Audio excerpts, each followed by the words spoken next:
Committee on Foreign Affairs will come to order. The purpose of today's hearing is to hear directly from Secretary Blinken, America's top diplomat, and get his assessment of his State Department's withdrawal from Afghanistan. I now recognize myself for an opening statement. I want to say good morning to all the members. As most of you know, this will be my last hearing as chairman of this very important committee that, as I say, is the Committee of War and Peace. It goes back to the Continental Congress. Benjamin Franklin was the first chairman historically.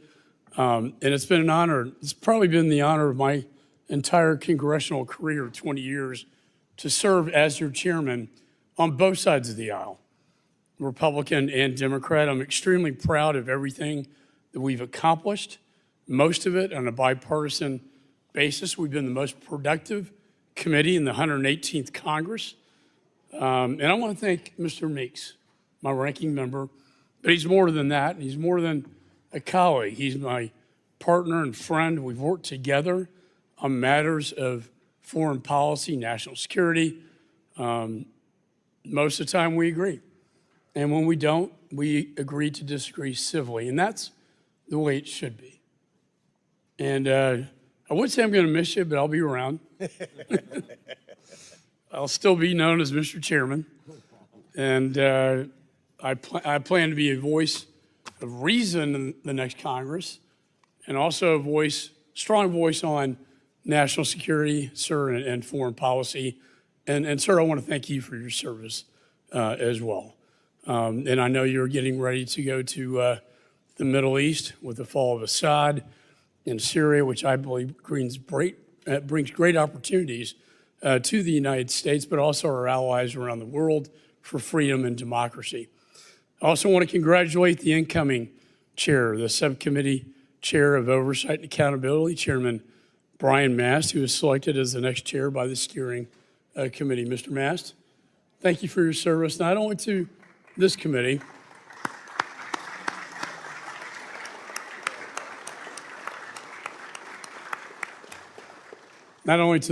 but to the nation, your service in Afghanistan, your sacrifice that we all know every time we see you. I pledge my support to you, and I hope we're going to work hand in glove in the next Congress to do good things. And congratulations to you. Finally, 5 o'clock will be a get-together to rename this committee hearing room as the Benjamin Franklin Committee hearing room, and it will also be a Christmas party and also my farewell address to the committee. So I hope to see all of you there. And with that, I'd like to begin this hearing. Mr. Secretary, I'm pleased that you are here today.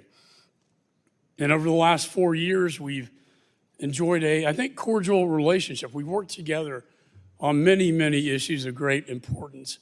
However, today, your appearance here today, and I have to be honest with you, it comes after 6 months after I've requested your testimony following my comprehensive report into the catastrophic withdrawal from Afghanistan.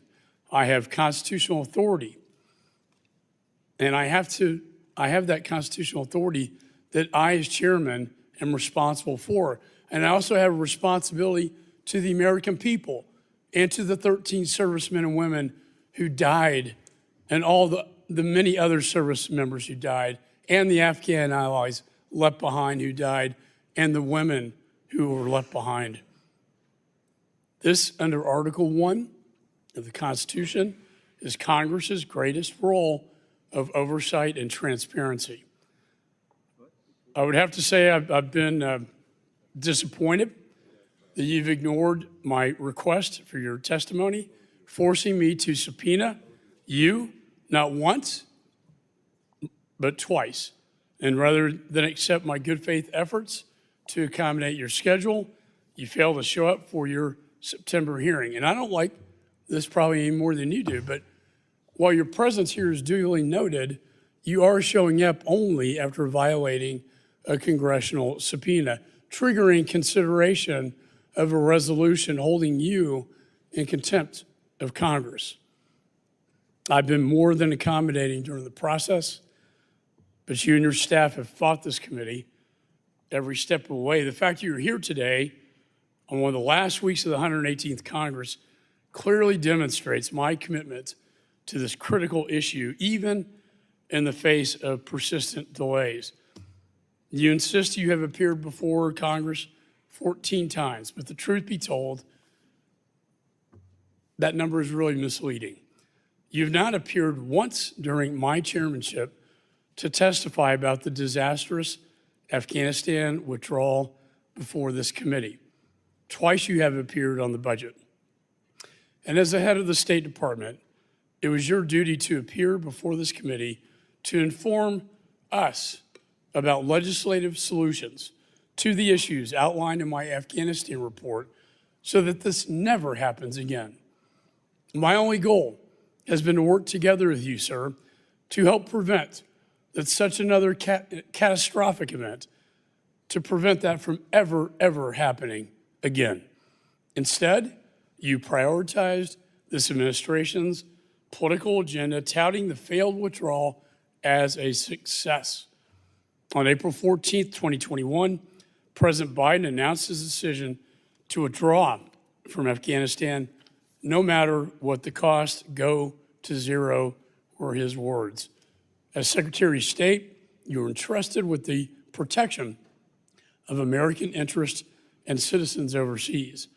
You ignored the Taliban's violations of the Doha Agreement. You ignored objections by our NATO and Afghan allies. You ignored the security risk in keeping the U.S. Embassy in Kabul open, despite warnings from our top military advisors.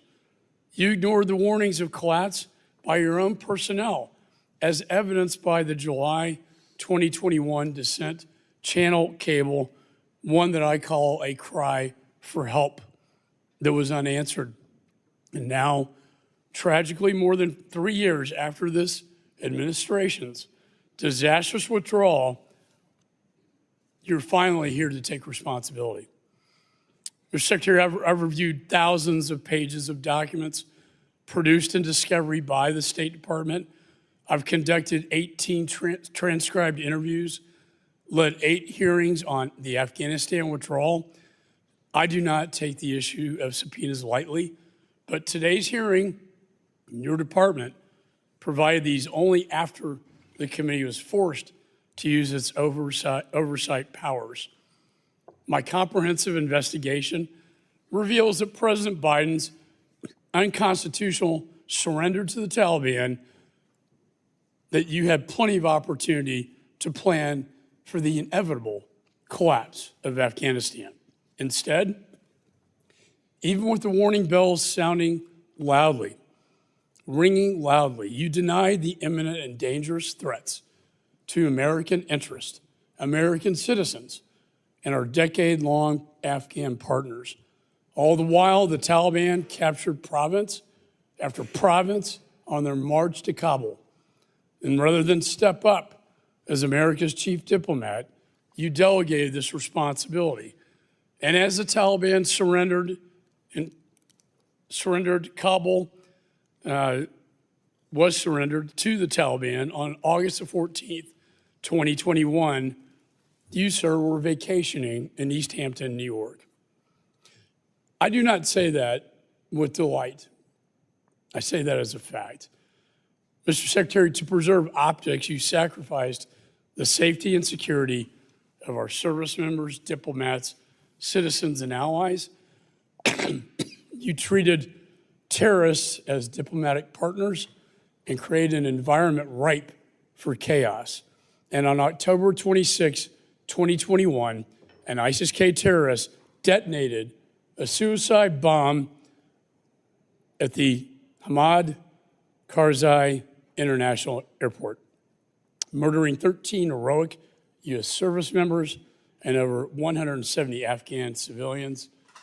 My heart goes out to the Gold Star families, and I pray for them every day. Every day I've been chairman of this committee.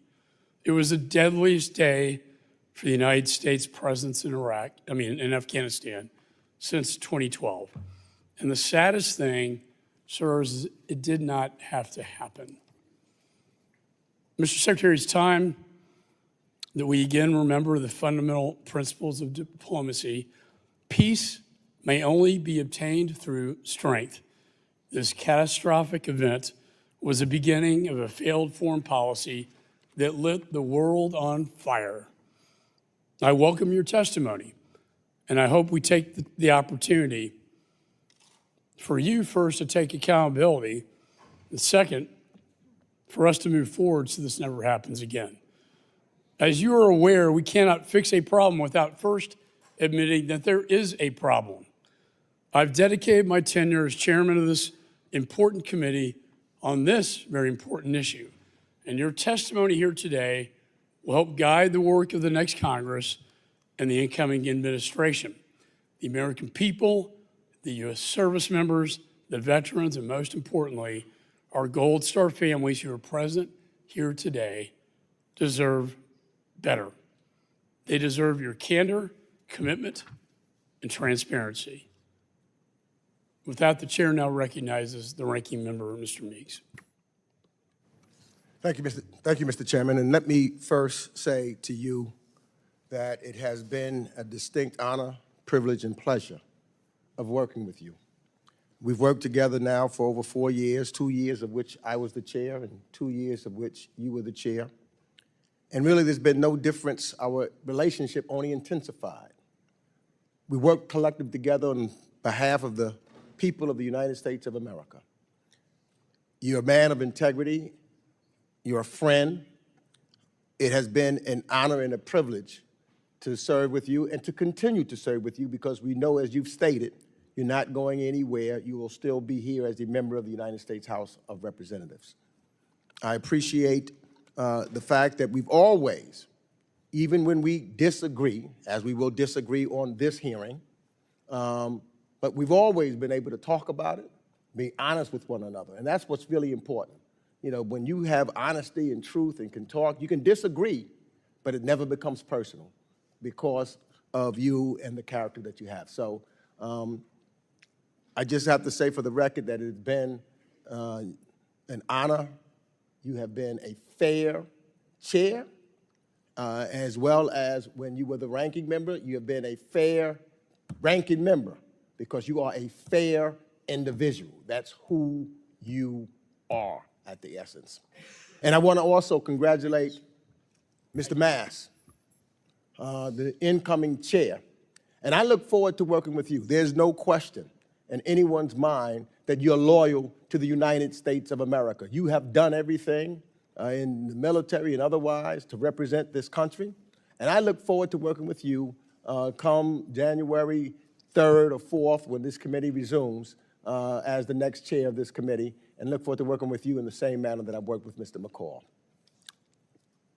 Now, Thank you for those yes, kind words. yes. I appreciate that. Now I want to thank you, Secretary Blinken, for being here today, and I know that we want to get you out. There's a lot that's going on in Syria and around the world, and you will be leaving here or on a plane immediately post this here, so your departure will take you straight to the Middle East, where there's dealing with the related situations of Syria. But thank you for being here.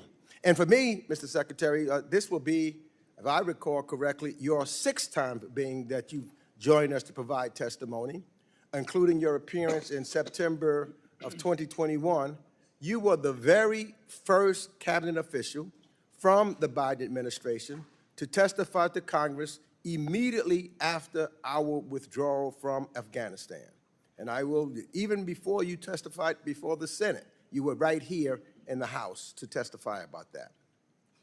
And despite insisting that they needed to hear answers from you and repeatedly accused you of stonewalling, my Republican colleagues nevertheless released what I see as a partisan and misleading report on the U.S. withdrawal from Afghanistan in September that distorts the facts received in their own investigation from 16 State Department witnesses and thousands of pages of documents that you made available to us.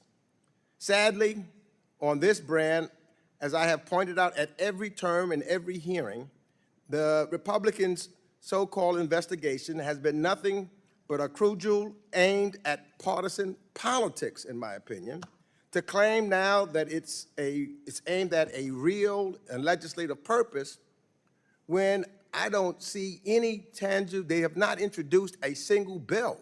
There's not been a bill at all introduced from this investigation. But there is perhaps no better example on how dishonest and I would say politically motivated this exercise has been than how the Republicans misled the public on the ISIS attack at Abbey Gate. For months, Republicans publicly suggested the Abbey Gate bombing could have been prevented and that a Marine had a bomber in his sights. Privately, however, they received information from the Department of Defense's investigation dating back as far as February of 2022 and again reinforced in April of 2024, findings that the bomber and the person the Marine identified were two different people and that the attack was not preventable. Because the GOP had this information, you would think it would be logical to assume that the GOP's report would make those facts crystal clear. So does their report do that? No. Instead of being straightforward with the American people or the Gold Star families who have suffered so much and who we all keep deeply in our prayers, they continued to muddle the facts. Notwithstanding DOD's clear evidence, the GOP report tries to sow doubt on the DOD's findings by asserting on page 27 that, quote, many who were on the ground that day still believe they were one and the same. The full report remains classified, end quote. To my colleagues across the aisle, beliefs are not facts. Information that the Department of Defense publicly reported, for which I ask unanimous consent to submit for the record, Without objection, so ordered. is not classified. The two men were not the same. So changing or twisting the truth seems to me only happens for political gain.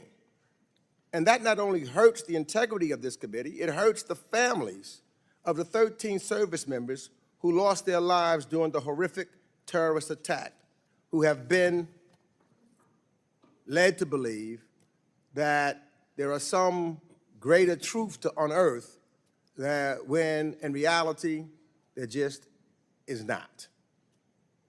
So I also ask unanimous consent to submit for the record the minority memorandum that I released in September of this year. That report summarizes the actual facts of the committee's investigation, Without objection, so ordered. which were remarkably consistent across 20 witnesses and found the following. The full U.S. withdrawal from Afghanistan was set into irreversible motion by President Donald Trump when he concluded the Doha deal with the Taliban and ordered the withdrawal of troops per that agreement, first from 14,000 to 8,600, and then all the way down to 2,500 by January 15, 2020. And after the Trump administration failed to plan for the withdrawal they started, the Biden administration conducted a thorough policy review, acknowledged that we would again be at war with the Taliban if they abandoned the Doha deal, and finished the work his predecessor started by building a withdrawal and contingency plan from the ground up through 2021. And after President Ghani's decision to flee Afghanistan led to the rapid collapse of the Afghan government and security forces, creating the chaos on the ground, the men and women of the State Department acted heroically alongside their military colleagues to conduct the largest airlift in U.S. history, relocating more than 124,000 people. So I believe that President Biden ultimately made the right decision to end our 20-year war in Afghanistan and not ask another generation of Americans to make an ultimate sacrifice for a war that no longer had a purpose. No one here has argued that our withdrawal was perfect. So I want to be clear, I'm not saying that I don't know any withdrawal that has been perfect. But we owe it to ourselves and our military and diplomatic personnel on the front lines to learn from it. And from those 20 years of war in which they served, and to incorporate those lessons of 20 years in the future. But we do them a disservice when we do not examine all of the facts. If we are to honor the 800,000 Americans who served in Afghanistan since 2001, including the 2,461 military personnel killed over the 2 decades of war, we should have conducted proper oversight of the policy decisions made across not one administration, but 4 administrations, not only for the months in which President Biden was in office for the sole purpose of politics. For the honest, bipartisan assessment, we will have to await the Afghanistan War Commission's report due in 2026, because what we have here today is not the true, complete fact-finding. In my estimation, it's politics. And finally, let me just say this, though. I want to conclude by thanking Chairman McCall for honoring a request that I made publicly. I asked that he publicly release all of the transcripts from closed-door interviews that were part of this Afghanistan investigation. And I asked the chairman to do the same for all other remaining transcribed interviews conducted as part of the committee's oversight investigation. And the American taxpayers paid for this work. I asked, and you responded, and you did cooperate and make them all public, and for that, I thank you. And with that, I yield back. I appreciate the ranking member's comments on that. I intend to release all of this to the American people. We do. We are negotiating a interview with Jake Sullivan, the National Security Advisor. It may be in a classified setting. To the extent we can release that to the American people, we certainly will. I also want to state that there are 2 pieces of legislation currently in the National Defense Authorization that deal with this withdrawal from Afghanistan. One from me on having one point of contact, who's in charge, if you will. Another one by Warren Davidson on evacuation.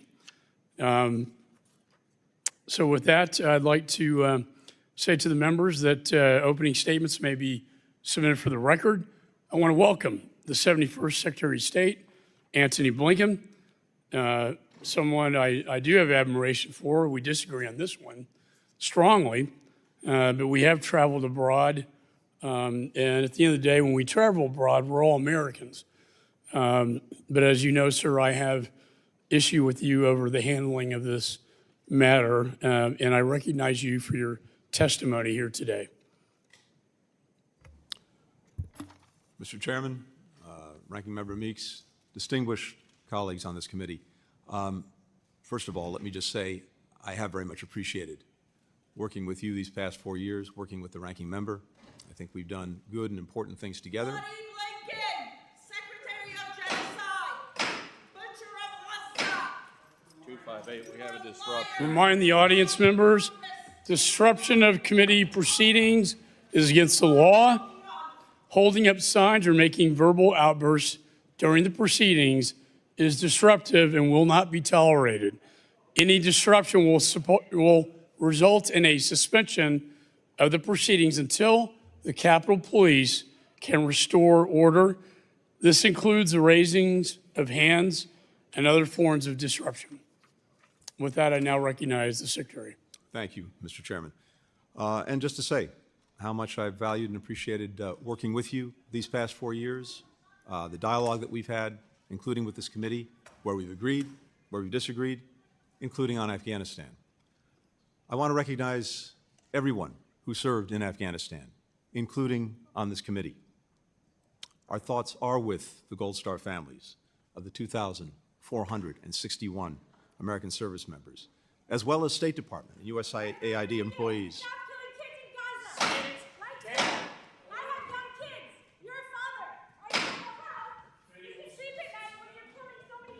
Committee will suspend while the Capitol Police restore order to this committee. The gentleman will continue. As I said, our thoughts are with all of the Gold Star families. They're with the State Department and USAID employees who lost their lives over the course of 20 years of our military involvement in Afghanistan. And I think today especially of the 13 heroes that we lost at Abbey Gate, and I deeply regret that we did not do more and could not do more to protect them. And to those families who are here with us today, you're in my thoughts, in my prayers. I wish that Nicole was here with us today. I'm deeply sorry that she's not. I'm also deeply grateful to the dedicated professionals from the State Department, from the Defense Department, from across the government, from civil society, other partners who did so much to support the people of Afghanistan over those 2 decades. You scum! The blood of your victims will spill. Committee will come to order. People will never let you forget. Committee will suspend while the Capitol Police restore order. Fucking slayer! Committee will come to order.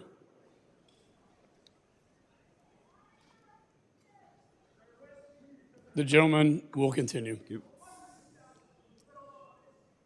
I'm here today to continue the Department's extensive cooperation with this committee. As you know, Mr. Chairman, the Department's provided over 20,000 pages of documents to you.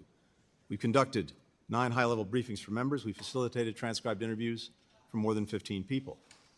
I personally testified before the House and Senate committees 14 times with questions on Afghanistan, including 4 times before this committee. Now, I believe that any attempt to understand and learn from the U.S. withdrawal from Afghanistan has to be put in the proper context of what preceded it, both in terms of the 2 decades following 9/11 and the decisions and events of 2020 to 2021 that culminated in the removal of our personnel. When President Biden took office, he inherited an agreement the previous administration had reached with the Taliban to remove all U.S. forces from Afghanistan by May 1st of 2021. At U.S. insistence, the Afghan government had released 5,000 Taliban prisoners, including top war commanders. The United States reduced our own troop levels from 14,000 to 2,500 in December of 2020. In return, the Taliban agreed to stop attacking U.S. and partner forces, to refrain from threatening Afghanistan's major cities, and to pursue intra-Afghan negotiations toward a ceasefire and a political settlement. But it continued a relentless march in the countryside so that it controlled or actively contested territory containing 3/4 of Afghanistan's population by December 2020. In January 2021, the Taliban was in the strongest military position it had been in since 9/11, and we had the smallest number of U.S. forces in Afghanistan since 2001. Despite the profound effects of the Doha Agreement, President Biden ultimately opted to implement the previous administration's decision to withdraw American troops and honor his pledge to end our nation's longest war. To the extent President Biden faced a choice, it was between ending the war or escalating it. Had he not followed through on his predecessor's commitment, attacks on our forces and allies would have resumed, and the Taliban's assault on the country's major cities would have commenced. That would have required sending tens of thousands more U.S. forces back into Afghanistan to defend ourselves and prevent a Taliban takeover, with at best the prospect of restoring a stalemate and remaining stuck in Afghanistan under fire indefinitely. President Biden inherited a deadline, but no plan to meet it. At his direction, beginning in the spring of 2021, the administration, and the State Department in particular, engaged in extensive planning for a whole range of outcomes. We pursued a sustained campaign to urge any Americans in Afghanistan to leave. We restarted and dramatically increased resources to what had been a moribund special immigrant visa program to bring Afghans who had worked by our side over 20 years to the United States. Even the U.S. government's most pessimistic assessments did not anticipate that the Afghan government and security forces would collapse so rapidly in the face of Taliban advances. Nevertheless, because of the administration's extensive interagency planning and coordination, when Kabul fell on August 15th, the United States was able to evacuate our embassy and relocate our diplomats to the airport within 48 hours. and then conduct the largest airlift in U.S. history, helping approximately 120,000 Americans, Afghans, and citizens of allied nations depart Afghanistan in just 2 weeks. In the 3 years since the end of our country's longest war, all of us, including myself, have wrestled with what we could have done differently during that period and over the preceding 2 decades. I asked retired Ambassador Dan Smith, one of our most senior diplomats, to lead an after-action review of the State Department's actions between January 2020 and August 2021. In response to Ambassador Smith's report, the Department has taken more than 40 concrete initiatives and identified steps to guide our response to future crises. The actions we've taken have already made a difference in subsequent emergencies, including in Sudan, in Israel, in Lebanon. Even as we work to address the places where we fell short, I firmly believe the President's decision to withdraw from Afghanistan was the right one. American troops are no longer fighting and dying in Afghanistan. The American people are safer and more secure. In fact, many of the most pessimistic predictions have been thoroughly disproven. We were told Afghanistan would once again become a haven for terrorists, and that, as the majority report contends, we would be all but blind to the situation on the ground. In fact, al-Qaeda, the group that attacked us on 9/11, has not regrouped in Afghanistan, and in August 2022, we launched a precision strike in downtown Kabul that took out its leader, Ayman al-Zawahiri, with no American boots on the ground. We were told that our allies would no longer trust us. Well, having just returned from more NATO meetings in Brussels and my 20th trip to the Indo-Pacific as Secretary of State, it's clear that our alliances, our partnerships, are stronger today than they've been in a generation. You can see that in the more than 50 countries that we brought together to defend Ukraine against Russia's ongoing aggression, and in the unity of purpose and action that we built for contending with the challenges posed by China. We were told hundreds of Americans and Afghan partners would be left behind. Yet today, every U.S. citizen who told us that they wanted to leave during the evacuation has now had the opportunity to do so. And to those Americans who entered the country since August 2021 and have been detained by the Taliban, we will not rest until we bring you home. Since September 2021, the administration has resettled more than 185,000 Afghans.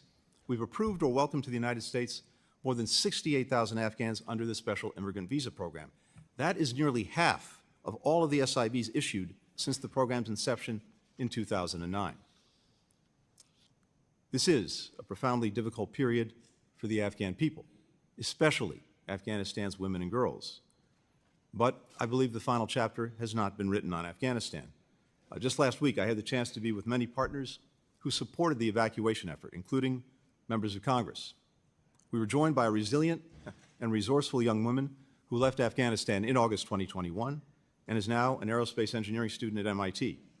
She aspires to be the first Afghan woman astronaut. In part because of our two-decade commitment to Afghanistan, there are many more women who have the opportunity to go to school, to connect with the wider world, to imagine a different life for themselves.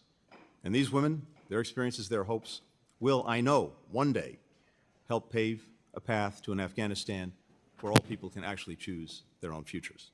Thank you. Thank you, Mr. Secretary. I personally, and other members, we got 4 busloads of girls at the American School of Music out after Abigate, who are now in Portugal. They performed at Carnegie Hall and the Kennedy Center. But there are many women, unfortunately, who are now enslaved under Sharia law by the Taliban. I now recognize myself for questions.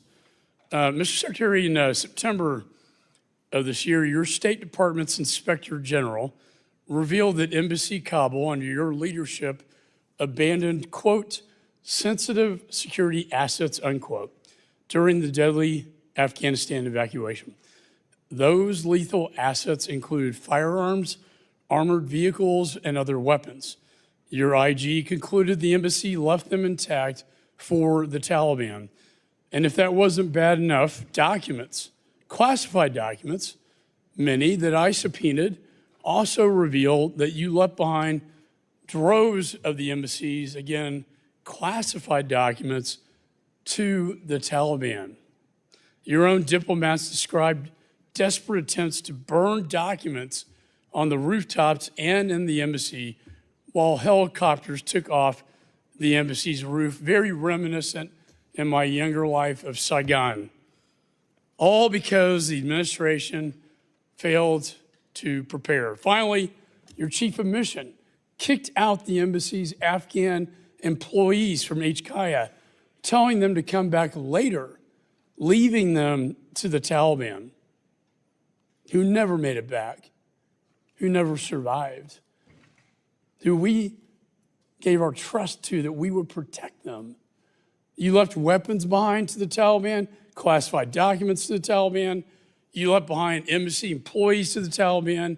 And now 3 years later, your own IG, Inspector General, concluded that your State Department has been unwilling and unable to learn from its mistakes. My question is, have you read the IG report and have you held your own State Department accountable? Mr. Chairman, first, with regard to the documents, we have in place at every embassy, including in Afghanistan, a process by which sensitive documents are destroyed in the event of an evacuation and shutting down the embassy. We began that process on August the 1st. And then when we got to August the 12th, before the collapse of Kabul, we proceeded with the emergency destruction of all of the remaining sensitive documents. And that process was complete by the 14th, a day before Kabul fell. That's a process that we engage in wherever we have an emergency, and that's exactly Well, reclaim what my we did in time. I Afghanistan. mean, the fact is, they should have been evacuated long before. I mean, you were still negotiating as the Taliban entered Kabul. The embassy should have been, as the military advised you to do, evacuate that embassy. Let me ask you this. When President Biden announced his unconditional surrender to the Taliban on April the 14th, 2021, you demanded that Embassy Kabul remain open, no matter what the cost. Your personnel opposed that. In fact, they did so in a cable dissent that we were able to get from you in our discovery process, a cry for help. The chairman of the Joint Chiefs to the CENTCOM commander, Millie McKenzie, said this was a fundamental mistake, a fatal flaw, and their biggest regret is keeping the embassy open despite the advice of your own people on the ground and military advisors. Why did you do that? Very simply, because no one anticipated that the government and the Afghan armed forces would collapse as quickly as they did. We anticipated, and every intelligence assessment that we had anticipated, that Kabul would remain in the hands of the government and the hands of the Afghan armed forces through the balance of the year and I into mean, the to next reclaim year. my time because I Well, want to say. let me finish. I will let you finish. The but chairman, I the strongly chairman of the Joint disagree with Chiefs, that comment. Mark Milley, said, "Nothing I or anyone else saw indicated a collapse of the army or the government in 11 days. The DNI, Avril Haines, said, in the days leading up to the Taliban takeover, intelligence agencies did not see collapse as imminent. This unfolded more quickly than we anticipated, including in the intelligence community." Okay, reclaim my time. I hear what you're saying, that no one saw the collapse coming. However, I've read the dissent cable, your embassy personnel, that you provided to me, that they sent to you in July before the collapse in 2021, warning of Afghanistan's imminent collapse, fearing for their safety. You personally read this, sir, and cleared it. Your Deputy Secretary, Brian McKeon, testified before this committee that you took no step to answer the cries for help. And as you know, as Secretary of State, you have a responsibility to protect Americans and diplomats. Mr. Chairman, that's incorrect. Why did you ignore the cries for help? Why did you leave this embassy open? And finally, who was in charge? Was it you or Mr. Sullivan? Because it seems to me you delegated all your responsibility on this. You had very little to do with it, and it was Jake Sullivan and the National Security Council at the White House calling all the shots. However, under law, sir, you're the captain of the ship. Mr. Chairman, that's incorrect on a number of counts, as is the report that I've read. First, when it comes to a NEO, the evacuation, that is a decision that's reached by the entire interagency and ultimately by the President. The State Department initiates it by asking the Department of Defense to proceed with it, but the decision itself is reached as a result of interagency deliberations. And we did not, as an interagency, and that includes the Secretary of Defense, the Chairman of the Joint Chiefs, the National Security Advisor, who's in the charge? President. This is going to help us So, legislate, no, this is sir. important. Were you in charge of this evacuation? I was in charge of the State Department. The government, the administration, was in charge of the evacuation. Specifically, the State Department and the Department of Defense together on any NEO work closely together with clearly assigned responsibilities, and that's exactly And what it we did. is the And statutory one called for that NEO responsibility, until sir, it was for you actually to issued. execute the plan, correct? The NEO, The NEO plan. is executed by the State Department and the Defense Department together. And I would have to say, sir, waiting till the last minute is not executing a plan at all. And it led to the deaths of many Again, Mr. Americans Chairman, and Afghan people and Afghan allies. Mr. Chairman, the record reflects that, again, this decision was reached collectively. No one urged initiating the NEO until we decided to do it on the 14th. I think in my review of our investigation, there was so much confusion coming out of your embassy, coming from the top military advisors who told me, testified that they told you to close down that embassy in advance to protect Americans and American assets and classified is not documents. correct. They were left to the Taliban. You were in charge by law. You may have delegated this. I don't know. But to legislate moving forward, I need to know who was in charge. And that's why it is so important that Mr. Sullivan, the National Security Advisor, come before this committee and give his testimony about what the hell was going on during this disastrous evacuation. With that, I now recognize the ranking member. Thank you, Mr. Chairman. You know, I do recall a meeting here in the Capitol, bipartisan, downstairs, and we were meeting with President Ghani of Afghanistan. And we had talked to some folks, and President Ghani was very vehement that he was not going to leave Afghanistan. He was vehement that the Afghan troops were there and he would stay there, to all these members of Congress. And to everyone that I talked to from almost anywhere was clear that that was his position. No one knew that 1 week later, not 1 month, 1 week later, he would get on a plane and get out and all the troops were gone. Everybody at that moment in time was surprised. And that's a fact. Let me ask some yes or no questions real quick, because I believe that you got to look at this whole thing you talk about. So, Mr. Secretary, President Trump's Doha deal explicitly committed to the United States to withdraw all U.S. and allied troops, as well as contractors, by May 2021. Yes or no? That's correct. But the speed of that withdrawal, outside of an initial reduction to 8,600 troops, was not specified by the deal. Is that correct? That's correct. And despite that, President Trump unilaterally reduced the U.S. presence twice beyond that, leaving just 2,500 troops when President Biden took office. Is that correct? That is correct. So, and we've seen that President Trump was prepared to go to zero. In fact, Ambassador Khalilzad testified to the committee that the messages coming out of the Trump White House led the Taliban to conclude that Trump was getting out regardless of what was agreed in the Doha deal. So let's be clear about the conditions.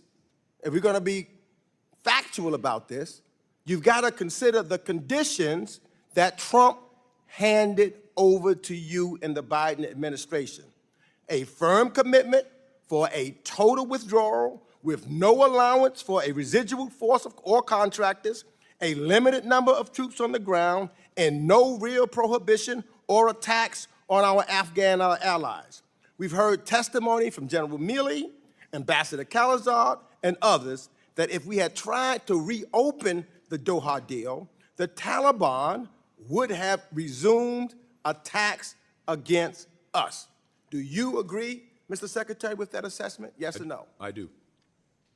So that was the fundamental choice facing President Biden, to complete the withdrawal that was initiated by President Trump, or re-escalate the conflict. Is that correct? That is correct. So what do you think President Biden's decision to complete the withdrawal and end this so-called forever war gained us? It gained us an end to America's longest war. It gained us not having another generation of Americans going off to fight and die in Afghanistan. It gained us the opportunity to refocus and rededicate our resources to the challenges of this moment, from the Russian aggression against Ukraine, to the many challenges posed by China, to many other issues around the world where we were able to free up resources, free up focus, free up time.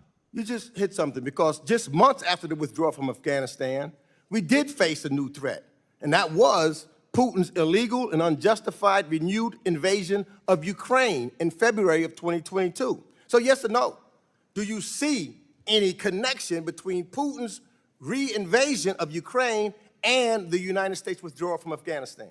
No, on the contrary. I think our adversaries, including Russia, would have been delighted if we had doubled down and remained stuck in Afghanistan for another 20 years. Now, in 2008, we had, between Afghanistan and Iraq, about 200,000 forces deployed. You'll recall what else happened in 2008. Russia invaded Georgia. In 2014, we still had about 12,000 forces in Afghanistan. You'll recall what else happened in 2014.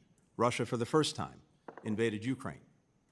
Because we were able to refocus our time, our resources, our efforts, we were able to build this coalition of more than 50 countries that has stood up to Russia's aggression. And I must say, the chairman has done a remarkable job over these last 3 years. I agree. We work very closely, in that coalition. the chairman and I, in making sure Ukraine has everything that it needs. In fact, you know, sometimes he was in front of me, and other times we went together, but he has been a champion on Ukraine. But the issue that I'm trying to make sure, and I think this is what you said, that the withdrawal from Afghanistan did not hinder our capacity or our credibility to lead our allies in a robust response to the invasion in Ukraine. That's correct? That is correct. As well as that withdrawal did not inhibit our relationships with our allies. That is correct. In fact, just the opposite. It may be my last question, your assessment of the strength of NATO and our alliances system today. Has the withdrawing from Afghanistan let us focus on the most urgent threats to global security? Yes or no? NATO is stronger, it's bigger, it's better resourced, it's more focused than it's ever been. The gentleman's time has expired. Let me just say, with the fall of Afghanistan, within months, Chairman Xi and Putin made an agreement at the Olympics in Beijing, and we saw satellite imagery of the Russian Federation moving towards Ukraine. I don't think that was by accident. That was by design. Putin saw weakness, and he took aggression, and he invaded Ukraine, and then the Ayatollah reared his ugly head in the Middle East, and Chairman Xi is on fire in a hot zone in the Indo-Pacific. With that, the chairman now recognizes the gentleman from New Jersey, Mr. Smith. Thank you very much. Pardon me, Mr. Chairman, and welcome, Mr. Secretary.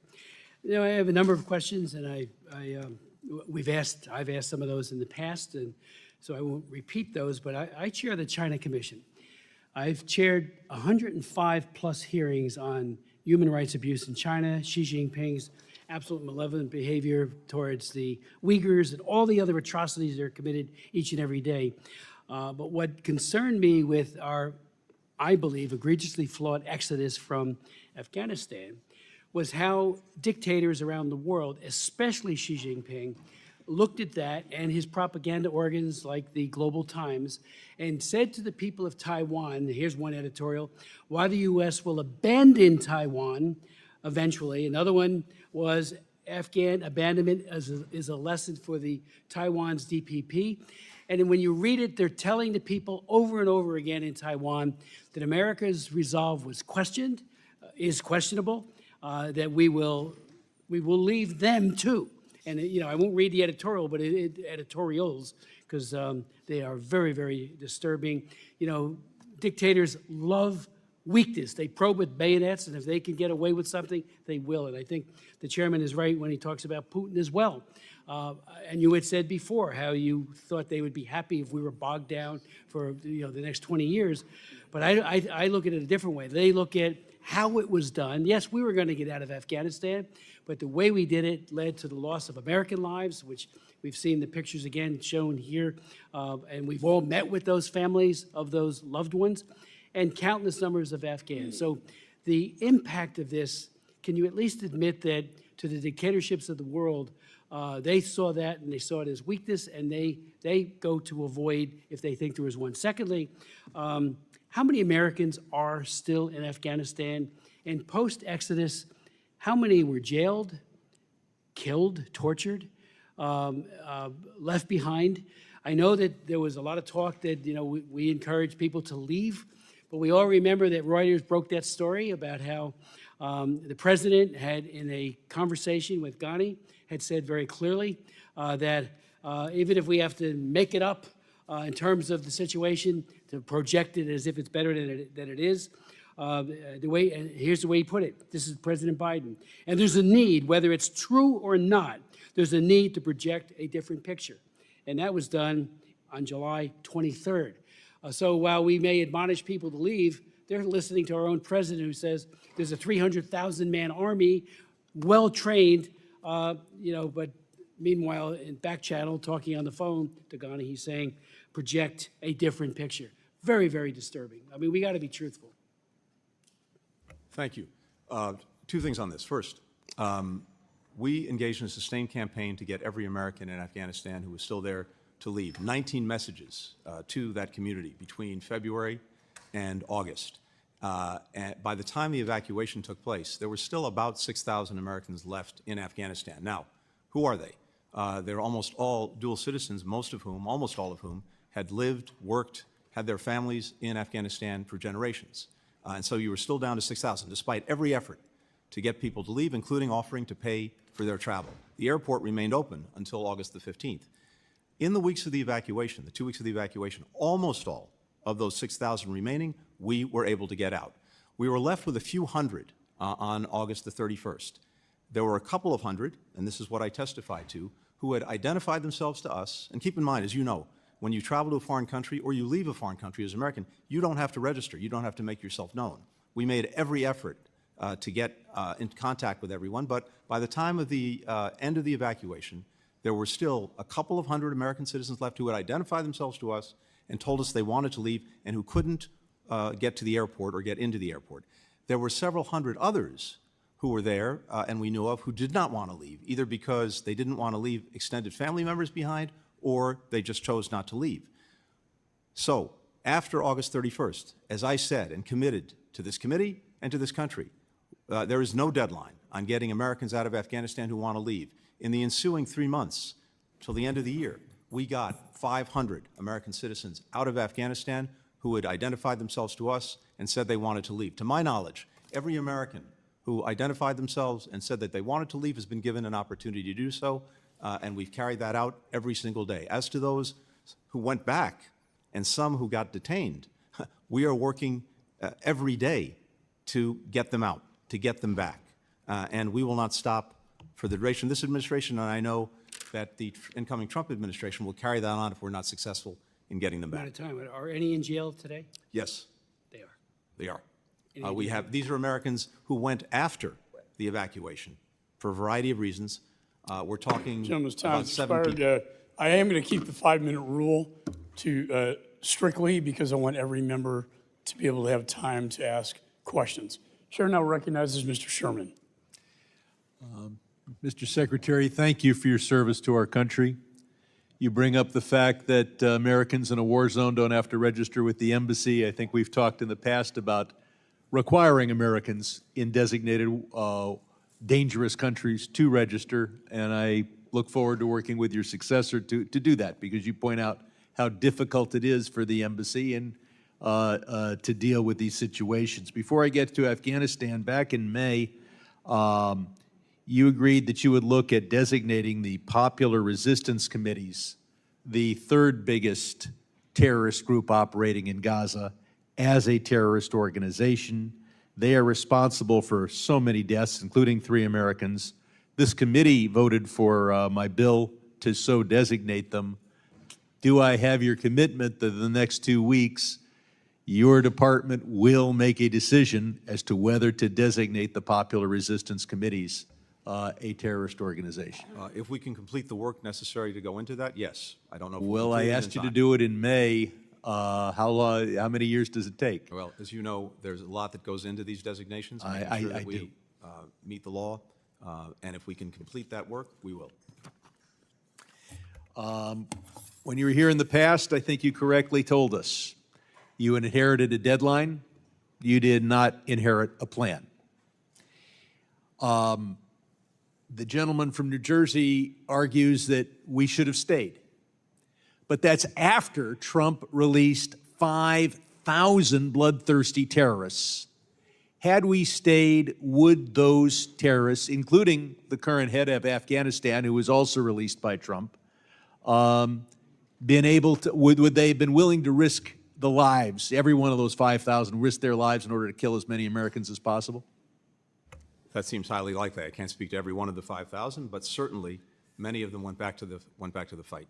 So we stayed we went into Afghanistan. We drove al-Qaeda out. We accomplished something in the George W. Bush administration.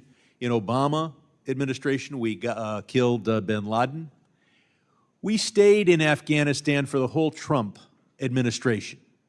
63 of our best and died. 57 came back without the president bothering to be at the ceremony with their return. The question is, did we accomplish anything during the Trump administration? Did we get a better deal in 2020 than we could have gotten in 2017? Now, the deal we got in 2017 was total surrender. The only requirement was that the Taliban not be a center for international terrorism. They have that obligation anyway. They did not commit themselves to protecting our troops on the way out or our embassy on the way out. And moreover, the Taliban is not in violation of the Trump agreement when they hold 12-year-old girls as sex slaves, kill every LGBT person they can, kill any Afghan that converts to Christianity. So the deal was the weakest ever, and it had no enforcement. So couldn't we have gotten that same deal in 2017? And would 63 more American soldiers be alive if we had done that then? Look, in fairness, I think we have to ask ourselves about our ongoing presence in Afghanistan after we got bin Laden. We had dismantled al-Qaeda. We'd removed it as a threat. We got the leader, the guy who attacked us. We got something. We need to look back at this entire period. And look at the But decisions clearly that the Trump years, 4 years of death of American troops, and we accomplished absolutely nothing. We signed an agreement under which the Afghan government is free to use 12-year-old girls as sex slaves and to kill those who convert to Christianity. Some 11 to $13 billion of U.S. weapons were sent by Trump and scattered all over Afghanistan. And this committee has put forward the idea that we should have somehow collected those weapons from men who wanted to keep them and who were armed with those weapons. Could we have accomplished that without any significant American casualties all over Afghanistan collecting the weapons? No, we could not. Would there have been hundreds of American casualties in your estimation? I can't give you a number, but certainly there would have been casualties. I yield back. Gentleman yields. Let me announce also that Mr. Sullivan, National security advisor has agreed to testify before this committee on December the 17th at noon. And I insisted on behalf of the members that all members be able to participate in that briefing. Chair now recognizes the gentleman from South Carolina, Mr. Wilson. Thank you very much, Chairman Mike McCall, and thank you for your 4 years of leadership on this committee. It's just been so effective for the American people. And then we all know that Chairman Brian Mast-Elect will do an excellent job continuing the tradition of serving the American people. And what an exciting time in history that as we face such positive changes with the removal of dictator Assad from Damascus, what can occur and what needs to occur. But sadly, the Assad departure and anything that's been positive was despite the Biden administration. Because, hey, until last week, there was an effort to try to some level of normalization with Assad, which is, but that's not what we're here today. But it's a continuation, and that is the Biden administration's surrender in Afghanistan has actually set the stage for foreign policy disasters around the world, with mass murder shamelessly being conducted around the world. Our allies who stood with us for decades watched as the Americans capitulated to terrorists, creating safe haven for terrorism, and abandoned allies. It was so incredible that this catastrophic decision of was the worst ever for American military and national security. And sadly, President Biden, on August 26, 2021, claimed that he had letters, quote, had letters from the military indicating they supported his decision. And Mr. Secretary, I'll be giving you copies that evening. I sent a letter respectfully to the President asking for copies of the letters, and every couple of months I've sent letters to the President respectfully asking for copies of the letters of where the military, he alleged, supported his decision. With the Doha agreement, President Trump stated from day one that any withdrawal would be conditions-based and would actually maintain control of Bagram Airfield, which is so critical. The disorder and chaos that led to the murder of 13 of our service members at Kabul airport just should not be forgotten. And then countless civilians, we understand, were the first domino to fall in the Biden-Harris appeasement policy. And also this year, it should be remembered, we lost 13 at Kabul airport, but we also had 3 reservists from Georgia who were killed on January 28th by the Hamas puppets, Hezbollah puppets of Iran, and 60 were injured, and many with traumatic brain injury. It's just heartbreaking to think of the loss of life and the lifelong injuries that people will have. Today in Afghanistan, women have effectively been banished from public life, unable to speak in public or hold any job, including nursing. And I still cherish seeing little girls. I visited Afghanistan very frequently to see little girls going to school with their jeeps or whatever, and then little guys going to school with something not indigenous to people of Afghanistan, and it was baseball caps. And so that doesn't occur now. Terrorists have a free rein to regroup and work with their backers to coordinated additional attacks on American families. As we know, the FBI has said attacks are imminent. History reminds us that when America withdraws from the world, our enemies fill the vacuums.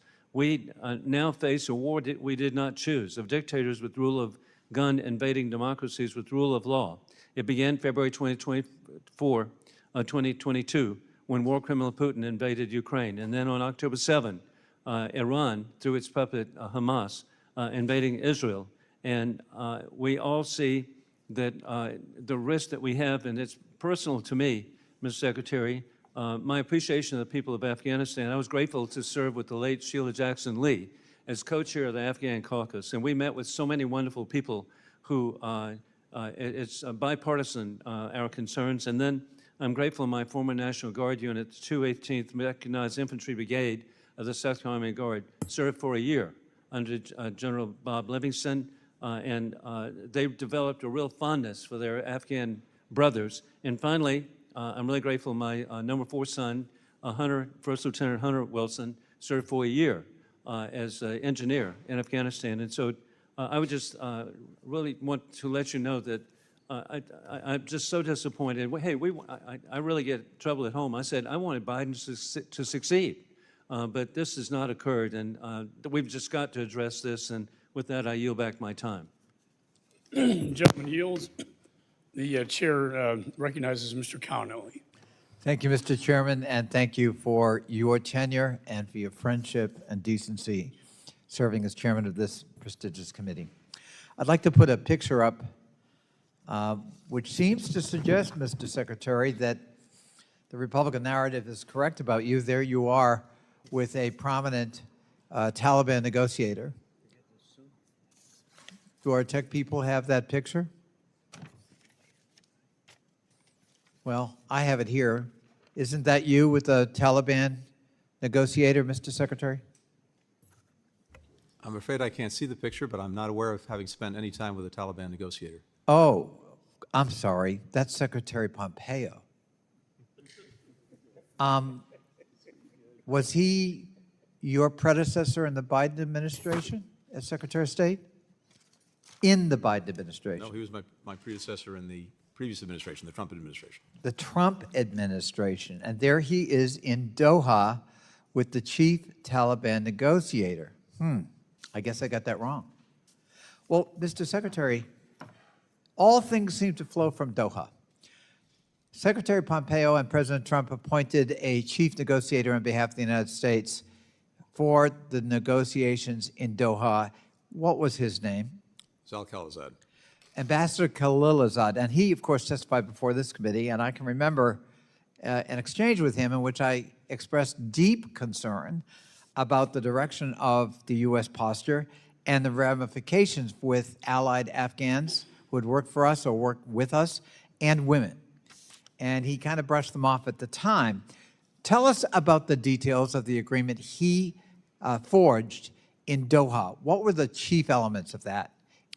Concisely, if you would. Yeah, in essence, the agreement provided for this. It provided that the Taliban would not use Afghan soil to attack us or our interests. Right. It would start an intra-Afghan negotiation, and as part of that negotiation, there would be discussion of a ceasefire and a political roadmap for the future of Afghanistan. And during the time between the agreement and the commitment that we made as part of the agreement to leave Afghanistan by May 31st.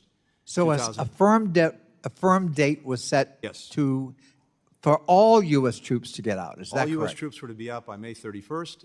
In the meantime, And- 5,000 prisoners were released from Taliban prisoners. And as released Mr. from Sherman Afghan points out, among those 5,000 were terrorists, fighters, and people who returned to the battlefield against the Afghan government, which That's correct. allegedly we were supporting at the time. Now, speaking of that Afghan government, were they in Doha at the negotiating table as equal partners? They were not.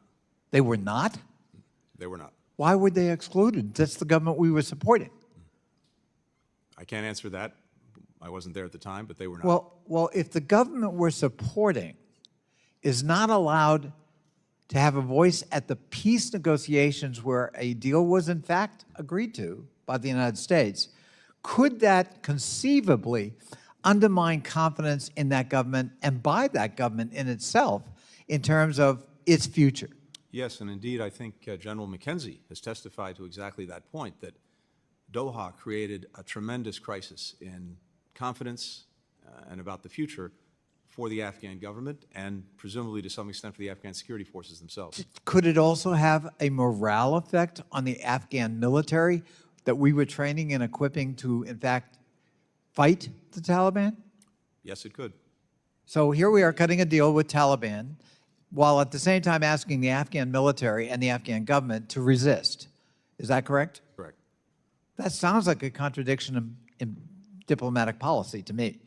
That's kind of hard to follow, and it seems to me that we, by agreeing to that in the Trump years with Secretary Pompeo, your predecessor, and Ambassador Khalilzad, we actually set in motion an untenable but probably irrevocable kind of, unfolding of events. Is that a fair statement, do you think? Once the deadline was there, all troops out by May 31st of 2021, and as part of that, an agreement from the signing of Doha to that date, not to attack U.S. forces, but with the obvious conclusion to be drawn from that, that if that deadline was not respected, the Taliban would resume its attacks on U.S. forces, on partner forces, and its attacks on the cities. So in other words, Mr. Secretary, we cut a deal to get out and cut our losses at the expense of the Afghan government, the Afghan military, and ultimately the Afghan people. And that was all set in motion before you took the oath of office or President Biden took the oath of office. Well, Is that a fair statement? I think that's where the Doha agreement led. I thank you, and I yield back. Let me just state that the Taliban was not in compliance with the Doha agreement when the evacuation was ordered. And your own senior advisor, Ned Price, said that the Doha conditions were, quote unquote, immaterial to the evacuation. That speaks volumes. I now recognize Mr. Perry.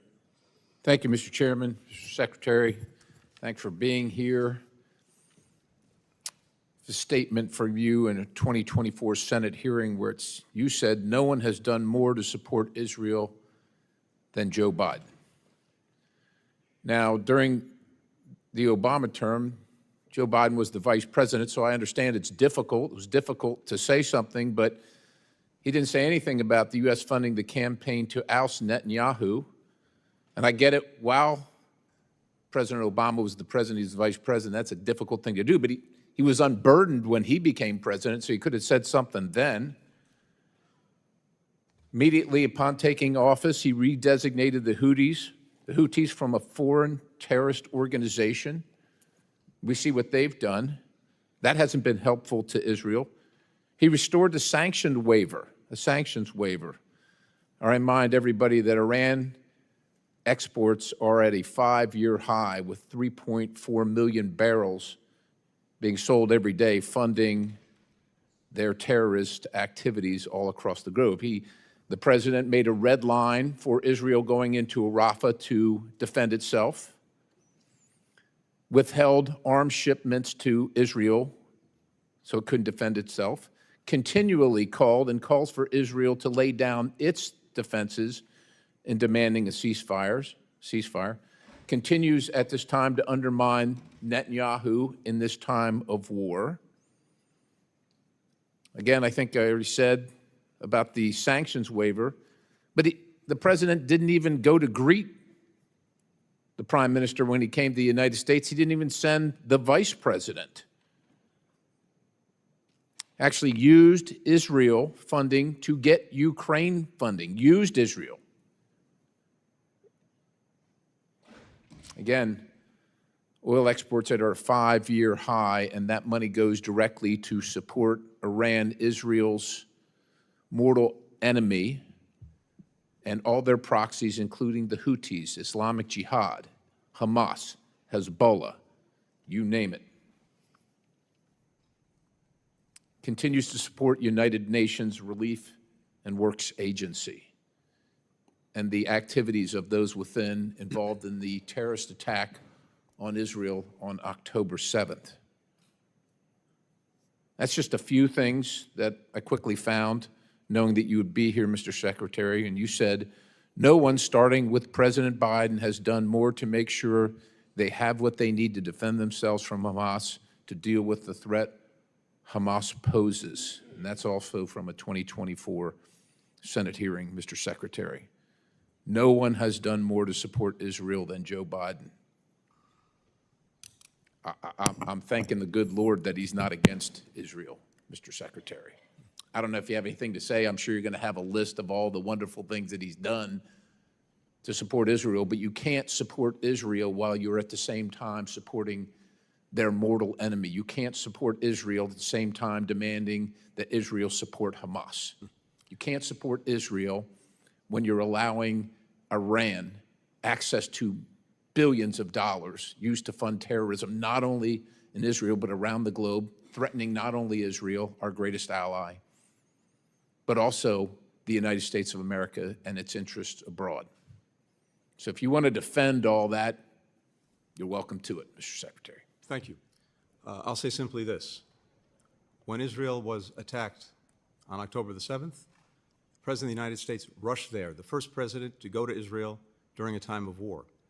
When Iran mounted attacks, unprecedented attacks on Israel, not once, but twice, the first time we've seen direct attacks by Iran on Israel, the United States, for the first time ever, actively participated in Israel's defense and rallied other countries to do the same, making sure that those attacks couldn't succeed and enabling Israel to take the strikes that it took to debilitate Iran's air defenses. If you want to go back more years than that, the Memorandum of Understanding, the 10-year Memorandum of Understanding that provides the money for Israel's defense, that was negotiated by President Obama, and Joe Biden was a lead in that effort to get it. And as a result, the equipment, the munitions, the arms that Israel has had, as a result of that agreement, have enabled it to deal with Hezbollah, to deal with Hamas, to deal with Iranian-aligned If I may, militias, sir, to in the deal with remaining Iran. 10 seconds, if this president were on both sides of this war providing Iran all that it has provided, maybe those people in Israel that died on October 7th would still be alive. I yield. That is simply incorrect. And Gentleman I'm yields. Chair recognizes Mr. Keating. Thank you, Mr. Chairman. First to the Gold Star families that are here, I appreciate your being here. Everlasting gratitude for your sacrifice. I come from a Gold Star family, and in my own family, even decades afterwards, the members of my family went back through military records in years-long painstaking research just to find out exactly what happened to him as he was killed serving our country. And I understand the need for that, and hope that you take advantage of what the ranking member has submitted, take advantage of what is there publicly, and I hope there's further opportunity to declassify, because it's important, as it was to my own family, to get the facts, not just beliefs about exactly what happened. So, Secretary, thank you for being here in your last hearing. I want to thank you for your selfless public service, your integrity, your personal sacrifice. I came across some, I was researching the Budapest agreements the other day, just trying to get more detailed information, including our obligation to Ukraine in those agreements to defend aggression that they had. And the name that kept cropping up through the whole research was your father. And I know your father would be very proud of your service. And I want to thank you for that. I want to congratulate Mr. Mast, and I want to thank my colleague, Chairman McCall, for working together. When I first came into Congress, he was the chairman, I was the ranking member of a subcommittee. We worked together on investigating the Boston Marathon bombing, finding out what happened, what mistakes were made. And we saved lives as a result of that report. And it was comprehensive. I dare say, though, that the particular report that he issued here had things in it, but it was certainly not comprehensive. In fact, it was really, the report was painstaking in avoiding facts that involved, that are integral to seeing what happened here, why we got to the point we got to. The involvement of President Trump. He had committed the United States to a full, date-certain withdrawal in a deal he negotiated with the Taliban, as we've heard, without the Afghan government even being part of that, without discussion of rights of women or children in Afghanistan, forcing the Afghan government to release 5,000 Taliban fighters back into the battlefield before a final withdrawal. These are the things that should be looked at in a comprehensive report if we really want to get to the answers. And sadly, it's lacking here. In that time frame, too, something we should draw attention to is when President Trump unilaterally did this, he left out his own military people when he announced that. He left out senior officials in his own office, and he left out our allies who were fighting in this battle in communicating to them. So I'd just like you briefly to talk about the importance, for the first time under Article 5, and the importance of NATO. Our allies came, and the only time, came to our assistance in fighting this war. I visited them in Afghanistan, along with our own troops. So Could you talk to the importance of that NATO alliance, how important it was in this, how important it is in the future? Thank you very much, Congressman, and thank you for the reference to my father. I deeply appreciate it. As you said, the first time, the only time Article 5 has been invoked was in defense of the United States after 9/11. And NATO allies came far and wide to join us in Afghanistan in dealing with al-Qaeda, in dealing with bin Laden, in dealing with the people who attacked us and attacked democracy on that day. And that's something we'll forever be grateful for. I'm very proud of the fact that as we leave office, that alliance is stronger, bigger, and better resourced than it's ever been. When we took office, of the allies, only 9 were meeting the pledge that had been made in 2014 to dedicate 2% of GDP to defense. Now, 23 allies are meeting that pledge, and the remainder are en route to do so. We have 2 new allies in Finland and Sweden, making the alliance stronger and more effective. And I'll just say this in conclusion. I think what the American people need to understand about the alliance, and I understand it's easy to forget, is what makes it so unique and why it's so important going forward. When countries came together to join NATO, they made this commitment under Article 5 that an attack on one is an attack on all. And that means that any would-be aggressor thinking about attacking any one of these countries knows that if they attack one, they've got to take them all on. That is the best way to prevent war in the first place. It's the best way to deter aggression. It's the best way to make sure that we don't have a world of conflict. Americans don't want to be at war. NATO has been the best guarantor that we can have of making sure those wars don't happen in the first place, but if they do, that we are not fighting them alone.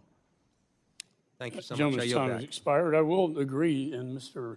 Meeks and I, that NATO has never been more united or stronger, and I do think Mr. Putin had a strong role. The chair now recognizes Mr. Mast. Thank you, Mr. Chairman. Now, sometimes we speak about decorum in here, and I would say that it doesn't take a 4-letter word to violate decorum. We insult every single person that served when we come in here and we say words like, we're sorry that the Afghanistan withdrawal was not exactly perfect, but maybe we could have done a few things. That is a violation of decorum against every person that put on a uniform.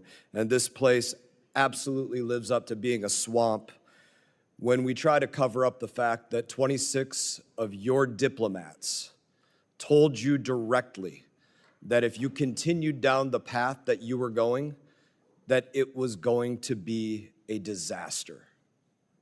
And we should not be covering that up. I want to talk about a couple of things today. You are our top diplomat. That's not in dispute. Have you been in Afghanistan since 13 American service members were murdered? No, I have not.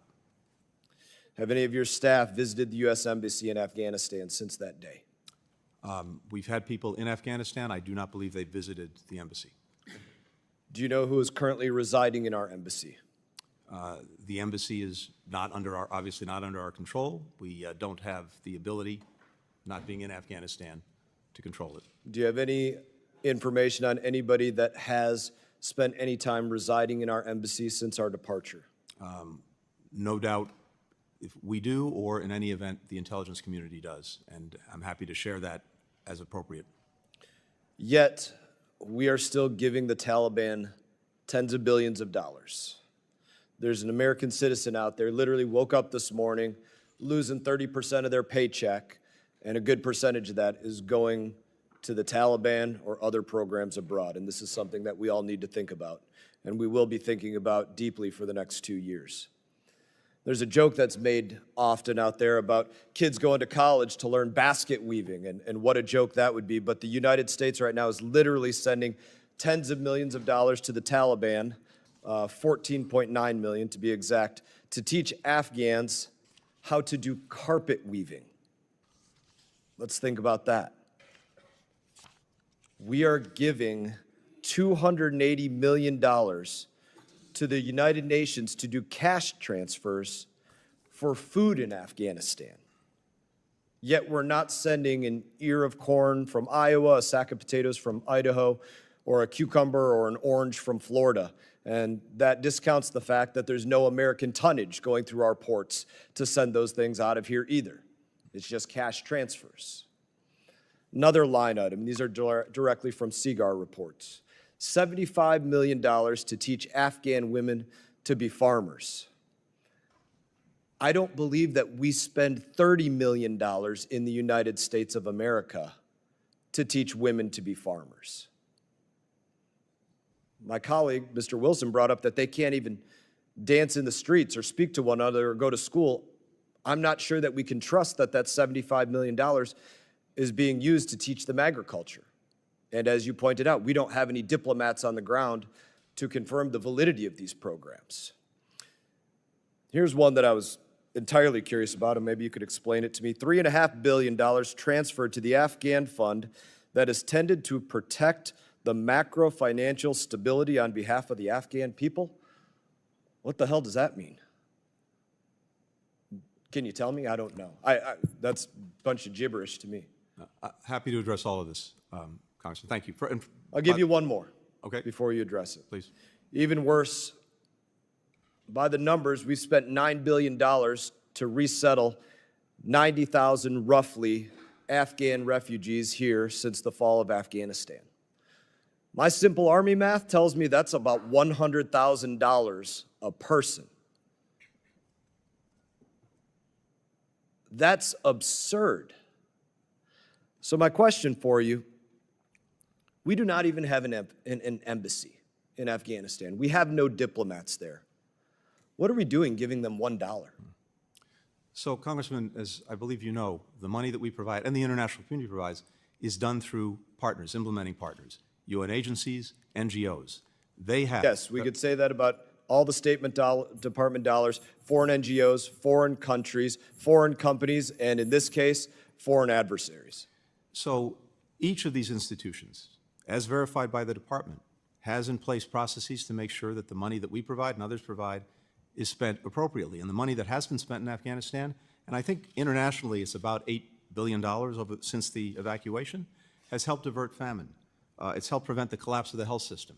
It's helped prevent the collapse of the entire economy.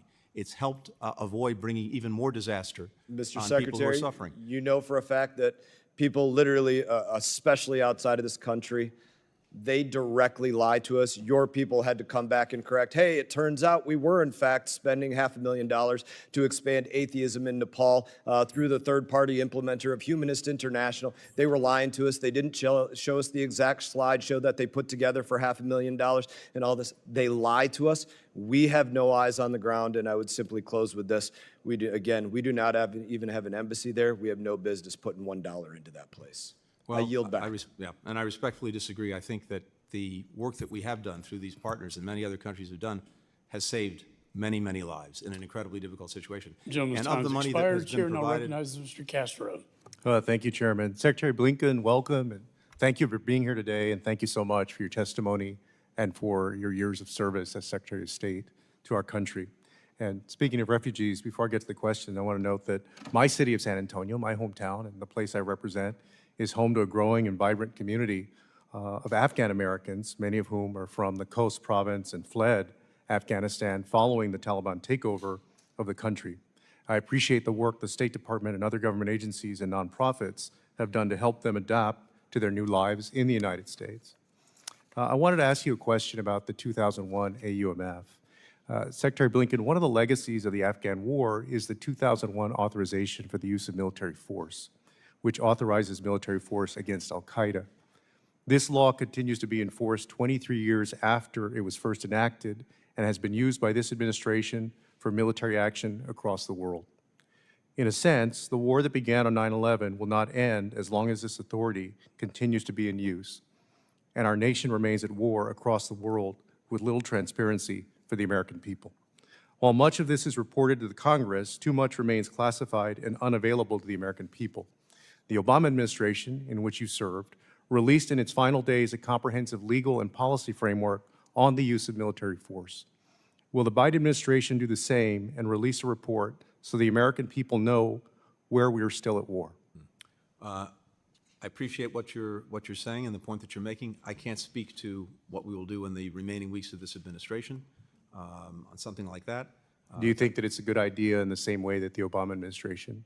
I think we should, in any event, as we've been very open to doing, revisit various authorizations and authorities to make sure that they are right for the moment we're in, not the moment we were in 20 years ago. I want to speak also to a very important issue. It was mentioned that you're headed to the Middle East perhaps right after this committee meeting, and that is the war in Israel and Gaza. And I think you know, I've said it both publicly and privately, I have great respect, obviously, for our president, for your service, for the work that others like Bill Burns have done in trying to reach a ceasefire agreement. At the same time, this will be one of the defining foreign policy legacies of this time. And I'm profoundly disappointed in how it's been handled. All of us on this dais have supported Iron Dome to protect the Israeli people over the years. We've supported the money in the Memorandum of Understanding that goes for 10 years. We have condemned, in the harshest terms, October 7th. We have sanctioned Hamas and other terrorist groups and warned anybody about associating with them around the world. And at the same time, what we've seen by the Israeli government, led by Benjamin Netanyahu, has been inhumane. In fact, it's amounted to war crimes. When an army targets civilians in refugee camps, in hospitals, in schools, in churches, in religious institutions, and does it repeatedly over and over again, those are war crimes. And the people of Israel, many people in Israel, have said so. Former ministers in the Israeli government have said so. And I wish that this had turned out differently. I wish y'all had been successful in getting the ceasefire. But when you weren't, I wish that we had used more leverage with the far-right Netanyahu government, the same way that Ronald Reagan did years ago.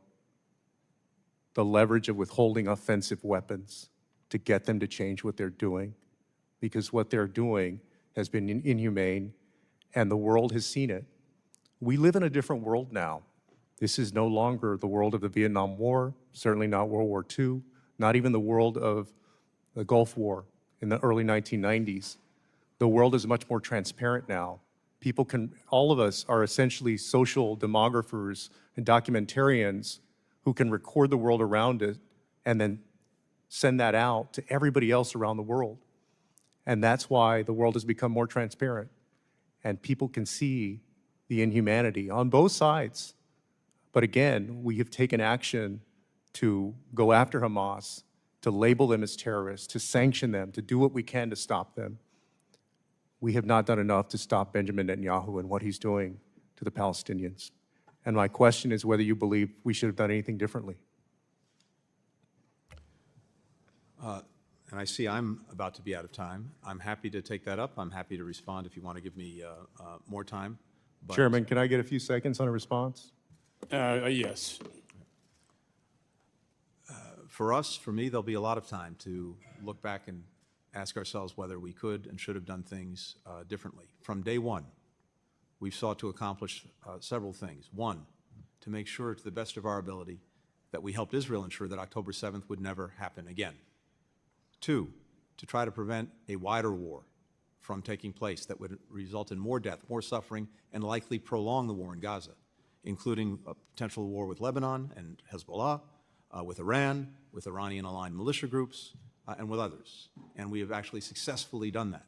Third, to do our best to make sure that civilians caught in a crossfire of Hamas's initiation, who didn't start this and can do nothing to stop it, are protected. And we've worked every single day to do that. I've also been to the region 12 times since October 7th. I'm heading back in an hour or two to continue the efforts to get a ceasefire and hostage agreement, to get the hostages home, to get the guns to stop firing, to put Gaza on a better path. And meanwhile, to try to make sure that people have the assistance they so desperately need. Gentleman's time has expired, and we wish you well. Is with us every single day. Chair now recognizes Mr. Burchett. Thank you, Mr. Chairman. I'll miss your leadership. Appreciate your friendship, brother. Mr. Secretary, 13 brave Americans lost their lives. One of them, his people live in my area, and I live on the street named after him, Staff Sergeant Ryan Canals. And I remind folks that 13 brave Americans lost their lives, and there's a lot of moms and dads that lost their kids because of this. And the blood is on your all's hands, and that needs to be acknowledged. But, Mr. Secretary, in your opening remarks, you stated that al-Qaeda is not regrouped in Afghanistan. A friend of mine who just returned from there wants you to know that al-Qaeda, in fact, has thousands of fighters in Afghanistan and 8 new bases there. One of those bases is in the Panjshir Valley, which is the home to Afghan resistance. In July of 2024, a call was issued to foreign fighters around the world to migrate to Afghanistan and join the ranks of the jihad. This was widely covered by the media, and in fact, there is video evidence of al-Qaeda fighting alongside the Taliban. Knowing all that, is Hamza bin Laden still alive? I couldn't tell you definitively. Well, he was, if people don't know, he's the leader of al-Qaeda, and his father, Osama bin Laden, was killed. Hamza was thought to be dead sometime in 2019, but new reports suggest that he is alive and still in charge of al-Qaeda. What is the relationship between Taliban, al-Qaeda, and ISIS? When it comes to ISIS, which is the group that is of greatest concern in Afghanistan, the relationship between the Taliban and ISIS is deeply adversarial. The Taliban sees ISIS as its #1 enemy, and it has the will, but not necessarily the capacity, to deal effectively with it. Okay. Al-Qaeda is a different story. This is obviously a group that the Taliban in the past has collaborated with, given shelter to, and otherwise acquiesced to. Okay, what has the State Department done briefly to unify the Afghan resistance groups who want to drive out the Taliban? There's not much of a resistance active in trying to do that. All right. Well, my friend Legend, an Afghan-American and former U.S. Army non-commissioned officer, has traveled to Afghanistan after the collapse and reports that the Taliban has been benefiting from U.S. cash shipments sent to the Afghan Central Bank. This is American funds. And that sanctioned terrorists are diverting U.S. aid meant for the Afghan people. Why are we giving the Taliban millions in taxpayers' dollars while they hold Americans hostage and are killing the Afghan people? And in my opinion, sir, they will hate us for free. We don't need to be giving them money. We're not giving the Taliban anything. As I discussed with Congressman Mast, we are providing money, as many other countries are, to UN agencies, NGOs, to help the Afghan people. And these agencies are funding the Taliban. Reports are saying between 40 and 80 million U.S. tax dollars are given to the Taliban every dadgum week. I mean, is that acceptable? According to the report that I read and that Congressman referred to, the CIGAR's report, of the approximately $8 billion that the international community, including the United States, has dedicated to Afghanistan, about $10 million of that is 0.1%, has no doubt gotten to the Taliban in terms of I don't care if it's a dadgum utilities. penny. I don't care if it's a penny. I mean, for you to sit up here and admit that our enemies, I mean, these people swear to hate Christians and Jews, and that takes care of about everybody in this dadgum room. And we're sending them, I don't care if it's 1%, and you can, but let me tell you, $10 million is a hell of a lot of money to the people I represent, sir, and it needs to be something that you all, let me get on my questions, I'm running out. I've invited President Salih and Commander Massoud of the Afghan resistance of the U.S. to meet with myself and colleagues. Will the State Department work to facilitate their entry into the country to meet with Congress? I'll be happy to follow up with your office on that. All right. Just for the record, this State Department has funded our enemies, and they've turned a blind eye to our open southern border. U.S. Border Patrol has caught known terrorists sneaking into our country, likely using our tax dollars to do so, and this disastrous withdrawal from Afghanistan was not a solution. It was the beginning of a much bigger problem waiting to happen. Let me ask you one more question. The committee asked, Mr. Secretary, according to Ambassador Kazalad, I'm not sure how you say that, do you believe the Taliban violated the Doha Agreement, and you purportedly advised President Biden during the interagency review to enforce the agreement conditions and not withdraw until the Taliban complied? The Taliban was in violation of the Doha Agreement in a number of ways. It was in violation when the previous administration drew down forces repeatedly. It was in violation during the time that we were in office before the evacuation. But why did you advise conditionally? When it comes to the agreement, what we tried to do was to get them to abide by the conditions, notably to engage in a negotiation with the Afghan government to produce a new government that would bring everyone together. They didn't do that. But because we had the deadline and because we had the prospect of the Taliban resuming attacks on U.S. forces, which would have required us to put tens of thousands of Americans back into Afghanistan, we followed through with pulling them out. Thank you. Mr. Chairman, it's clear to me that this group is clearly out of their league, and the new administration couldn't get here fast enough. Thank you, Mr. Chairman. Gentleman yields. Chair recognizes Ms. Titus. Thank you, Mr. Chairman. Thank you, Mr. Secretary. Just bring things back a little bit to the realm of reality. Throughout this do-nothing Congress, which has been led by the Republicans, we've seen time and time again the majority's lack of interest in actually solving problems. On this committee, the Republicans have blown a lot of smoke about the process. They've tried to hold you in contempt, and they've ignored our kind of foreign policy making responsibilities by just not paying any attention to Democratic backsliding in Georgia, what's just happened with the toppling of Assad in Syria, just to do nothing but yammer about who's qualified and who's not to make these kind of decisions. You know, Democrats, on the other hand, have been focused on real solutions. We took the after action report and introduced legislation codifying some of these recommendations in an effort to support the State Department's crisis response, to protect our Afghan allies, which they claim they want to do, and to position our national security apparatus to address the landscape of this kind of new Afghanistan situation. Many of those proposals, in fact, made it into the NDAA that just came out over the weekend. I was glad to see some of those proposals in the State Department's appropriation or authorization, and one of those that I was especially pleased with was my CARE Authorization Act. This would codify the coordinator for Afghan relocation efforts at the State Department for the next 3 years. I wonder, Mr. Secretary, if you could talk about the importance of the CARE program, this measure to codify it, and how it can impact the work that you're doing in the new landscape. Well, thank you very much, and I deeply appreciate the support that you've shown and other members have shown for these efforts. We have an obligation that I believe is a strong bipartisan obligation and sense of responsibility to the many Afghans who stood beside us for 20 years in Afghanistan. And we've worked very hard, as I said, to revitalize the SIV, the Special Immigrant Visa Program. We brought in more people, more visas in the last 3 years, almost as many as in the entirety of the program going back to 2009. But part of that, of course, as well as refugees who come in under other parts of the law, needs a tremendous amount of support when it comes to relocating them, resettling them here in the United States. And the department established this effort in this office to do just that, to work to make sure that we could bring Afghans out, get them to so-called lily pad countries where we could finish processing them, then to bring them to the United States, and then to work with resettlement agencies to make sure that they could be resettled and integrated into communities. And we've also seen an incredible outpouring from Americans all across this country through a sponsorship program we set up so that private individuals and groups could also welcome Afghans to this country. And we've seen tens of thousands of people stand up to do that.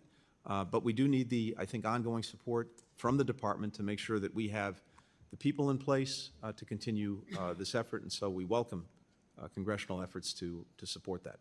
Thank you. I'd like to follow up about the SIVs. You know, the report from the majority said that, or alleged that President Biden abandoned our allies, but the numbers tell an entirely different story. As you referenced, during Trump's time in office, the SIV coordinator role was vacant for the entire time. Trump, just to give the numbers to the point you make, Trump only issued 7,116 SIVs in a 3-year period, and processing time increased from 480 days in January of 2017 to 996 days in January of 2021. When you were here in 2021, you spoke to us about this immense backlog, that the administration had inherited of more than 17,000 applications of SIVs. Ambassador Smith affirmed that the Trump administration had taken, this is a quote, taken no steps to reduce the backlog. In just his first 8 months of the administration, however, President Biden issued 8,760 Afghan SIVs and halved the processing time. So, you know, the success is in those numbers, and it's very clear what the emphasis has been under the previous administration, not what's been alleged. And can you just talk a little bit about how you were able to accomplish this? Well, I think you covered it very well, but simply to say that, yes, we inherited a program that was basically stuck. Nothing was happening. There hadn't been an interview for someone to get their visa. Going back to March of 2020, we had a backlog of about 18,000 people. And as soon as we came in, we restarted the interviews. The president issued an executive order, one of the very first, instructing us to look at what we could do to cut the delays, to beef up the staffing. We cut the time in half for processing SIVs. I quintupled the resources at the State Department, going to look at the applications so that we could get people through the system. And as a result, I won't repeat the numbers that you cited. We rebooted a program that had been moribund. And we brought many, many, many Afghans here. But that didn't stop after the evacuation. And as I noted, since then, almost 70,000 Afghan SIVs, and that was as many in 3 years With as all the due respect, entirety of the Secretary, the program. gentleman's very time much, has and thank you expired. for Chair doing that. recognizes Mr. Baird. Thank you, Mr. Chairman. And I'd like to start my comments. I appreciate you being here, Mr. Secretary, but I want to express my appreciation to the Gold Star families that are here today. And I also want to express my sorrow for your loss. And one of those was Corporal Humberto Sanchez from my area, Logansport, Indiana. So I just want to make that on the record because of their sacrifice. But, Mr. Secretary, I have questions about whether or not you've expressed opposition to the unconditional withdrawal to the President or Mr. Sullivan or to NATO, because on April 21st, you made a visit to Brussels to talk with NATO, and after your visit, you made an unannounced visit to Afghanistan on April 15th, 2021. Could you give us some idea what the purpose of that visit? And then what information did you bring back and share with the President from this unannounced visit? Thank you. The purpose of the visit was to see for myself the situation on the ground in Afghanistan, to hear directly from our embassy how they were pursuing the mission, our diplomatic mission, our mission to bring more SIVs out, and also to talk to Afghans, not just from the government, but from across society, which I did on that trip, to hear from them how they saw the situation as it was evolving. And that was a very informative trip, as were my many discussions at NATO with our allies and partners throughout that period. Now, I'm not going to share the advice or counsel that I gave to the President. That's between me and him. Having said that, I think what we were looking to do was to see if we could get the Taliban to meet its requirements under the agreement, particularly to engage in a negotiation with the Afghan government, to have not only an enduring ceasefire, but also to have a political transition in Afghanistan. We worked on that until the day that the Afghan president, Ghani, fled. In fact, I was on the phone to him the night before he fled, on August the 14th, in which he told me that he wanted to continue working on getting an agreement with the Taliban, but if he couldn't, he would stay and fight to the death. And he left the next day. So my trip back then obviously helped to inform our diplomacy, our approach to what we were trying to do, and I wish we could have gotten, obviously, the Taliban to agree to meet its commitments, but we didn't. So thank you. The thing I'm also interested in, do you feel that the President acted on any of the information that you brought back to him from that meeting? And was it any coincidence that the President announced an unconditional withdrawal just 6 days after you had that meeting with him? The President absolutely factors in, and I know for firsthand, the information, the ideas, the recommendations that I bring to him, that many others in the administration bring to him. And we have a very deliberate process for working through all of these issues. And he's insisted from day one on hearing from everyone, on making sure that we're all questioning our assumptions, our biases going in. That's the way he operates. But ultimately, he has to make the decisions. We can all give our recommendations and advice. He's the one who has to make the judgments. He's the one that makes the final call. Again, it was our effort and our policy to see the Taliban meet its obligations. It didn't. But I remind, again, that we had a deadline that was bequeathed to us, and during that period, from the Doha Agreement to the evacuation, the Taliban agreed that it would not attack our forces or partner forces. It would stay away from the cities. Had we not fulfilled the Doha Agreement in terms of removing our forces from Afghanistan, those attacks would have resumed on us, on our partners, on the cities, and as I said, it would have required sending in thousands more Americans to defend against those attacks and to try to hold on to Afghanistan. Thank you. I yield back. Gentleman yields. Chair recognizes Ms. Jacobs. Thank you, Mr. Chairman. Thank you, Mr. Secretary, for being here. Thank you to the Gold Star families who are here for your sacrifice and for representing the Gold Star families that we know have sacrificed so much over the last 20 years. I represent San Diego, the largest military community in the country, and my community has borne the cost of this 20-year war. And so, Secretary Blinken, rather than repeatedly revisiting the events of 3 years ago, I'd really like to look ahead and consider what we actually learned from America's two-decade, $2.3 trillion investment in Afghanistan, an investment which was intended to foster democratic growth, democratic governance, and state capacity, but which ultimately fell short, as evidenced by the fact that the government instantly collapsed after our departure and is long-standingly ranked as one of the most corrupt states in the world. So the Global Fragility Act, a law which was signed by President Trump, was designed to incorporate some of these lessons from Afghanistan and to pilot a more integrated strategic approach to how we deal with fragile and conflict-afflicted regions. Reflecting on the shortcomings of our 20-year war and the withdrawal's aftermath, what key insights have guided the department's evolving approach to conflict prevention and stabilization, and how have these lessons shaped the implementation of the Global Fragility Act to ensure that future engagements emphasize building resilient, accountable institutions rather than just propping up hollow, corrupt ones? Well, I think you said it very well. I think one of the lessons that I at least take away from the 20 years is that while very well-intentioned and noble in aspiration, the idea of nation building and trying to impose a democracy on a country by, in effect, by military means alone is simply not going to work. And that while security is necessary, it's not sufficient to getting the job done. And unless you have a whole of government and really a whole of society approach that looks at the various things that are likely to drive people apart and create conflict within a society, you're unlikely to stop it, and you're unlikely to see the emergence of a stable, never mind, democratic government.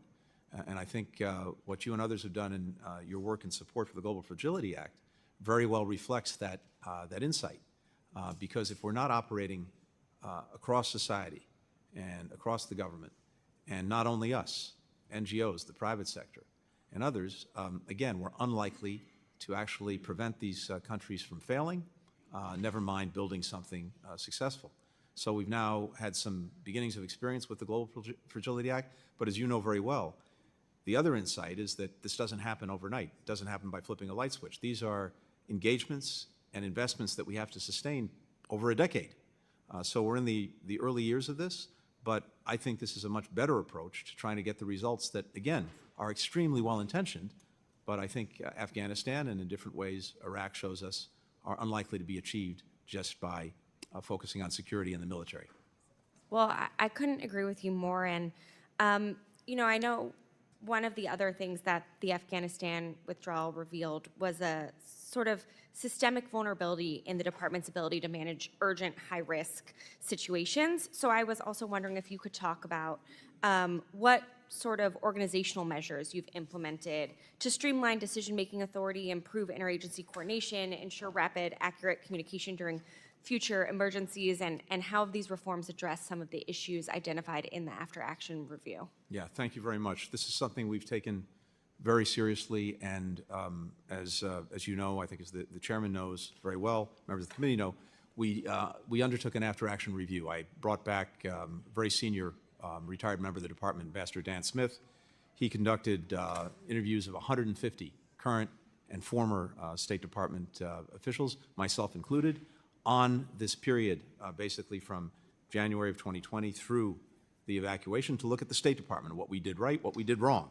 And as I mentioned earlier, a number of important recommendations came out of that to strengthen us going forward. We had 34 recommendations in 11 categories. We've taken 40 actions since then.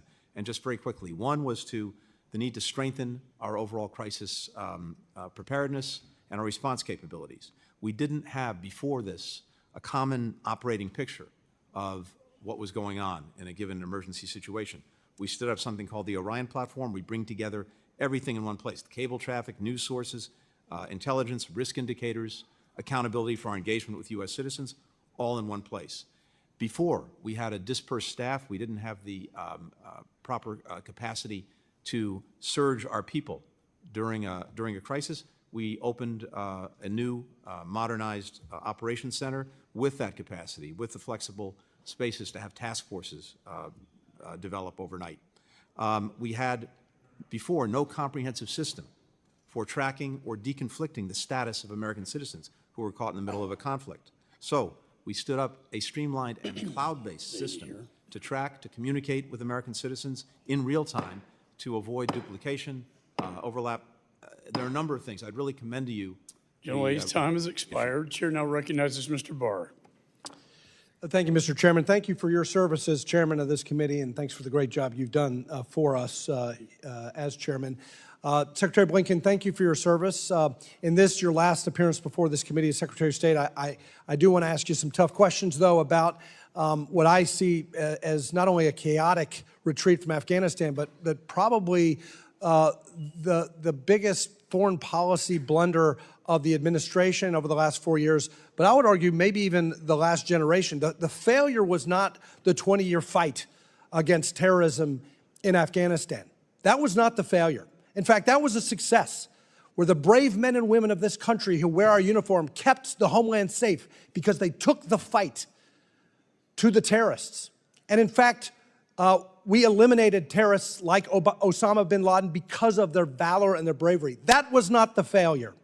The failure that dishonored their 20-year service was the chaotic and disastrous retreat. And so from your opening statement, you said it's important to put it in context, the events of August of 2021. Important, I agree. So let's talk about the Doha Agreement, Mr. Secretary.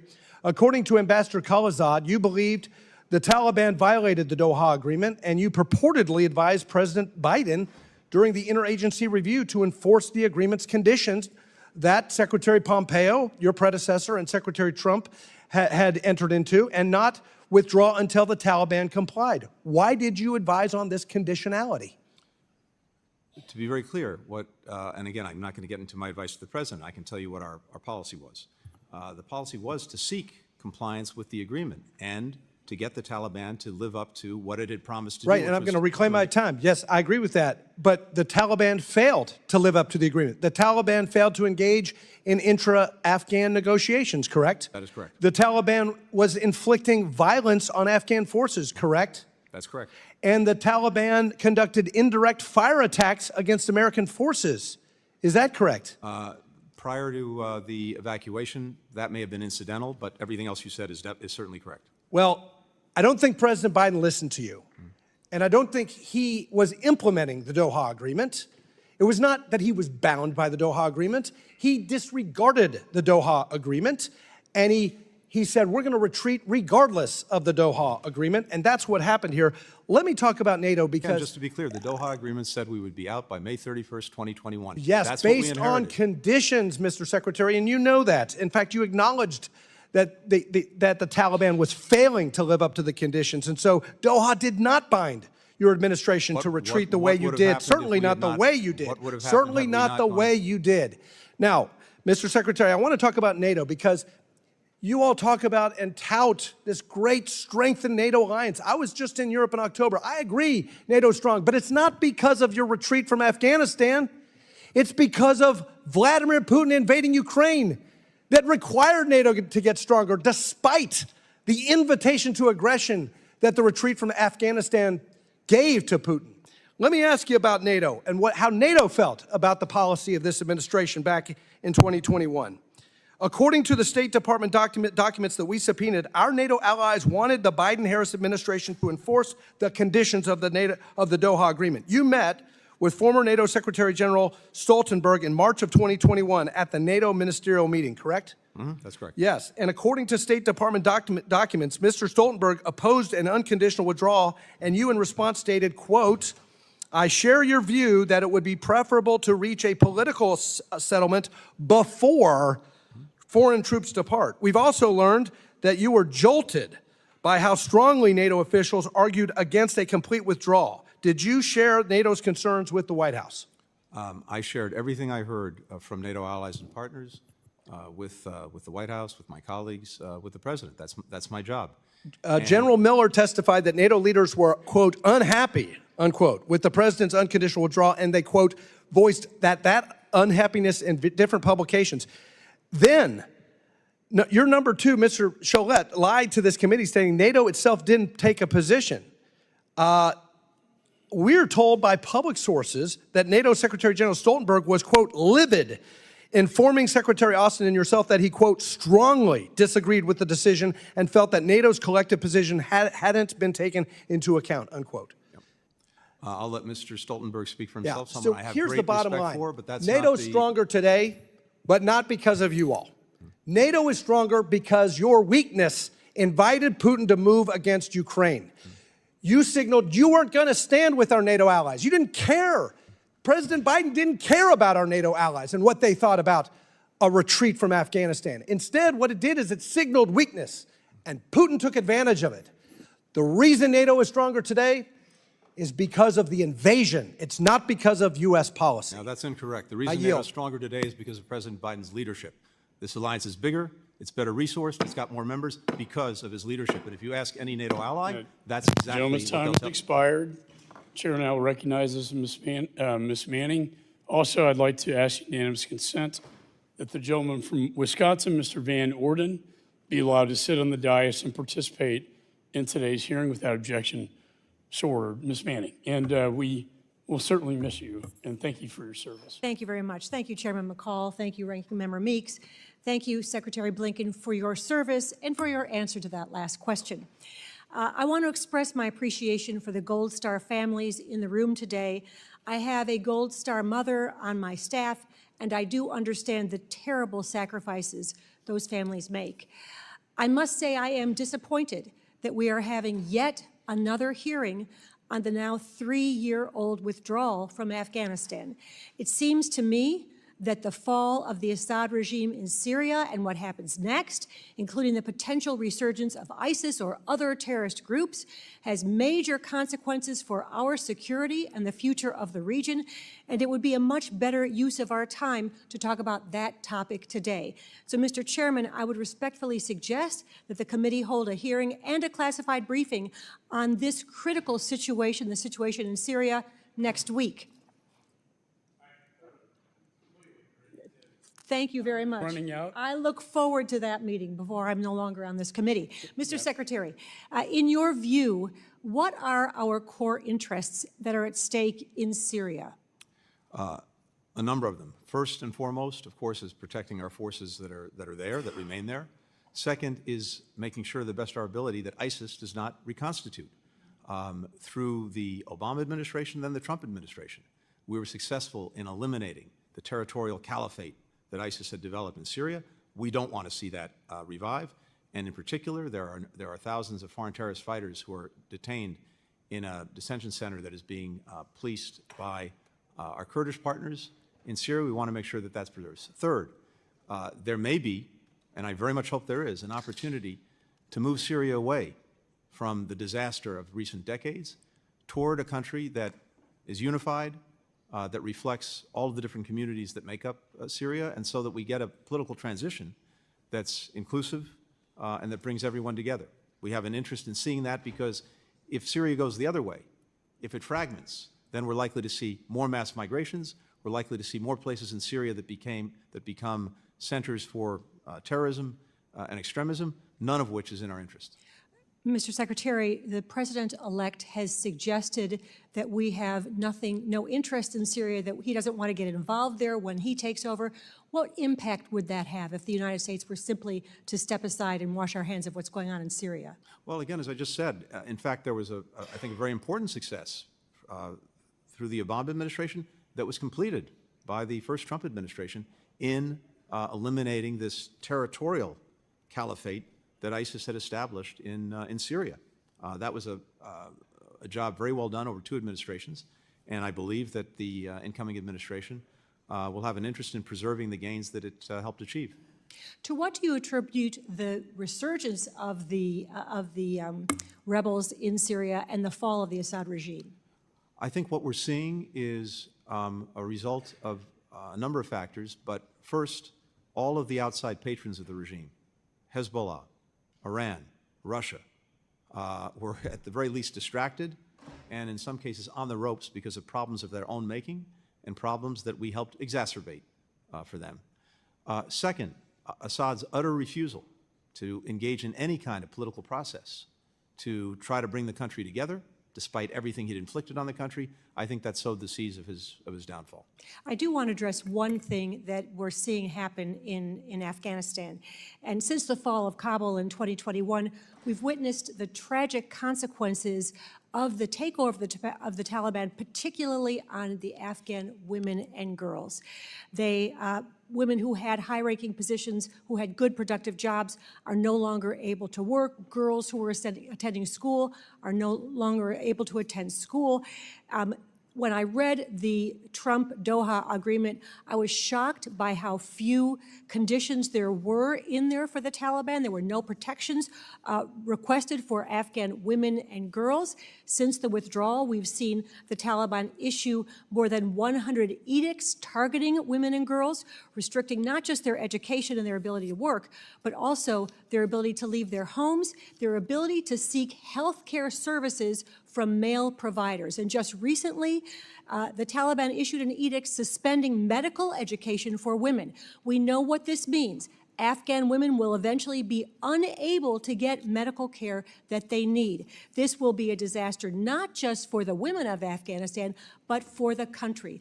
What steps have you taken to push back on those edicts and help the vulnerable Afghan women and girls? These edicts are abhorrent, and they would take Afghanistan back to the dark ages. From day one, we've worked to do everything we can to defend, support, and where we can empower women and girls in Afghanistan, including having senior officials whose mission is to do just that, including setting up different mechanisms so that their voices can be heard in our policy deliberations and in the international policy deliberations, including when it comes, for example, to recognizing the Taliban. We've sanctioned many members of the General, Taliban. time's expired. Chair I'm happy to recognizes follow up. Ms. Salazar. Thank you. Thank you, Mr. Chairman, and thank you, Mr. Blinken, for being here with us. And you know, the disastrous withdrawal from Afghanistan had ramifications around the world, not only in the Middle East and including the messages to dictators just like the Taliban, but to other people, specifically the Western Hemisphere. And I just want to concentrate my time on 3 countries that are highly important for my constituents, starting with Venezuela. Sir, I hear that you're planning to cancel the oil licenses to actors like Chevron and Repsol and others. And my question is, are you planning to cancel those oil contracts before or after January 10th, which is when Maduro is supposed to be assuming the presidency? I can't speak to the actions that we'll take in terms of when we'll take them. I'm happy to follow up with your office. You know, you can take this opportunity to announce, sir, that we are not going to be doing business with the dictators anymore. And then the whole world is looking at you. So why don't you send the right message to Maduro and saying, if you steal the elections, you're not going to make any money off Well, I us? think we've been sending very clearly the message about how we see the election, how we see the abuse of the system by Maduro, the work that we've done to support Mr. Gonzalez and I know, others sir, going but forward. the problem is that if the Maduro regime has money from Chevron, That goes to PDVSA, goes to the treasurer, and then they have more money for the repressive apparatus. You know that. And as you know, the opposition supported all the efforts that we took to see if we could get an election that would reflect the will of the people. We got an election. We saw the will of the people. Unfortunately, it's not been And they recognized. stole it, and now he's Right? going And so to be now- sworn in on January the 10th. And But you can send the message to Chevron saying no more oil for now. we will take the necessary steps to make clear. But I hear that you are thinking about doing that. Is that correct? Again, everything is on the table right now, including in terms of the licenses. Good. Now let's go to Colombia, sir. President Petro from Colombia has asked President Biden to pardon a guy, but most people here won't know who he is. His name is Simon Trinidad. He's a terrorist. He is serving 60 years in prison, at a federal prison, for kidnapping 3 American contractors. What was your recommendation to the president? To pardon Simon Trinidad? I'm not aware of that request, but I'm happy to follow up. I'm not aware. You're of that. not aware? I'm not aware of that request. But you know, if that request should go through the State Department, that's you. Imagine it would. So you have not heard about that. But I'm if not that aware. were to be the case within the next hours, what recommendation would you give the president? I'd have to make sure that I'm fully informed. Well, he's a terrorist. Again, I want to see, if there is something, I want to see it, understand it, and read it. But certainly his record speaks for itself. But you understand that if you were to pardon Simon Trinidad, you will make every single Colombian living in the United States a Republican, right? And we don't want to do that. I mean, we're happy about that, but that's not the honorable thing to do. So make sure that President Biden doesn't make a mistake. Just it's humble opinion. Let's go to Cuba. Is Cuba under review to be removed from the list of countries sponsors of terrorism? Is it under review, sir? I don't anticipate any changes in our policy toward Cuba during the pendency of this administration. All right, I'm happy you're saying that. Laudable to hear that, but specifically, is it under review right now? Because if you're going to remove a country from a list of terrorists, of this country's sponsors of terrorism, you need to start a review. And my question is it yes or no? Is Cuba under review? Under the law, depending on the different authorities of this kind, some mandate a regular review, others don't. All I can tell you right now, sitting here today, is I don't anticipate any changes in our policy. So you are telling me that between now and January 20th, the President of the United States is not planning to remove those bastards, the Cuban regime, off the list of countries that sponsor terrorism? As I said, I don't anticipate any changes in You our don't policy. anticipate. So how can I interpret anticipate? Can you commit right now that that's not going to happen? You know why? Because all I'm doing is trying to prevent, to give money to the repressive apparatus that has been taking everything away from the Cubans. You're aware of that, right? So I just need to make sure that you understand the message from my community. Do not do that. Don't give them the oxygen that they want to continue greasing the repressive apparatus. Tell me. You And have 20 again, seconds. I can't, I do not make decisions for the Sure you president. do. The president- Come on, sure you do. I do You're not the make State decisions for the president. Department. The You president makes give the decisions. All I can recommendation tell whether you to take them or is- not. Tell me, I'm All I sorry. can tell you is I Tell don't me. anticipate any changes in our policy toward Cuba between now and the end of this administration.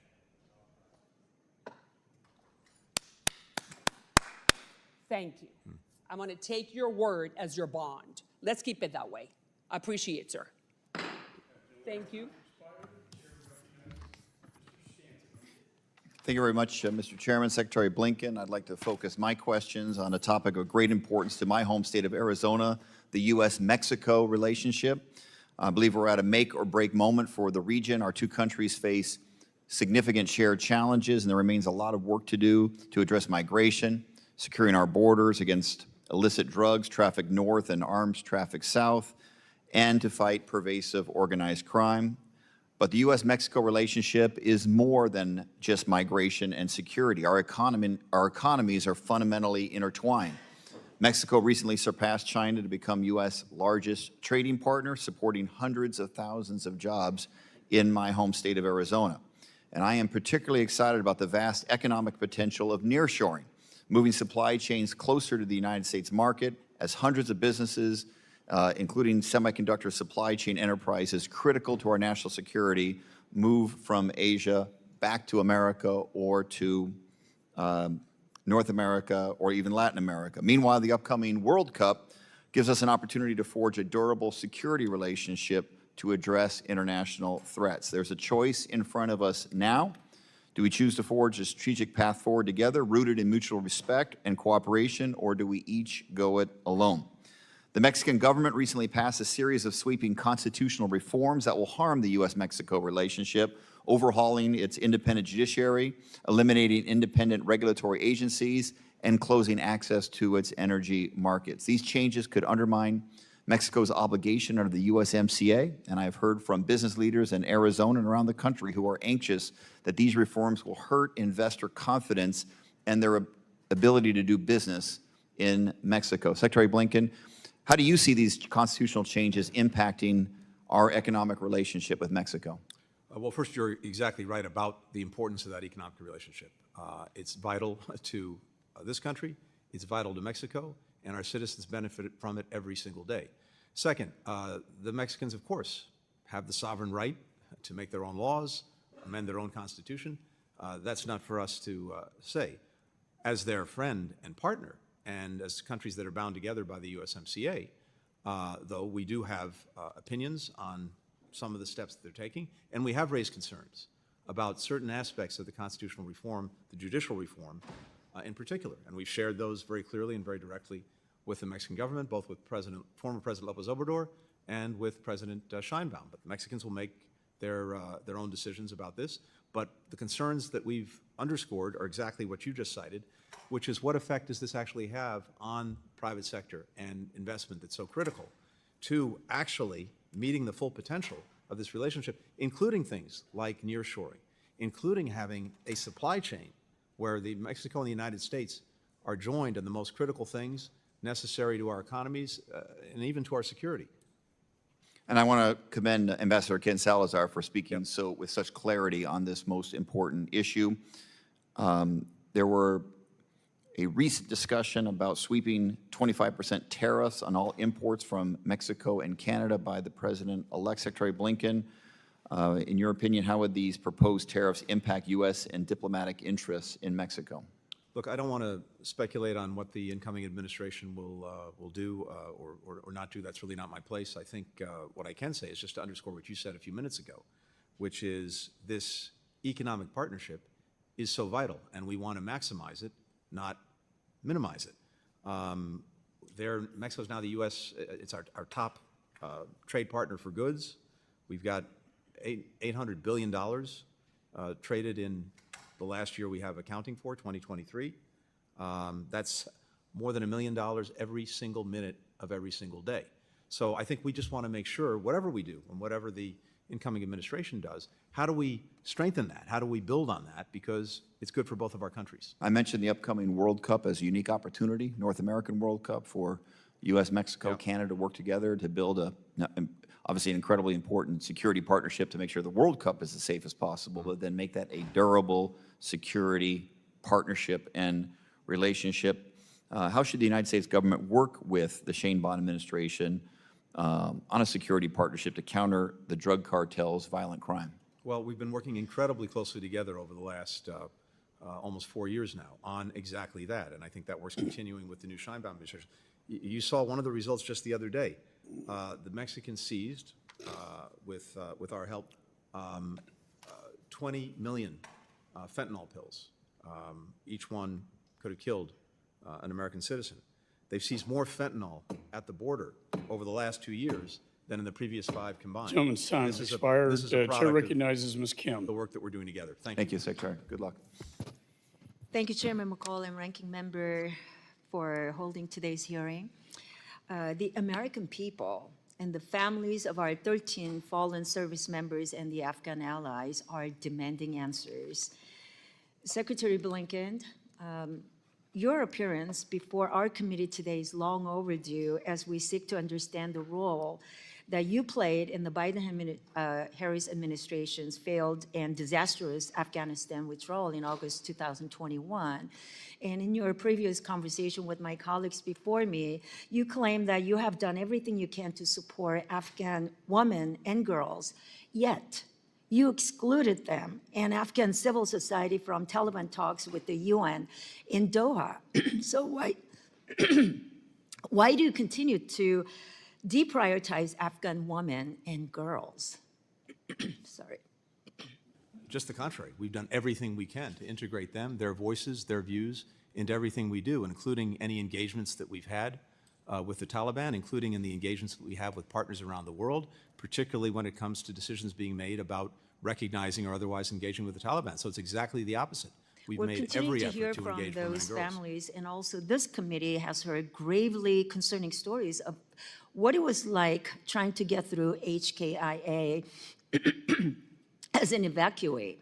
Your own personnel testified that there was little to no guidance from you on who qualified to be evacuated from Afghanistan. So based on documents we received and witnesses we interviewed, at no point did you identify who the U.S. would be responsible for getting out during the non-combat evacuation operations. So did you ever determine which populations were eligible to be evacuated? Yes, absolutely, and that was very clear. There Who were they then? Very discrete populations: American citizens, legal permanent residents, and Afghan allies and partners, particularly those who had stood with us. How did your But department what happened determine is which populations were eligible for evacuation? Who was responsible for making those decisions? these are determinations that are made by the administration, by the State Department, and when it comes to Afghans at risk, there were many Afghans at risk that we were seeking to get out. And because this was such a dynamic situation with conditions changing by the hour, at different moments during the evacuation, we had greater access to certain parts of that population than others. So we focused Secretary, where we could. what documents did those evacuees have to provide to prove their eligibility? Are you aware of a hall pass that your department provided instead of legal identification documentation? We sought to do everything possible to get them the documents or identification that they needed in order, as necessary, to get through the Taliban, which had control of the area around the airport, and of course, documentation is necessary for our own people. That hall pass that we're talking about were reprinted in droves.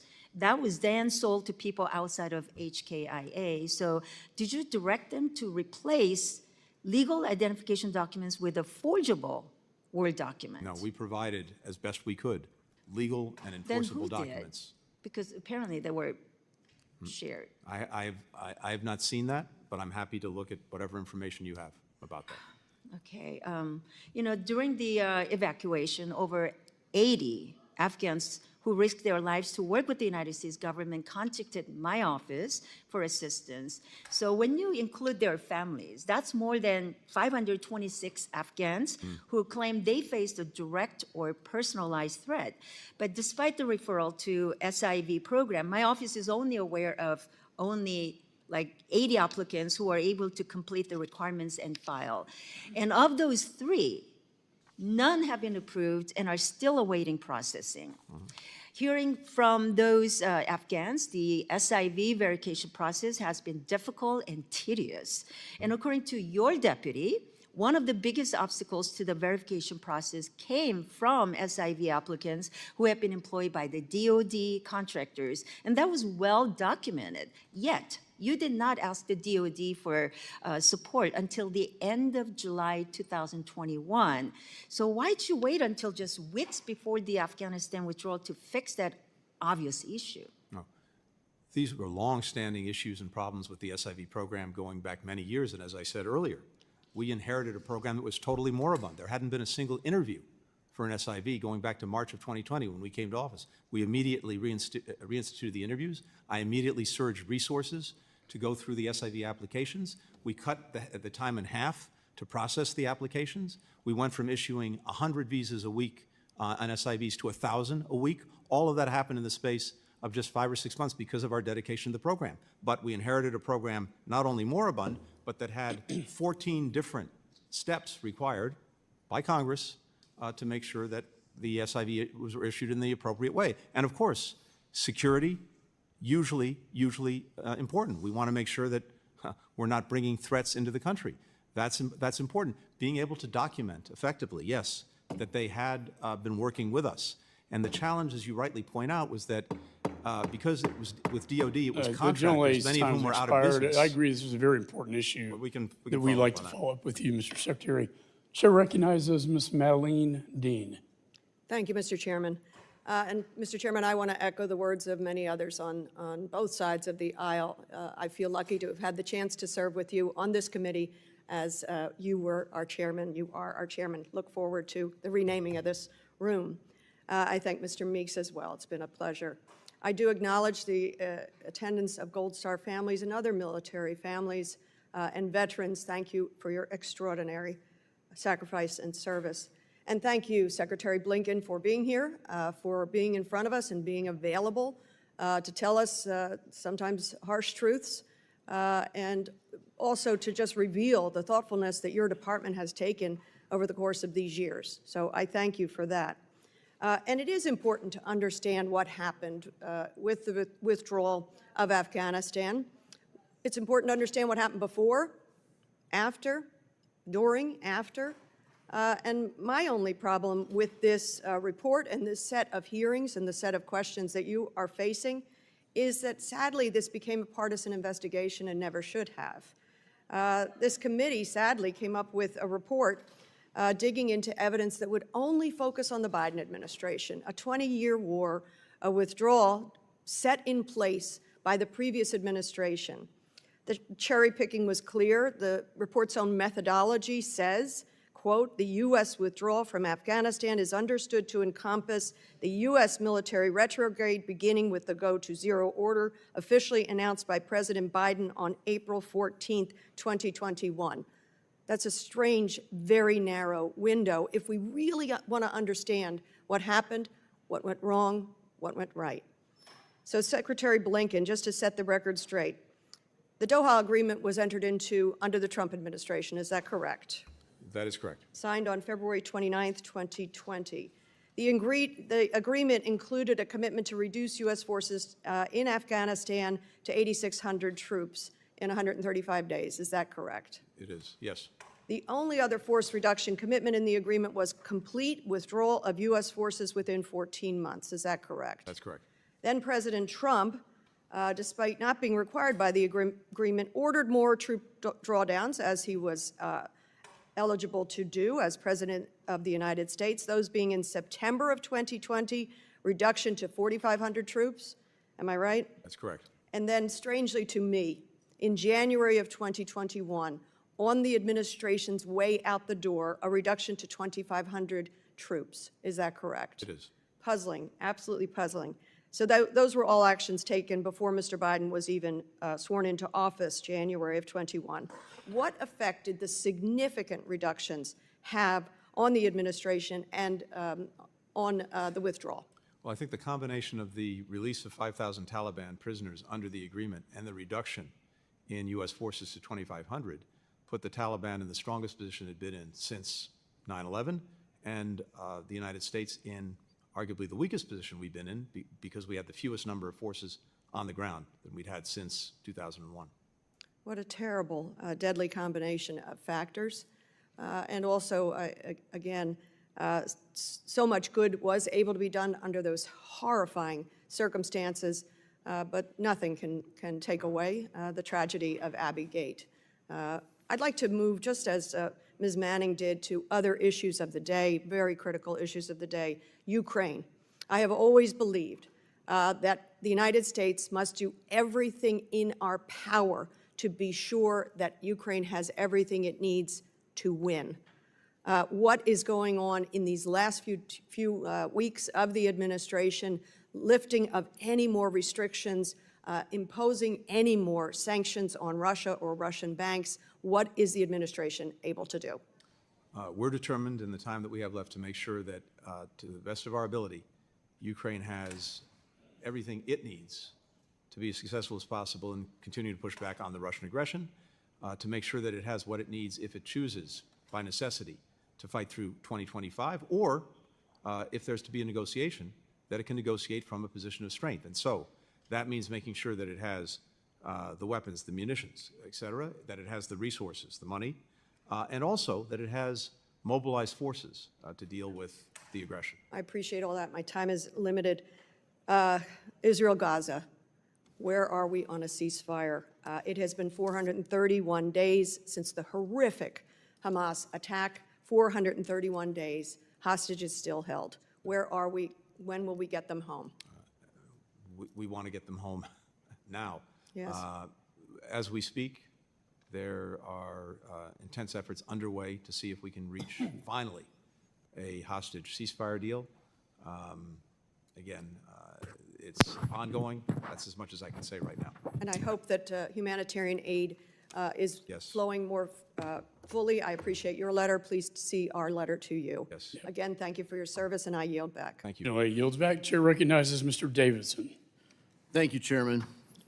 Mr. Secretary, I want to review a couple dates. First, on February 29, 2020, the Trump administration signed the Doha agreement with the Taliban. The agreement promised a conditions-based incremental withdrawal, and the Trump administration delayed that withdrawal precisely because those conditions were not being met. On April 11, 2021, the go-to-zero presence in Afghanistan was given by the Biden administration, and that was given freely by the administration, despite not being in compliance with the Doha agreement. Your own Deputy Assistant Secretary Mark Evans testified before this committee that the decision to go to zero was not contingent upon the Doha agreement. Secretary, one of the dates I really want to focus on is July 8th, 2024. That's the date that the total withdrawal was finalized by the administration, and the date certain. It's shifted from a conditions-based to a date certain. Is that correct? The date certain was there, I believe, starting in April, when the president said we would follow through on the withdrawal that the previous administration had agreed to, except it was extended from May 31st to September. So it was always going to be date certain, not conditions based. Well, that was what the so Doha that's what agreement. look. That's what you said. So when you made that decision, did the State Department block American citizens from departing from the airfield in Mazar-e-Sharif, Afghanistan? Absolutely not. They didn't. Block Who American did citizens. then? Who blocked them? I'm not aware of blocking any U.S. citizens. On the contrary, we were doing You everything know possible they were to get blocked. You citizens out. know they were blocked. I'd be happy to look at any information you have on that. I'm not aware of any American citizens who were blocked. And in fact, we were doing everything possible. And by the way, I want to thank you and thank every member who's been involved in this and the work that they did to get Mr. Americans Secretary, your State Department blocked American citizens and Afghan allies from leaving there. I personally worked with your State Department during those days. I have the emails, I have the photographs of American blue passport holding American citizens who were on the airfield awaiting departure that got clearance for safe third countries to depart to, and the order came down from the United States government. Was it the State Department?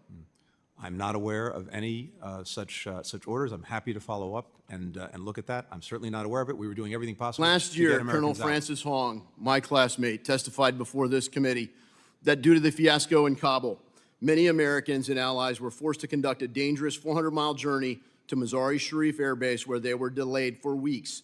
Colonel Hong testified, quote, that we spent 3 weeks hiding these nearly 400 people from the Taliban, keeping them alive and fed using funds from American donors. All this while the State Department delayed and frankly blocked American citizens from leaving. Secretary Blinken, I have communications, as I said, that show this happened. And you're saying that didn't happen? Why would we block Americans from That's the leaving problem Afghanistan? I have.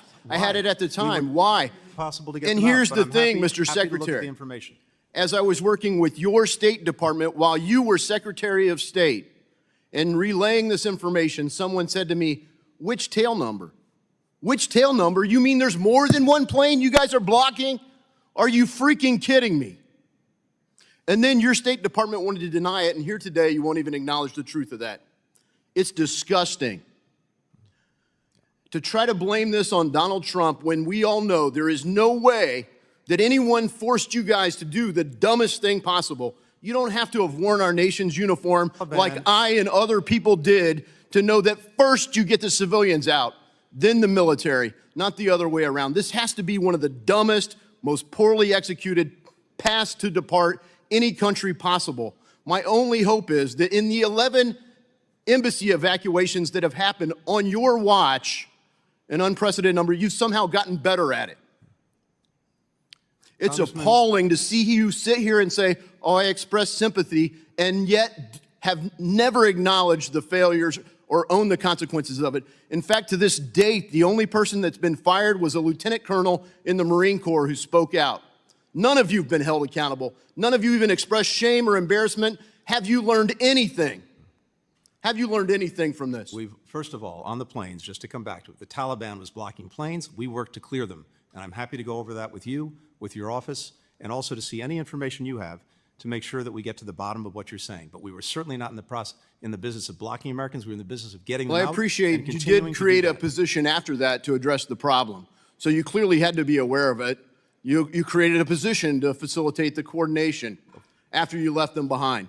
Of course, we were determined to get every American who wanted to get out, and that didn't Gentlemen, stop on August 31st. gentlemen yields. We got 500 Americans out Chair between then and the end of the year recognizes because Mr. of that Crow. ongoing commitment. Thank you, Chairman, and thank you, Secretary Blinken, for coming before the committee voluntarily and providing your perspective and helping address the questions of the committee.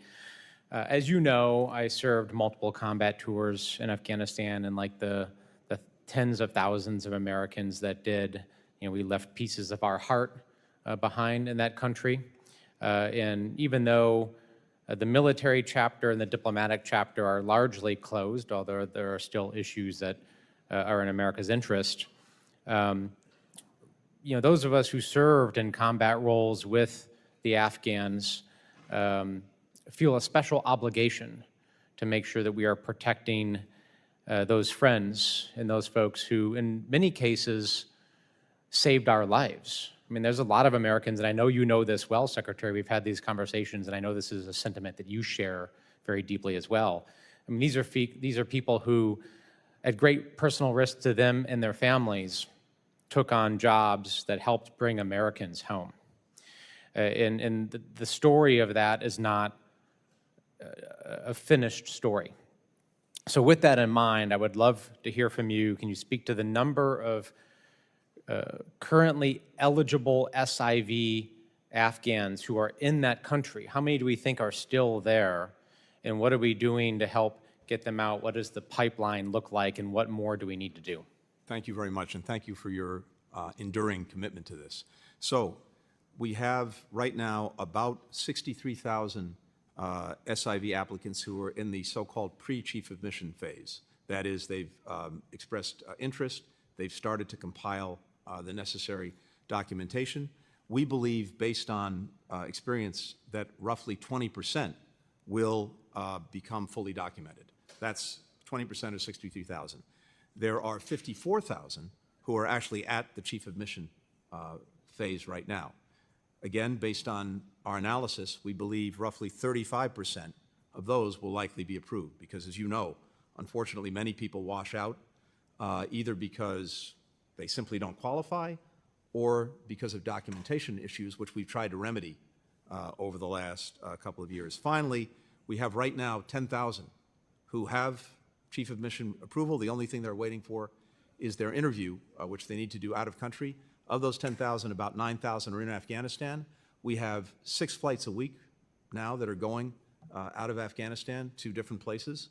And so we're working expeditiously to move people out, finish the process with an interview, and then get them on to the United States. That's roughly the current population. And I know these averages change, but can you give me a snapshot of a typical month? How many folks are we getting out of Afghanistan? We're working to get roughly 1,000 a week. Okay. And at the current rate, I worked with House leadership to get 12,000 additional visas authorized earlier this year. At the current burn rate, when do we run out of authorization? And I obviously will make a pitch to my colleagues here to join our effort to push for 20,000 additional visas in the next appropriation, which we're advocating. We need that. We will run out of our of the allotment we have. That's the basis for our support for getting another 20,000. When do you think we're going to run out? Let me come back to you with the exact time based on our most recent analysis. Okay. The last piece is the State Department did a pretty extensive and thorough after-action review. There was a classified version of that, a public version of that. I've spent a lot of time reviewing both documents, and as a result of that, I have introduced legislation, the Crisis Act, to help codify some of the changes. Can you just tell us very briefly, what are some of the reforms and changes you made within the department to, ensure that the problems and the shortfalls that we experienced in the withdrawal we're learning from those lessons, and we're ensuring that we're fixing things going forward. Yeah, and very briefly, and it's much of this is in the report, including the unclassified version. We now have a common operating picture that we didn't have before, where we're fusing all of the information that we need in a crisis, whether it's cables, whether it's open source, whether it's intelligence.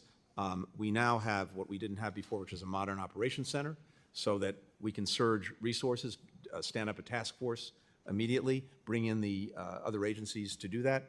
We now have what we didn't have before, which is a streamlined cloud-based system to track all of our engagements with American citizens, to make sure we're not duplicating, to make sure that we're in near real-time communication with them.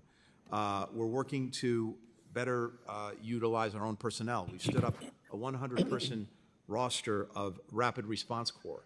People sign up for 6 months. That means that they're ready on a moment's notice to become part of a task force. They get training throughout that period on what they'll need to know if there's an emergency. We stood that up. I see my time is up. I'm happy to go over. I'm just trying to make sure you stay on schedule for your Thank you, flight. Mr. Chairman. Your flight to the Middle East. I don't want you to miss that. Appreciate that, Secretary. Thank you, Chairman. I yield back. Gentleman's time has expired. Mr. Green is recognized. Thank you, Mr. Chairman, and thank you for your leadership on investigating this. I'm over here, Secretary. Thank you. This catastrophic withdrawal, and I want to thank you, Secretary Blinken, for attending today. I'm going to preface my comments with something very similar to what the chairman prefaced his comments with. We've worked well together on nearshoring and stuff like that, getting the Tennessean out of Venezuela. Yeah. Roger Carson's my classmate, did a fantastic job with that. But today, my comments are going to be,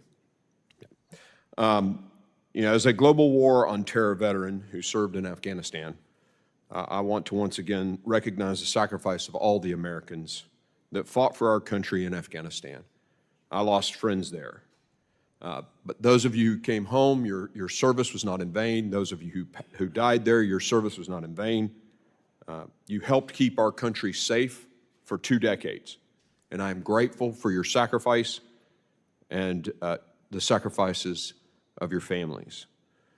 As a Night Stalker flight surgeon and an Army Ranger infantry officer, I remember our most sacred creed, leave no man behind. Secretary Blinken, you and our Commander-in-Chief left people behind. You left those in your care behind. You left Americans and our allies behind. Your delayed appearance before this committee, I think, is a disgrace to those Americans who did die in Afghanistan, and your decisions or the absence of leadership on this issue during the withdrawal of 2021 are directly responsible for the disaster.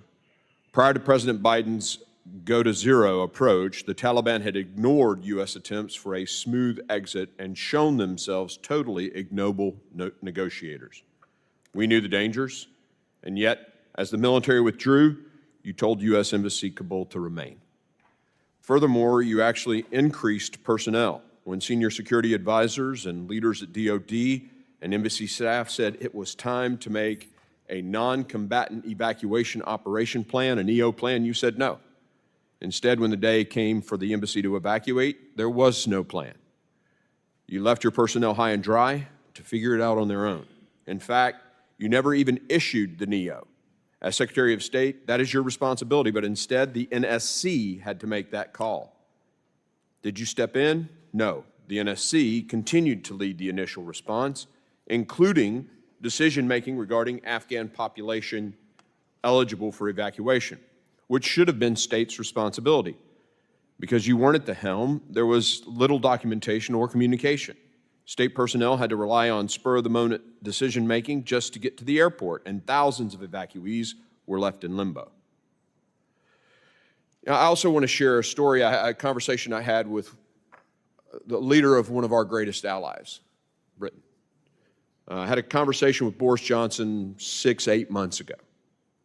I was at dinner with him, and I asked him, I said, hey, could you confirm a rumor, Mr. Prime Minister? Could you confirm the rumor that the Commander-in-Chief of the United States, Joe Biden, you called him and asked him to stay an extra 5 days, just 5 days, so that all the Brits could get out? And Boris Johnson told me, Chairman Green, I remember exactly where I was when I made the phone call. I asked for 5 more days, and President Biden told me no. This is our greatest ally on the planet, participating in the Red Sea with us against the Houthis when few others would. I pulled wounded British SAS guys off a target in Iraq. Their blood was on my hands. And I'm going to tell you, that relationship is, I mean, it's one of our greatest, if not our greatest. And yet we slapped them in the face and said, no, you don't get 5 extra days to get your people out. This according to the Prime Minister of England at the time. I find that unconscionable. And senior leaders at DOD have come here and testified. Senior leaders at DOD have testified on the HASC and told us, we were telling the State Department 4 or 5 months in this drawdown period, get your stuff together, and they didn't. Why?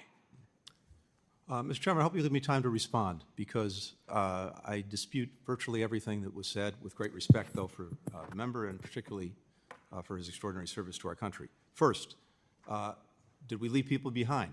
No, we got them out, including after the deadline of our evacuation. By the time we got to August 31st, we had, as I said, several hundred Americans who were left, who had identified themselves to us as wanting to leave but could not get to or into the airport. I committed to make sure we got them out, and between the end of the evacuation and the end of the year, we got the 500 remaining Americans out who either then or after August 31st identified themselves as wanting to leave. We made good on that commitment. Telling the embassy to remain open. Yes, we all wanted the embassy to remain open. It was fully our expectation that the Afghan government and the Afghan military would not collapse. It was the desire of Congress to make sure that we remained engaged in Afghanistan, including to look out for our own citizens, including to make sure we were doing right by the SIVs. And it was fully our intention to continue to bring them out by keeping the embassy open. And as I've said earlier, and as many others have testified, no one anticipated the collapse of the forces. No one anticipated the collapse of the government. When it comes to the NEO, again, let me be very clear. The State Department initiated the NEO. We did. That's what the record reflects. But this is a collective decision. As an instrumental matter, the State Department initiates it by requesting it of DOD. The decision to initiate it was a decision taken by the NSC and ultimately by the President. Not once before we initiated the NEO did anyone say, you need to do this among the principals in the administration. It was a collective decision on the 14th of August. Those capitals, provincial capitals, started to fall on the 6th, and by the 14th, we decided that the NEO was imperative. Now, there's a reason, Congressman, that it was so important that we focus on this. The Ghani government was pleading with us throughout the summer, don't engage in an evacuation. That will actually precipitate exactly what we're trying to prevent, which is a collapse of the government, a collapse of confidence, people fleeing the countries in uncontrolled ways. So that was also part of our thinking. But in terms of preparing, yes, we started preparing intensely going back to April. Multiple exercises with different agencies, tabletop and otherwise, planning through different scenarios. We had tripwires, we had indicators, all of which came into effect. We moved the embassy in 48 hours to the airport. That wouldn't have happened without a plan. We got control of the airport because we had prepositioned forces. We were able to start moving people out in 72 hours. We moved 120,000 people out, the largest evacuation in the history of this country. Mr. Secretary, I will tell you that your DOD colleagues don't remember it that way. And I remember your face when we got that secret briefing during the midst of this, during the height of it. We all gathered in HVC. And I'm going to tell you, I think our memory here isn't as accurate as it could be. And I'll just leave it at that, Mr. Chairman. I'll never forget the fear in your face and I don't have anything else to say. Gentlemen, let me just add, I think this is a very important issue the gentleman raised from Tennessee, and I appreciate your perspective, Mr. Secretary. I'll tell you what our investigation revealed, that Ambassador Wilson did not want a NEO. In fact, he punished his staff for even mentioning the word NEO. And it wasn't, we got from the DOD, as you indicated, on August 6, 2021, that the NSC said, National Security Council said, a NEO equates to failure, quote unquote. That is what was going on. A NEO equates to failure. Maybe that's because President Ghani, as you said, Mr. Secretary, but those are really the facts. And only until August 15th, the day that Kabul fell, think about that, the day that Kabul falls is the first time that Ambassador Wilson requests a NEO. And by that time, sir, it was too late. With that, I recognize Ms. Kamlager-Dev. Thank you, Mr. Chair, and thank you, Secretary Blinken, for gracing us with your presence again. I have actually some questions about the Sudan, but because we have continued to talk about NEO, I will also ask a question on this. So Ambassador Wilson testified to the committee during a transcribed interview about the specified reasoning for why he called the NEO on August 15th, describing the situation that included thousands of Tlaib fighters streaming directly into Kabul, a flow that contradicted assurances that we had received from the Tlaibs, and orders that we believed had been given for them to stop by Taliban senior leadership, the expected seizure of 2 prisons later that day, and the release of thousands of inmates.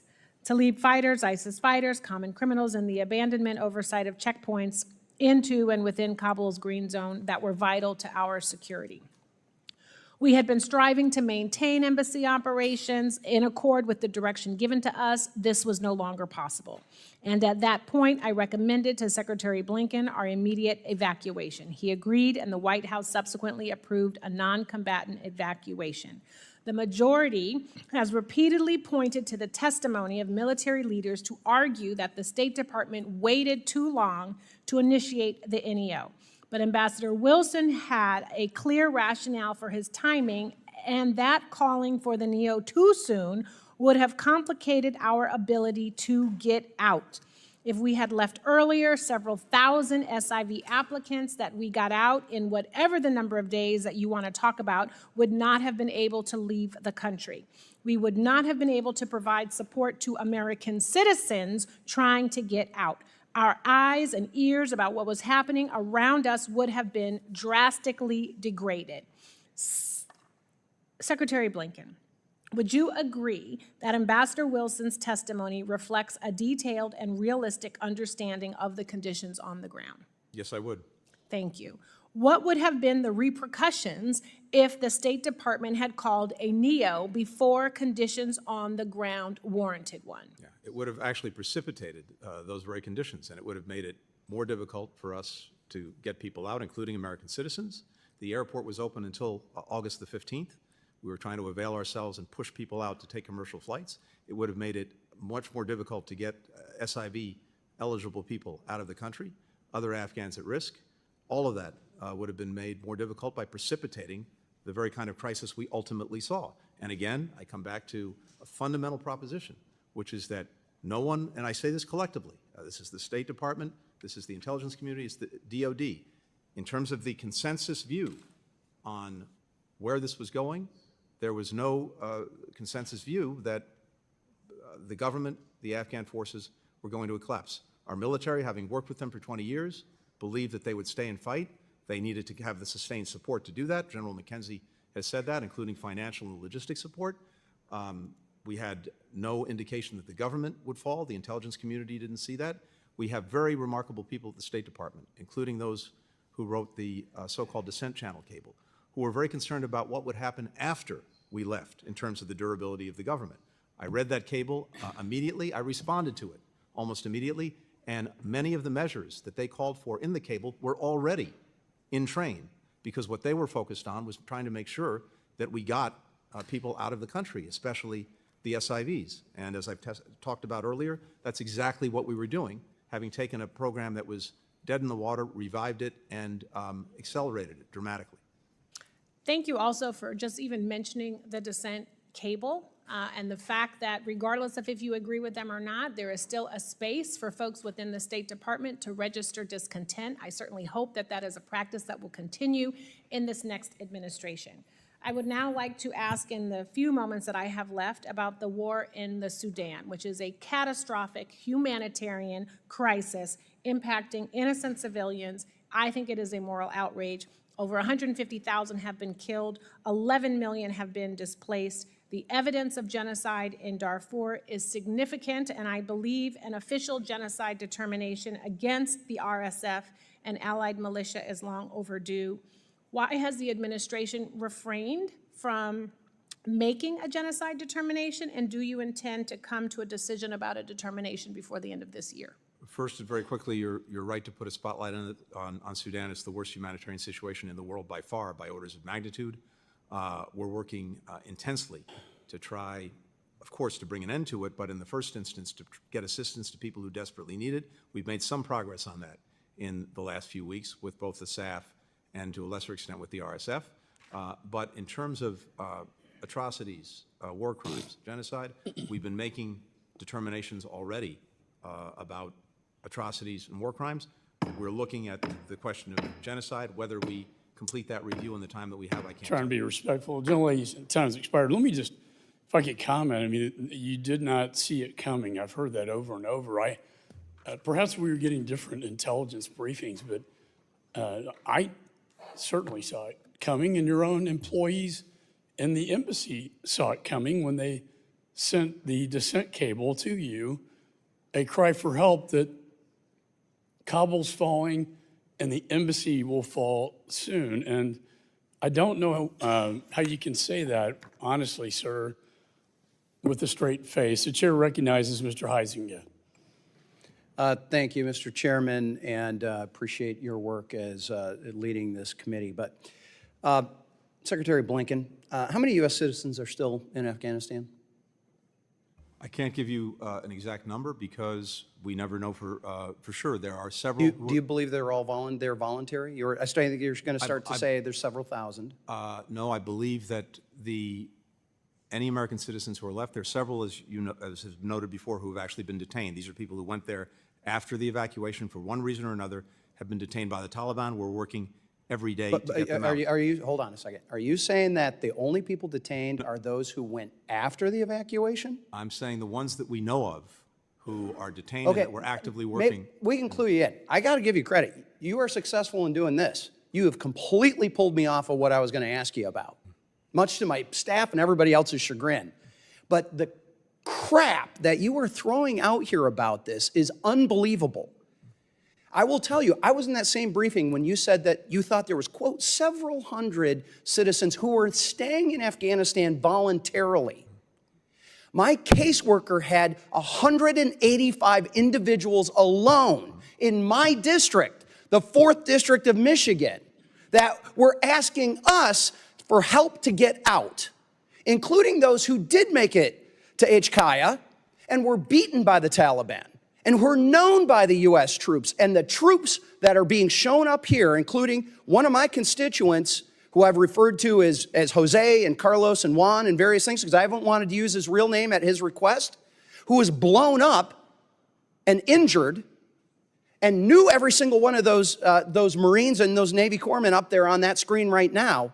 They have not gotten satisfactory answers. And I will tell you, Secretary Blinken, that we have citizens there who are not there voluntarily, and they want to get out, and this State Department has utterly failed them.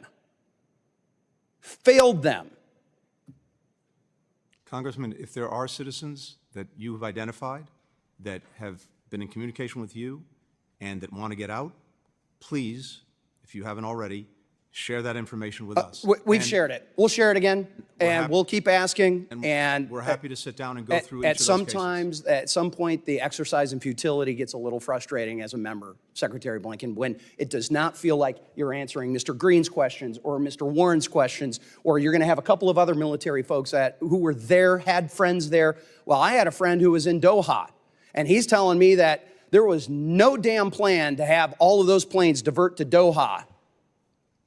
So they got caught flat-footed. There was no place for them to go. It was a bungled exit.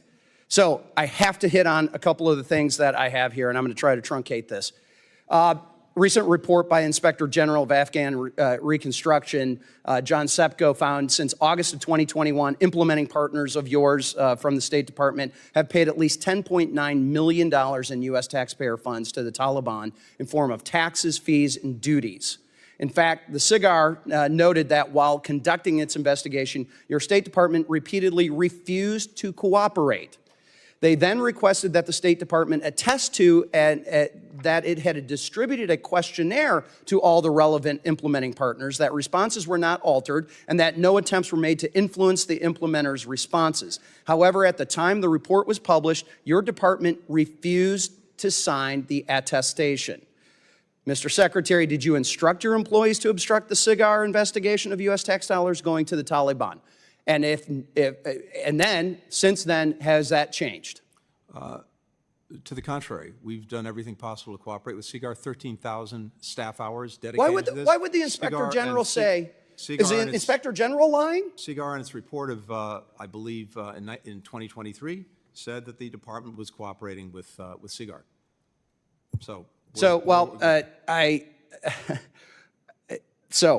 I got to skip a whole bunch of stuff. I just will say, Mr. Chairman, I've got a bill, H.R. 9503, Protecting Taxpayer Dollars from Taliban Theft Act, which makes U.S. policy that tax dollars, U.S. taxpayer dollars, do not be paid to the Taliban in form of taxes, duties, and fees. I wish I had a few more moments. I've got a couple of seconds here. I have to hit on this.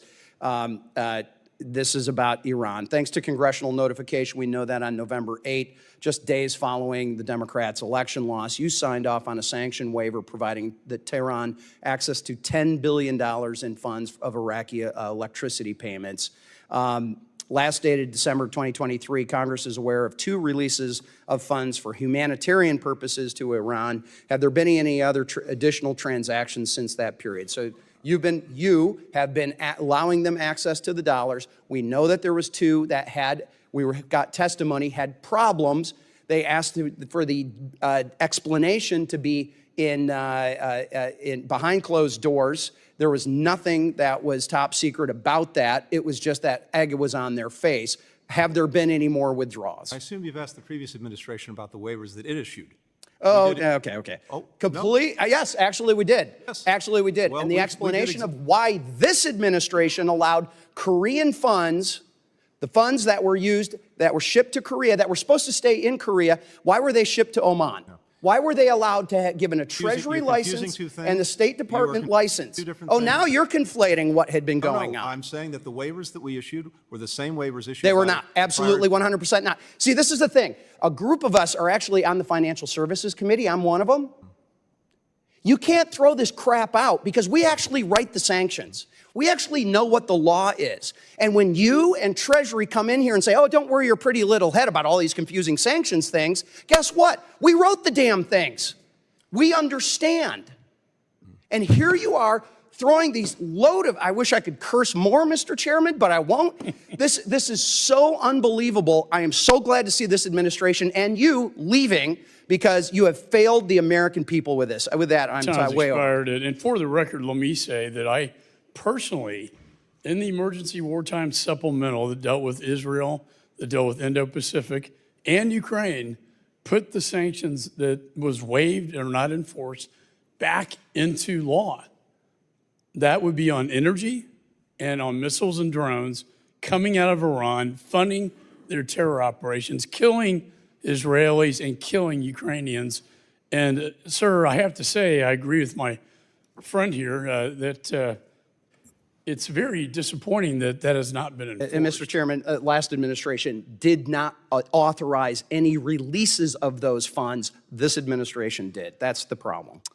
Gentleman yields back. Mr. Schneider is recognized. Thank you, Mr. Chairman. Before I start, if the Secretary wants to address the previous thing at all, I would be interested in your I'm remarks. happy to share with the Congressman everything we've done. We can go over this. We don't have time to do it now. I'm happy to do that, happy to show you exactly what we've done, what we haven't done, happy to get any information that you have to the contrary and work through this. All right? Thank you. All right.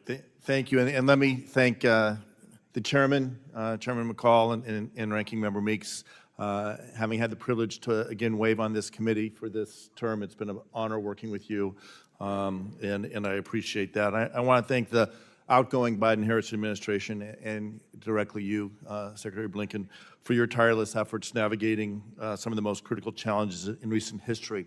I looked up a definition of the Drake Passage, why it's so treacherous, and it's unimpeded currents, large waves, strong waters, frequent storms, rough and unpredictable seas. You have navigated, I think, exactly that, rough and unpredictable seas.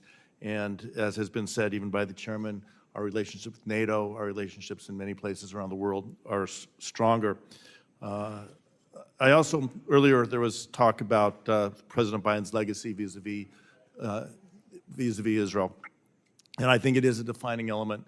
Fact of the matter is, since the invasion by Hamas on October 7th last year, President Biden has stood with Israel longer than any president in United States history, ensuring Israel's security and strengthening its position in a very dangerous neighborhood. As you noted, he was the only president to visit Israel during a time of war. Not just the first, but the only.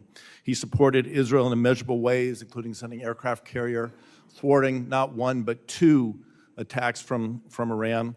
And today, as we sit here, there are still talks, as the chair of the Abraham Accords, there are talks of bringing peace to the region, putting on a better course. No one has worked harder than I in trying to make sure we get aid into and throughout Gaza. I hope we can find a path to continue to move it in a better direction. Turning to the topic at hand, the majority's partisan report recommended Congress pass legislation to require certain dissent channel messages be shared with the Secretary of Defense, the intelligence community, other relevant agencies, and the chairs and ranking members of the congressional committees. Salman Ahmed, the Director of Policy Planning, testified that you personally read every dissent cable that comes in and personally clear the response. Is that correct? Yes, it is. Director Ogman also testified about the reaction to the dissent cable. Quote, what I can say is that I think that those who read it at the time, their immediate reaction was, there's a lot here I agree with. There are a lot of things they're raising in here that, in fact, we are already working on doing. They've added some details that are very helpful, so I think it was more a question of like having information that the drafters didn't have in some cases, in other cases, getting information from the drafters that was helpful.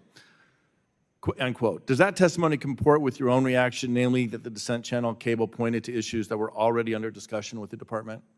It does, but I want to underscore how valuable it was, both in reinforcing some of the things we were doing, as well as pointing some things that we then subsequently pursued. Yeah. And if the cable had been more widely shared, do you think it would have changed the outcome? No.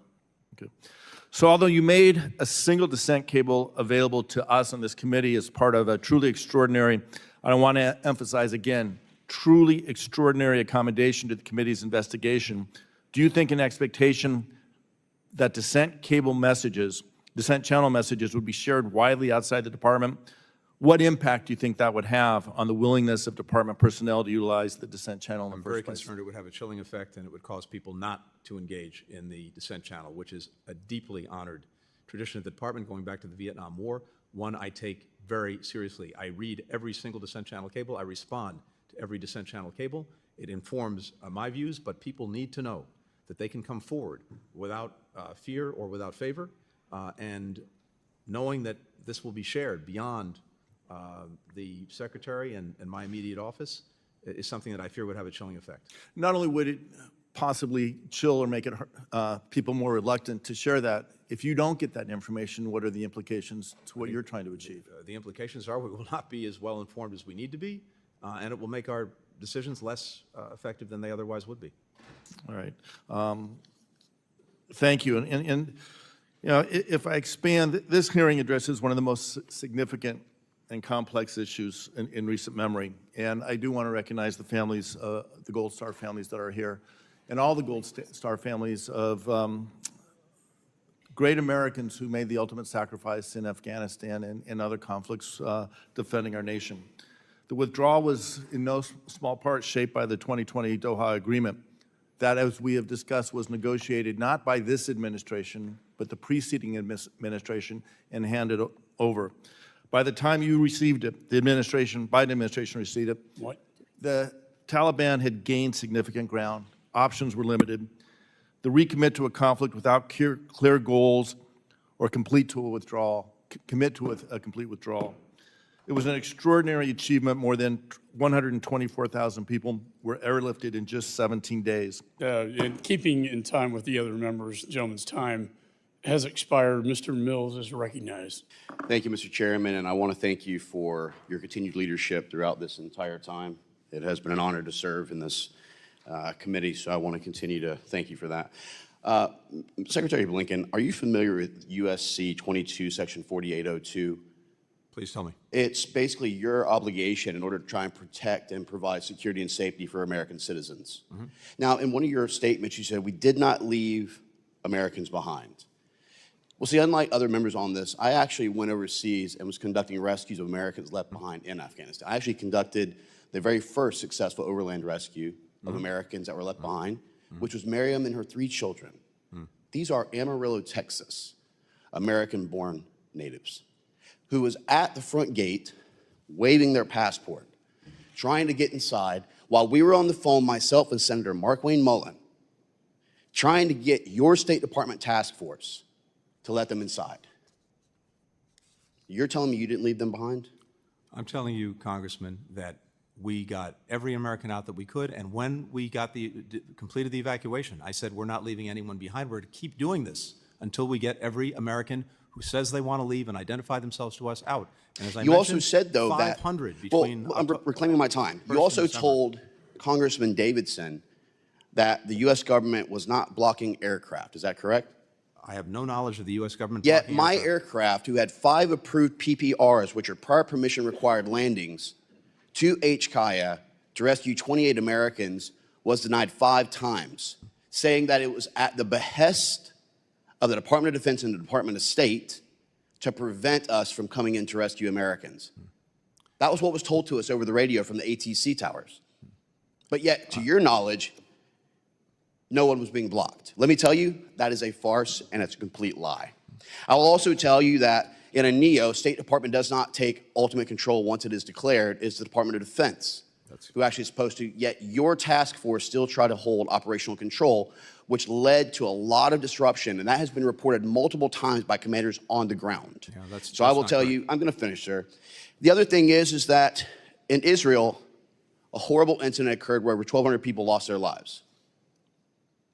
And yet the State Department had done nothing to come in and actually rescue Americans who had been left behind. How do I know that? Because the very first rescues conducted was on October 11th from Nazareth, Tiberias, and Haifa. How do I know it? Because I was the one who conducted them. 32 Americans that day, then into the West Bank, then into Jerusalem, then out towards Gaza. I got 255 Americans out by myself before the State Department lifted a finger and did anything to bring a plane in. Meanwhile, other nations were already flying aircraft in and out, rescuing their citizens. Again, another failure of 22 USC 4802. Not correct. I will also, it is correct, and the reason I know it's because I was there. Were you there, sir? I had an Were you entire there, sir? embassy there. You were not. Let's I go had ahead and start an with entire embassy that. there, and I've been there 12 times. Yeah, how many Americans did you rescue, sir? Yeah. We've gotten How many many Americans did you out. personally rescue, sir? None, correct? So don't try and talk to me about ground truth. You couldn't even control what was happening in Afghanistan. Let's start there. The next thing I want to talk about is under your leadership, we have allowed Iran, the regime, to grow stronger than it's ever in its life. I'll give you some facts here. The Energy Information Agency said that Iran petroleum exports in Iran sold $144 billion in the first 3 years of your administration. Now, why is that number important? Well, because that is $100 billion more than what was permitted in the full 2 years of the Trump administration. You talked about we had to go forward with the Doha agreement. That was part of the, even though it was a conditions-based agreement, you couldn't prevent from pulling out of that. But you had no problem pulling out of Remain in Mexico. That's led to an increase in sex trafficking, fentanyl deaths, and illegal migrants. More angel families than ever. You had no problem, but again, you can't pull out of it, and trying to delist the Houthi rebels from a terrorist organization that now has resulted in 12% of global trade through the Red Sea being disrupted. Do you agree that delisting the Houthis as a terrorist organization was a good play? in terms of making sure that humanitarian assistance could get to the people of Yemen and that the Houthis were designated under multiple other So authorities. endangering It American made no citizens while difference. now that they're getting Made increased no attacks difference. as a result They were of being- your they were- actual they were being failures. sanctioned And I under can tell many you with other absolute authorities. clarity, sir, reclaiming my time, I can tell you with absolute clarity that Hezbollah got stronger while you were in office. Hamas was funded because of your failures to be able to impose necessary sanctions so that the Iranian regime couldn't they're continue to feeling fund. that way right I'm still now. talking, Mr. Secretary. You've had your time. You've had 4 years to destroy this nation. You and this administration. I will tell you with absolute certainty, sir, that America is better off with you not in office. That the Iranian regime will now finally start to weaken with stronger sanctions and with us being able to do our jobs for the Iranian people who are actually trying to lead a free democracy. I can tell you that Hezbollah, Hamas's leadership under Sinwar would not have been eliminated if they would have listened to Israel to what Biden had advised, which is ceasefire and stop. Hassan Nasrallah of Hezbollah would not have been eliminated if they would have listened to your leadership. And I can tell you right now that we are better off as a nation, we are safer as a nation, and our American citizens will be safer with you not sitting in that seat. Gentleman's With that, I time's yield back. expired. Mr. Thank Costa you is for your judgment. I recognized. wish you very good luck. Mr. Costa is recognized. Thank you very much, Mr. Chairman. I, first of all, like others, want to acknowledge the Gold Star mothers and families that are here. My grandmother was a Gold Star mother, and I have a bit of an understanding of the difficult situation that you've been through. And Mr. Chairman, I want to thank you for your tenure as the chair here. I've enjoyed serving with you and working with you. Mr. Secretary, you've done a good job, in my opinion, in the 4 years that you've been here under difficult challenges. We can all have different perspectives, but we're in a seminal moment in American and world history, I believe.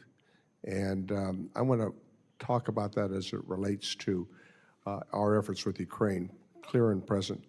I know you're doing a lot of things, but I think that I want to have some assurance that in the remaining weeks allowed that we do everything possible to move the necessary military equipment, material, and authorizations that Ukraine needs to win this war. With that in mind, there's a transfer currently, and I think you have the information, your staff does, of a dozen Black Hawk helicopters from the United States. They're waiting approval from the State Department to complete this transfer. I'm going to add up a letter, but can you comment on that quickly? Congressman, I can't speak to a specific transfer. I can just tell you that we are trying to push out the door everything we possibly can to make sure the Ukrainians have everything they need to deal with the ongoing aggression. We continue to do drawdowns, and I signed off on another one as recently as a day ago. I can't speak to the specifics, but I can tell you we're making sure that Will you get back every to us as dollar it that relates has to been these- authorized and appropriated, we're using. These 12 Black Hawk helicopters, you have the information, I'm your happy to come office back to does? you on that. And please do. How about with other efforts in terms of the money that's been appropriated, that we ensure that Ukraine is in the strongest possible position? Yes. It's not clear to me what this next administration is going to do, and I think that it's incumbent upon us to to keep our promises and also to maintain that leadership with our NATO allies. Yes, we're determined to do everything we can, and it's fully our intent. As I said, every dollar that's been appropriated, we want to see get out the door. As it relates to Afghanistan, and I was there numerous times, what would you say are the lessons that have been learned? I mean, it's easy to Monday morning quarterback this, I think, and obviously we have people with strong opinions, but you inherited a treaty that had already been signed by the previous administration. You talked in your opening comments about your efforts to try to implement it. It clearly didn't go the way all of us wanted it to. What are the lessons that have been learned? And most important, what changes would you make and why? I think there are lessons to be learned over the 20 years. There are lessons to be learned over the year preceding the evacuation. There are lessons to be learned from the evacuation itself. As to the latter, and actually the year preceding it, the report that I commissioned, the after-action review that I commissioned, looks at least at what the State Department could and should have done differently and how it could set itself better up for Was the the future. department aware of any Americans in Afghanistan after August 31st who asked for assistance to depart the country, but Yes. had not been previously did so? Yes, we had about, as I said at that time, there were about 200 or so Americans who had identified themselves to us and wanted to leave, but who either who couldn't get to the airport or couldn't get into the airport. There were several hundred others who we knew of who did not at that point want to leave because either they couldn't bring extended family with them or they decided that they wanted to stay. After August 31st, the 200 or so who couldn't get to the airport, we were able to get out. Several hundred others came forward, seeing the success of our ongoing efforts to get Americans out, and said, actually, now we want to leave. And between August 31st and December 31st, we got another 495, I believe, American citizens out of Afghanistan because of that enduring commitment to leave no one behind. Does it make sense that all Americans you may have heard of subsequent to August 31st or 2021 were ever in Afghanistan and then assumed that you had been there, or that the department had known waiting for your help to get them out prior to that date?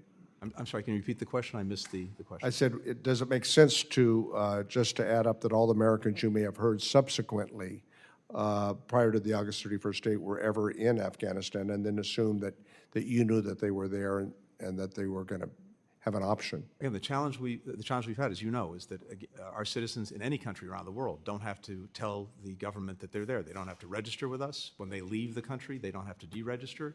And in Afghanistan, we had many thousands of people who were, in effect, dual nationals who had made their lives in Afghanistan. So thank you for your service, and thank you for the questions. To all members, I'm going to keep a very strict 5-minute rule. And Secretary, I know you have a plane to catch to go to the Middle East. Chair recognizes Mr. Kane. Thank you, Mr. Chairman. And I also want to take this opportunity to thank you for your leadership in this Congress as well as of this committee. Mr. Secretary, you are here with us today to discuss the Biden administration's failure in the disastrous withdrawal from Afghanistan in August of 2021 and your role in the sad chapter that our country witnessed. During President Biden's time in office and your tenure as Secretary of State, our country has seen many international crises that have become more inflamed. This administration has slow-walked critical arms and capabilities to Ukraine and has prolonged this war into what will be soon its 3rd year. This administration has also intentionally delayed vital assistance to Israel, and that has eroded confidence around the world about American continued support for our strongest ally in the Middle East. We need to, and in addition, you and your president lack of accountability and ownership for the withdrawal from Afghanistan is inexcusable. Mr. Secretary, why did you believe that the Taliban would negotiate with the Afghan government despite President Biden's unconditional surrender on April 14, 2021? As I said earlier, the Taliban had made commitments under Doha. We wanted to see them fulfill those commitments, including negotiating with the government on a transition. We made every effort diplomatically throughout that period to hold them to that, but it became clear that they wouldn't. And it also became clear that when the deadline expired, the deadline negotiated by the previous administration, they would go back to attacking our forces, attacking our partners, attacking the cities. It would have required us to send tens of thousands of Americans back to Afghanistan. That's not a decision the president was prepared to make. During that entire time, what leverage did the United States have over the Taliban once President Biden announced that he would abandon our allies, no matter what the Taliban's violations of the Doha Agreement would be? Again, we had a deadline negotiated by the previous administration, and the choice was not between the status quo and ending the war. The choice was between ending the war and escalating it, because, again, they would have gone back to attacking us. We had only 2,500 forces in Afghanistan at that point. We would have had to have reinforced them dramatically had the Taliban gone back to directly attacking our forces, directly attacking our partners, going into Afghanistan cities. That was the choice before the president. Do you agree that your power sharing agreement further destabilized and delegitimized the Afghan government? I'm sorry, Congressman, can you repeat that? The power sharing agreement? Do you agree that your power sharing agreement further destabilized and delegitimized the Afghan government? There wasn't a power sharing agreement. It was the intent of the Doha Agreement that the Taliban negotiate with the government a ceasefire and a political transition, something that they didn't do. But that was what was in the Doha Agreement. That was the objective. It was clear that didn't happen. That the Taliban was going to violate, and they did. On May 8th, 2021, your State Department held a rehearsal of concept drill with the Defense Department to plan for the withdrawal from Afghanistan.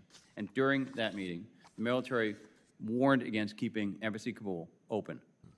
Your deputy, Brian McKeon, responded, quote, "We at the State Department have a much higher risk tolerance than you guys."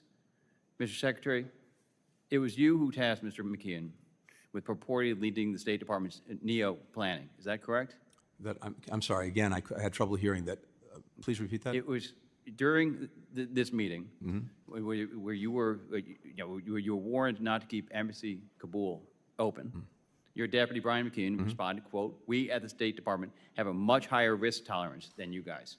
Mr. Secretary, it's you who tasked Mr. McKeon with purportedly leading the State Department's NEO planning. Is that correct? And do you agree with his assessment? I can't speak to that conversation or to that meeting. What I can speak to is the fact that starting in April, we worked on every scenario with our colleagues from DOD. We did multiple exercises.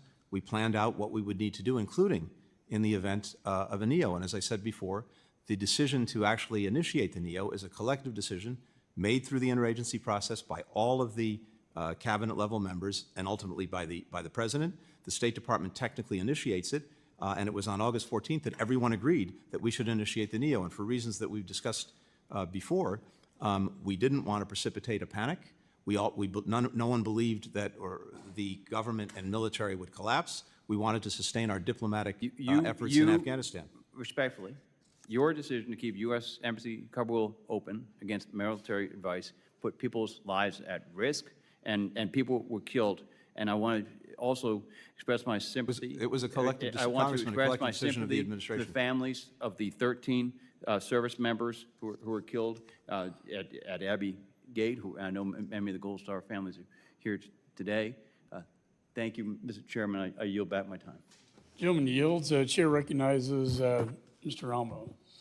Thank you, Mr. Chairman, and I certainly want to thank you for your leadership as I've started my time in Congress on this committee, and I certainly look forward to working with you in other ways in the future. I certainly also want to recognize the Gold Star families, adding to the comments of my colleagues. We are grateful to you. Thank you, Secretary Blinken, for being here today. And thank you for your extensive cooperation with our committee's oversight of the United States withdrawal from Afghanistan. Over the past 3 years, your State Department provided thousands of pages of documents and facilitated countless interviews with many career and political officials. I understand this is one of many appearances that you've had on this topic before our committee, and I can relate. Despite only being in Congress for just over a year, this is my third hearing on Afghanistan in this committee. Unfortunately, for my friends on the other side of the aisle, the quantity of these hearings is not really correlated with the quality of them. Their so-called investigation selectively airbrushed the full picture of what happened in Afghanistan. Their report ignores any of the actions that Donald Trump took to negotiate the withdrawal.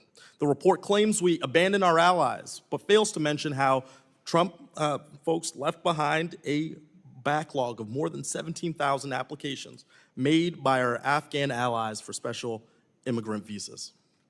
A backlog that forced President Biden's administration to speed up visa processing, bring in temporary help, and work around the clock to protect our allies during the withdrawal. Of all the errors in this flawed report, its worst sin is that it refuses to let facts get in the way of a good story.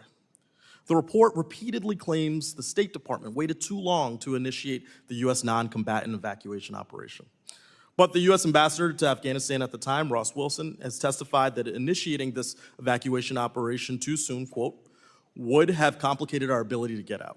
If we had left earlier, several thousand SIV applicants that we got out would not have been able to leave the country. We would have not been able to provide support to American citizens trying to get out. Our eyes and ears about what was happening around us would have been drastically degraded, unquote. Secretary Blinken, do you agree that Ambassador Wilson's testimony reflects the conditions on the ground at the time and after you initiated the non-combatant evacuation operation?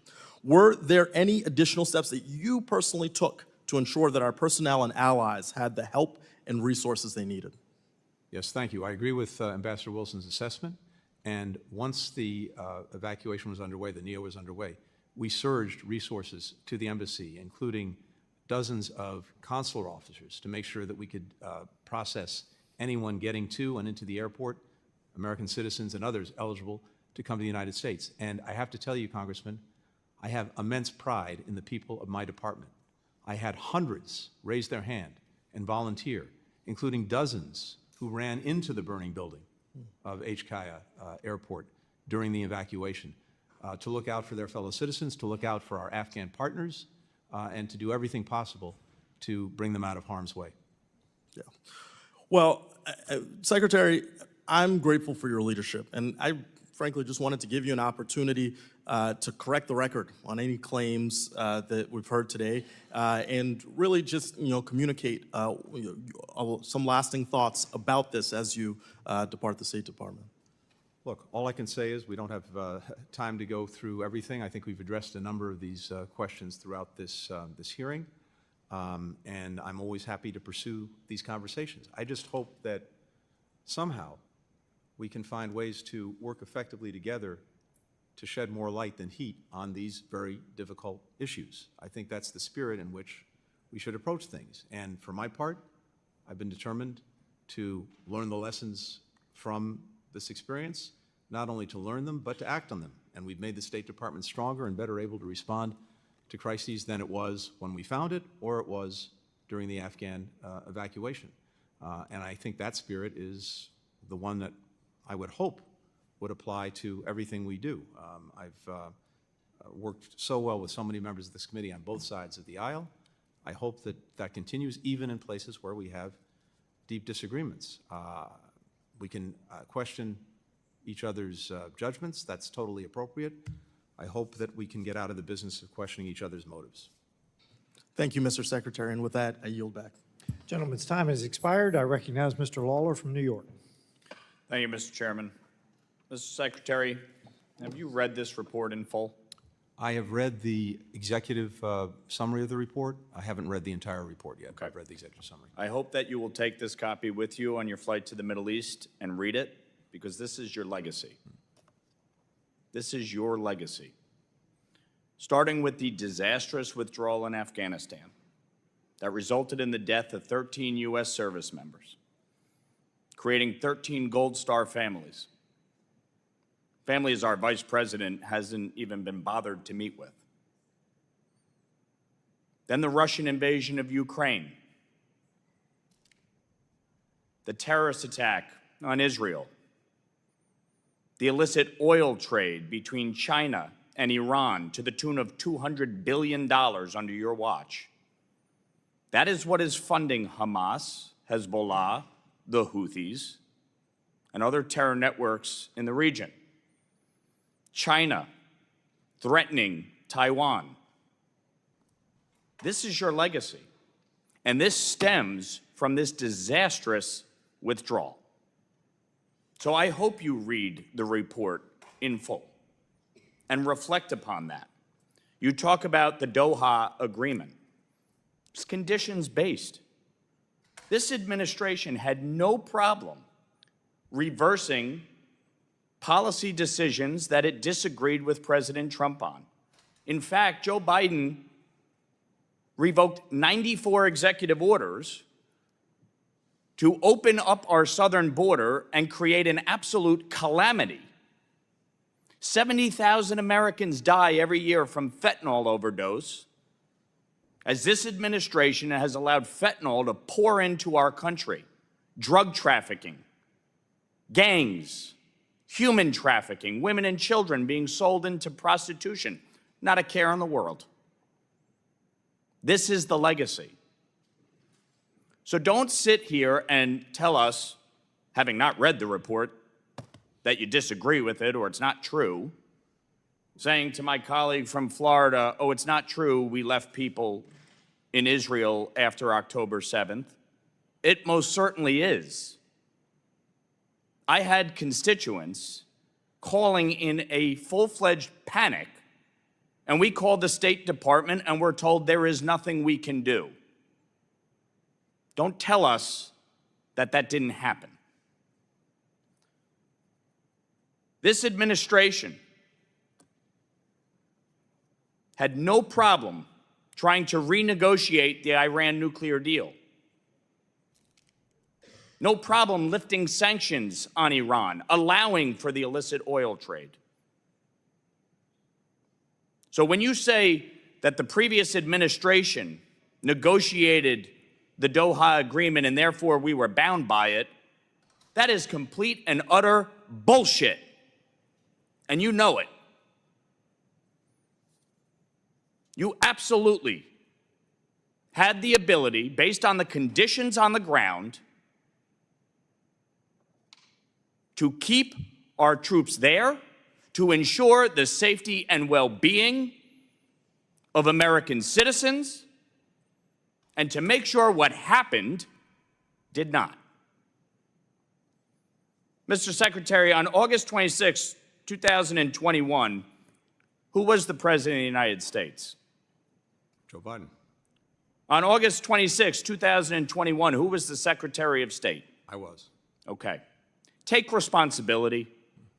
Don't shirk in your responsibilities. Don't try to shift blame. The reality is you guys allowed the conditions on the ground to deteriorate. You did not hold the Taliban to account. And as a result, 13 U.S. service members are dead, and the world is a tinderbox. We are in the most precarious place since the lead up to World War II. That is your legacy. Period. Full stop. And if Israel listened to this administration and didn't go into Gaza and didn't go into the south, Sinwar would still be alive.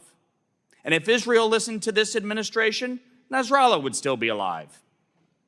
And Assad would still be in power in Syria. And Iran would be stronger than ever. That is your legacy. This Congress has passed the SHIP Act and the Abraham Accords Special Envoy. You didn't fill the Special Envoy, and you didn't enforce the SHIP Act. You've had over a year to do both. That is your legacy.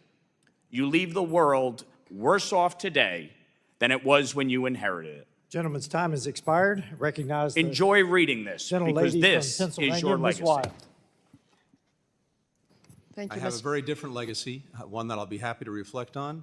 I won't have the time to do it today because, of course, you don't provide any time to do it. It's very nice to make a speech, leave me no time to respond. The chair has That's the way recognized this Ms. works. Wild. Mr. Chair. Thank you, Mr. Chair. Secretary Blinken, let me just say that hearings such as this one probably will aid you in getting over this job very quickly. I do think that you have served commendably. I think also that you have been handed an unprecedented set of world affairs and that you've handled them very well, and I thank you for that. I, too, along with so many of my colleagues, want to express my tribute and my thanks to our Gold Star families and, of course, to our service members who lost their lives in all of Afghanistan's war, not just on the day that we withdrew, but that's really at the heart of what we're discussing today, Americans who wore our country's uniform, those who were injured, those who lost their lives, and of course their families that served alongside them. And I do so wish, I say to all the families, that your loved ones had not been there on that day. I personally feel strongly that we should not have been in that war at that time, and I'm sorry for your losses and that happened. Secretary Blinken, I do want to ask you the same question I asked Ambassador Alizad when he testified here a few months ago, because I think it really gets to the underlying reality of why we're here today. Why, over the course of 20 years in Afghanistan, did administrations of both parties fail to correctly assess the level of dedication and cohesion of the Afghan forces and their political leadership?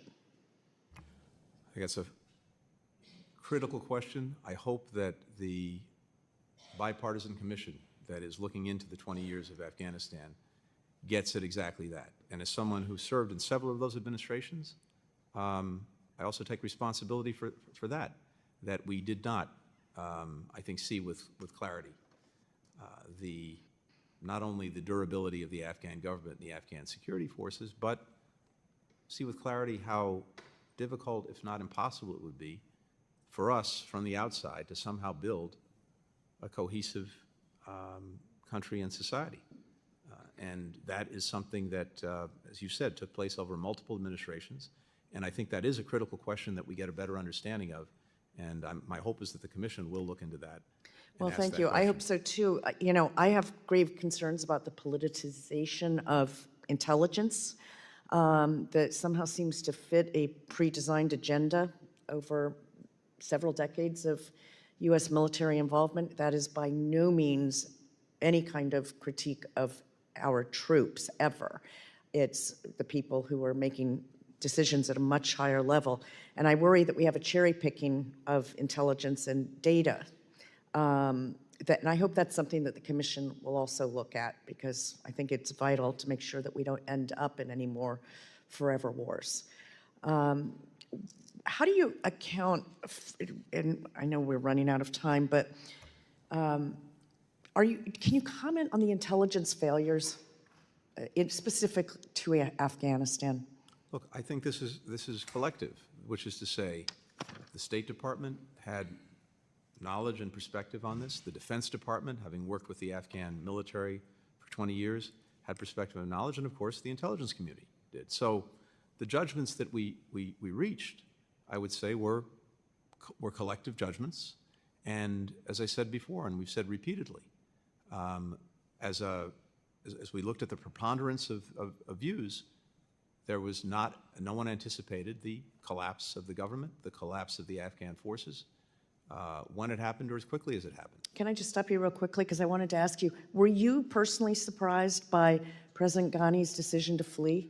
I was, because I think, as I mentioned earlier, I was on the phone with him late at night on the 14th of August, and he told me we were working on trying to get an agreement to move forward between the Taliban and the government to negotiate some kind of transitional government as a way of averting all of this and moving Afghanistan to a better place.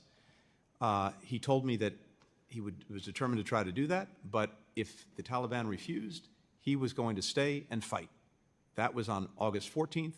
He was gone on August 15th. Well, thank you. I do hope we as a country learn from this experience. There's obviously a great deal of information to be gathered, and hopefully will be gathered in a nonpartisan or a bipartisan manner so that we can learn in the future. Thank you, Mr. Chairman. I yield back. The gentlelady yields. I recognize myself for 5 minutes.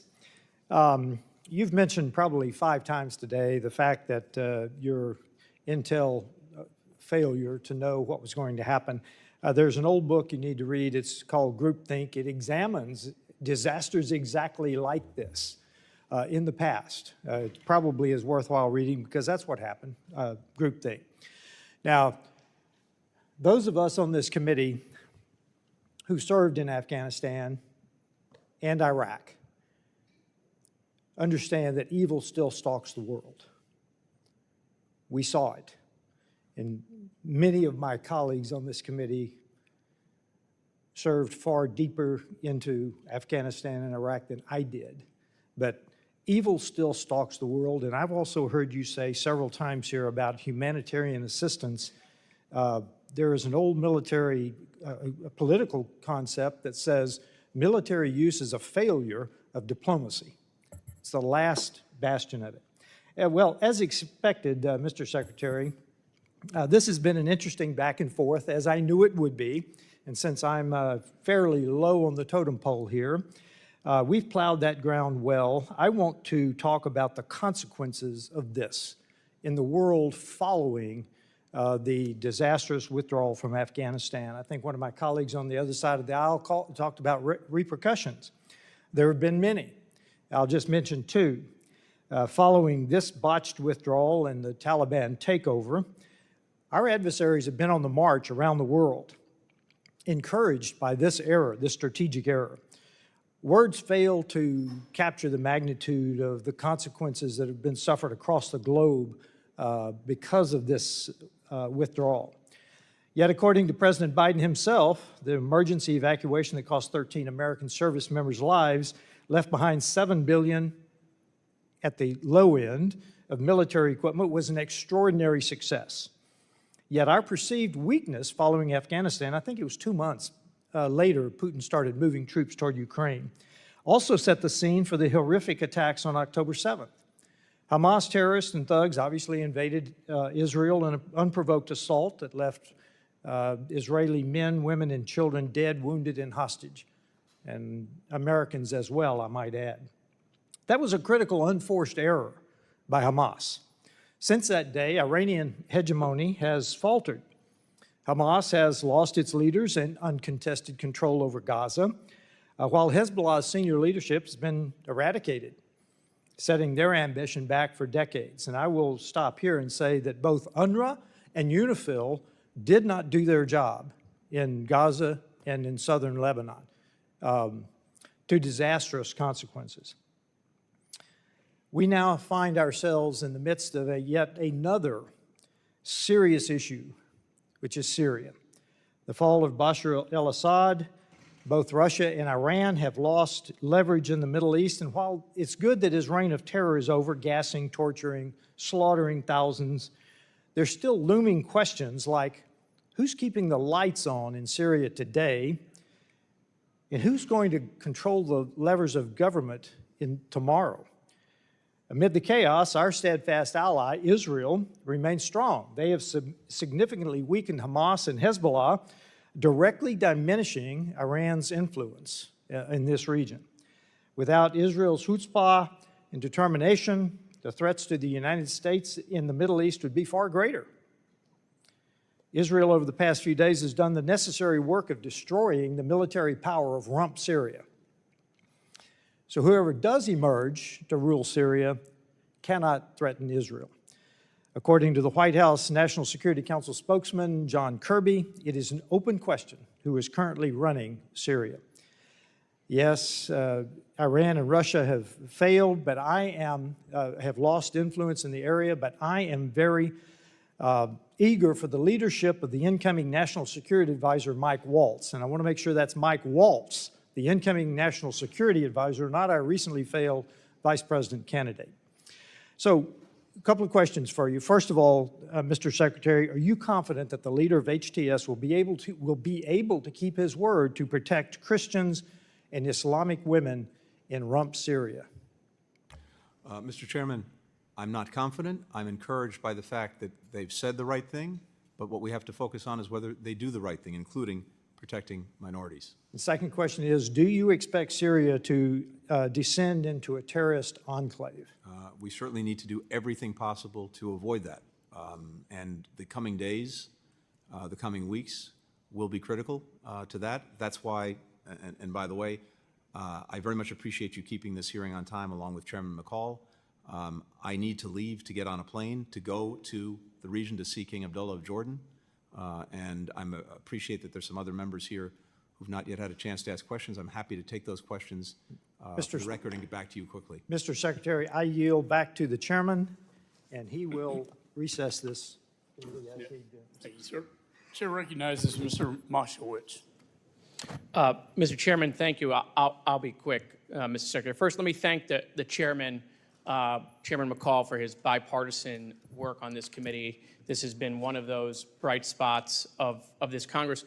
I want to thank you, Mr. Secretary, for your sacrifice and your service to the country. These jobs are unforgiving and have deep impacts on everybody's individual families. And so I want to thank you for your service. I want to thank the Gold Star families for being here. And like I have before, apologize to them for what happened to their loved ones in Afghanistan. I'm not going to go into all of the stuff that's been said by 30 people, but I do want to say this, Mr. Chairman. You know, the official Twitter account of this committee put out a tweet at 11:27, and it says, at this committee's final hearing this Congress, we brought in Secretary Blinken to testify on the disastrous Biden-Harris withdrawal from Afghanistan after months of stonewalling. Sadly, many of the Democratic seats are empty at this important hearing. I don't know what intern put this out, but it is misinformation, and it is literally a lie. First of all, if you look at the picture, half the seats on that side of the aisle are empty, and I'm not blaming them. That's how these committees work. We all know this. People come in and out of these hearing rooms. But let me give you the numbers. 20 of the 23 Democrats on this committee were here today. 23 of the 28 Republicans were here today. Of the ones that were here, 17 Democrats asked questions, 17 Republicans asked questions. So the official account of this committee is making it appear that we don't care about what happened in Afghanistan. It is not true. And that tweet should come down, because while our enemies are trying to divide us abroad in social media, we're just giving them a gift by saying, hey, half the party, half the country doesn't care. There were major mistakes made in Afghanistan. I've said that in previous hearings. So I appreciate everyone going on their soapbox about morality and truth and facts and trying to hold the secretary to that high standard. But then we got to do it ourselves in this committee. Mr. Secretary, a lot of things were said. I know you have to leave. I just wanted to give you the balance of my time to close about your legacy. Thank you. Look, I have to leave it to others to make those judgments. But from my perspective, we have worked from day one to re-engage, re-energize, and even reimagine our alliances and partnerships around the world. We've done just that. And as a result, we are in a much stronger position than we were to deal with a multiplicity of challenges, more complicated than at any time in the 32 years that I've been engaged in this work. We demonstrated that with the work of bringing more than 50 countries together in support of Ukraine as it dealt with the Russian aggression. We've demonstrated that in building extraordinary convergence that we've never seen before in terms of purpose and action when it comes to dealing with the challenges posed by China among European allies and partners and among partners and allies in the Indo-Pacific and beyond. We've seen that in bringing countries together to tackle everything from COVID to fentanyl to food security. Across the board, that's a result of our engagement, of our diplomacy, of bringing countries together in common purpose and in ways that advance the national interest. That's how I've seen it. Others are free to make their own judgments about it. But I think in doing that, one of the sources of our strength and success is the ability to work closely with Congress. We're stronger at home because we've made remarkable investments in things like infrastructure, the CHIPS and Science Act, the IRA. That goes directly to our strength abroad. Other countries see that. They see that we've reinvested in our own competitiveness. They want to work with us. They want to engage with us. They want to partner with us. And because we've been so attentive to our alliances and partnerships, we now have countries that before were looking to do things on their own without us that are now united with us in common purpose. That doesn't just happen. It happens because we have extraordinary men and women at the State Department, among other places, who are out there every single day building those alliances, building those partnerships, and then using them when we need to deal with challenges like Russia and Ukraine, like China, like so many of the other challenges we face around the world. Thank you. Thank you. I yield the balance of my time back, Mr. Chairman. Gentleman yields. Chair recognizes Mr. McCormick. Thank you, Mr. Chair, and thank you for being here, Mr. Secretary. I know that your main responsibility as a secretary is to execute the president's foreign policy. As an Afghan veteran and as a guy who's got tons of friends that served over there even longer than I did, years away from their family, the guys who lost their limbs, the families who sacrificed, the people who lost their lives, my hat's always off for those families who are gold stars, and even the families who just served and made that sacrifice away from their families. I really have great respect. I know we were there for about 20 years in Afghanistan, so you can't take responsibility for 20 years, but you can take responsibility for those 4 years. I know that we spent about $2 trillion of that dollars. A lot of that wasn't on your watch.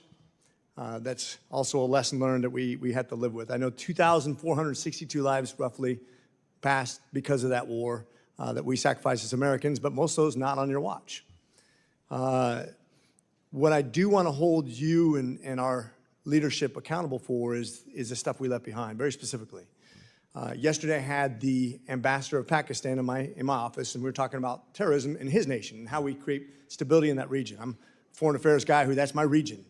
And they've had over 600 terrorist attacks in their nation last year, and I was like, why? Why so many? He said, because a lot of the weapons that we left behind in Afghanistan are now being used for attacks in Pakistan and other areas around there, and it's munitions we left behind.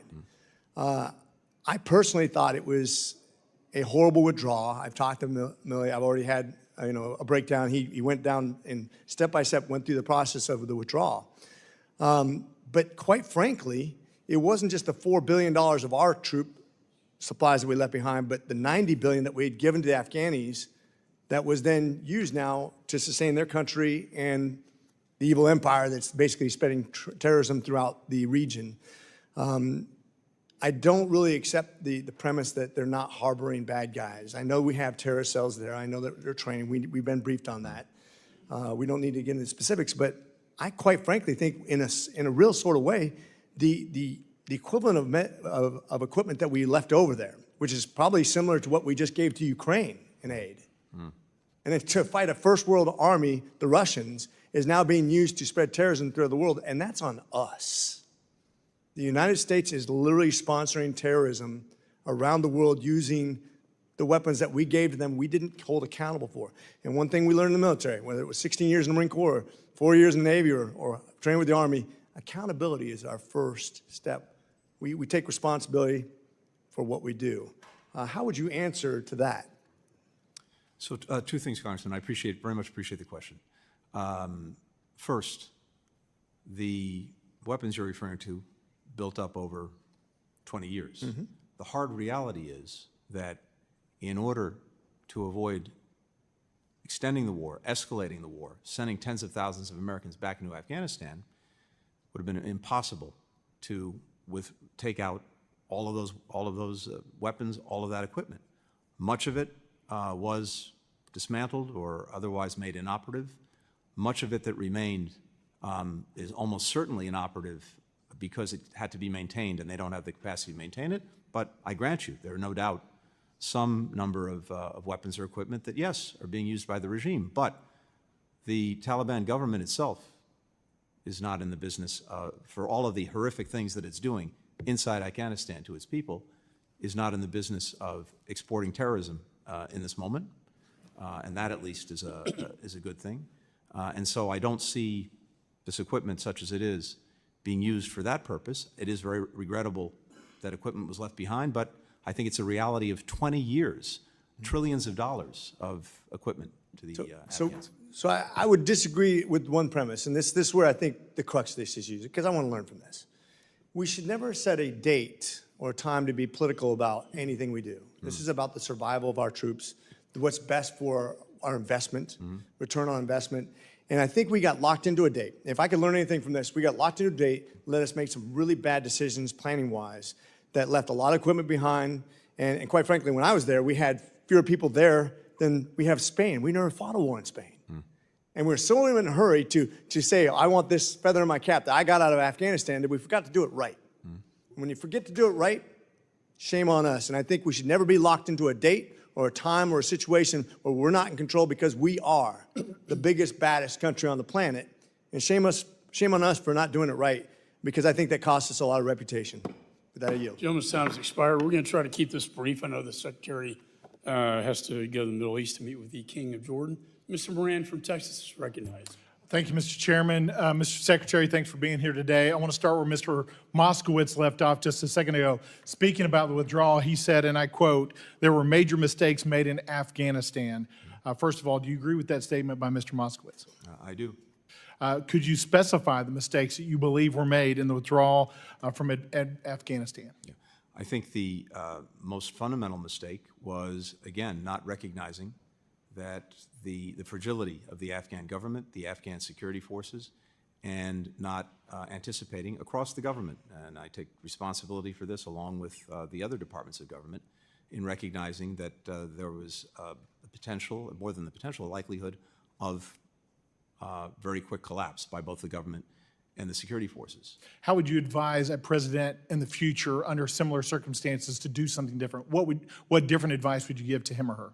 I think we have to do what we did, but obviously we didn't see this piece of it, which is to continuously question the assumptions, to continuously prod and push on any assumptions, including about the durability of a government or the military forces. Do you think it was a mistake to withdraw, even though the conditions preceding in the Doha agreement had not been met by the factions in Afghanistan?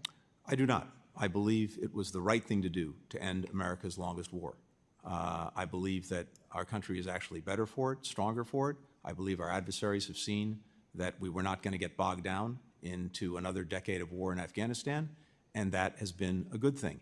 And again, I just remind you that the basic choice, to the extent there was a choice, was between ending the war and leaving or escalating it, because part of the Doha agreement was a commitment by the Taliban not to attack our forces between the time the agreement was signed and the withdrawal date that was set in the Doha agreement was reached. Once that was breached, they would go back to attacking us. They would, our partners, our military determined we would have to send tens of thousands of forces back to Afghanistan. I think I heard you say earlier that you didn't think there was a connection between the botched withdrawal and the aggression, the increased aggression by Russia as against Ukraine earlier. Did I hear you correctly say that? That's correct. When the withdrawal occurred, former U.S. Ambassador to NATO, Ivo Dalder, warned a few days after President Biden's unconditional surrender to the Taliban that, quote, Moscow and Beijing will look closely at how we react in one situation to set the stage for the other. So did you disagree with that then, or do you disagree with that now? So what we saw, first of all, is that, of course, Russia had massed all of these forces well before the withdrawal or the decision, actually, to go forward with it. We saw that take place in the spring. Second, Russia has a long experience with Afghanistan. It probably knows better than anyone the folly of getting bogged down in that country. And what we've seen since is the United States marshaling more than 50 countries, coming to the defense of Ukraine and doing tremendous damage to Russia's efforts in Ukraine. Let's look at what the Chinese said about this. On the second anniversary of the withdrawal, Chinese Foreign Ministry spokesman Wang Wenbin said, quote, on this date 2 years ago, the whole world witnessed the, quote, Kabul moment when the U.S. hastily withdrew its troops from Afghanistan. What happened in Afghanistan marked a military, political, and counterterrorism failure of the U.S. in Afghanistan. That's a quote by a Chinese government official. Do you think that our withdrawal from Afghanistan and the way that we handled it precipitated additional aggression by China towards Taiwan? I don't. In fact, we've seen this build up for more than a decade. And again, as I said earlier, in 2008, we had 200,000 troops between Afghanistan and Iraq. That's when the Russians invaded Georgia. In 2014, we still had 12,000 troops in Afghanistan. That's when the Russians first invaded Ukraine. These decisions are made for their own reasons, and with Russia and Ukraine, or with China and Taiwan. This long predated any things we decided or did in I want to ask Afghanistan. real quickly, as my time expires, about before and after our withdrawal. So if we're looking before and after the withdrawal, do you think that the situation in Afghanistan is better inside Afghanistan today or before withdrawal as it relates to, number one, the safety and security of women and young girls? I think the situation is worse for women and young girls. There's no question about that. What about the access and opportunities for education for women and young girls today or before withdrawal? Worse. No question And about that. the opportunities to enter the workforce for women today or before withdrawal? Worse. Do you think a leave-behind force, even a small force, may have created stability in the region, or would that not have been That was something not you the would agree? choice. The choice was not leaving 2,500 people there. The choice was whether we were going to send tens of thousands of Americans back indefinitely with no guarantee of better results. It's also important to remember that by December 2020, the Taliban either controlled or contested territory that had 75% of the population of Afghanistan. Life for them then, including women and girls, was not good. But I agree with you, it's gotten worse. Do you agree we need to take additional steps to protect the lives of women and young girls in Afghanistan? Yeah, I agree we need to maximize every effort to do that. Jones, We time welcome working with expired. you on that. Chair recognizes Mr. Moylan. Thank you. Mr. Chairman, I'm very sorry to interrupt, but as we said before this hearing, I had a hard stop at 2 o'clock. I have to agree. get on a If we plane could to keep Syria. this limited, we have Mr. Moylan, Mr. Van I'm happy to Orden. take, I and, very uh, much respect the members and their questions. I'm happy to take the questions and respond within the next week. Why don't we ask both of you, I want to give you the opportunity to ask one question. One question. Thank you, Mr. Secretary. Thank you, Mr. Chairman. General Miller was our last commander of U.S. forces in Afghanistan, Mr. Secretary, and he came before this committee. And the important thing that General Miller wanted to relay to us was about the characterization of your State Department's attitude toward the military, Mr. Secretary. General Miller was saying to this committee that there was this assumption, the State Department's assumption, that we don't need the military. It was the State Department's assumption, according to General Miller, that why don't you know this, General? You're withdrawing. Why don't you get out of here? All of you, just go away. That's General Miller, our last commander of U.S. forces in Afghanistan, what he felt important to share with this committee. Now, Mr. Secretary, in institutions like the State Department, your State Department, such attitudes often come from the top. I'm an Army officer myself, and it's all up to the leadership. So is it your assumption, sir? Did you assume to your State Department that your embassy in Afghanistan did not need the military? Absolutely not. And on the contrary, Congressman, first of all, I have tremendous respect for General Miller, everything he's done, everything he's put at risk himself. Second, I've had the incredible honor of serving this country in various capacities, State Department, White House, National Security Council, for the better part of 30 years now. And throughout those 30 years, one of the things I take the most pride and pleasure in is the work that I've been able to do with our military. I understand that, Mr. Secretary. My department, in my time, certainly in terms of my own instructions to them, has done nothing short of do everything possible to strengthen and continue this essential collaboration. We can't do our jobs without the United States military. I'll take back my time. In this case, Mr. Secretary, I understand what you're saying here and now, but the generals of Miller, our last commander of U.S. forces, this is what he had to say to us. And sir, you may be saying this now, but however, the example that your employees understood is different than from what you're telling me. It's as if there was an absence of leadership that put the State Department of Employees in America and America at risk. And I'm sorry to say, sir, that this type of attitude that your State Department has had regarding... I would ask the gentleman to please expedite the question. Yes, sir, Mr. Chairman. Basically, sir, it didn't work out, according to General Miller, our last commander of U.S. forces. Thank you, Mr. Chairman. I yield back. Gentleman yields back. Chair recognizes Mr. Van Orden. Thank you, Mr. Chairman. Thank you for having me on your committee, and thank you for your leadership throughout the years. Mr. Secretary, thanks for coming here. I'm just going to establish some bona fides. I'm going to ask you a couple quick series of questions, and then I'm going to actually give you the chance, sir, to make sure that you could leave with your last hearing by doing something good for your legacy.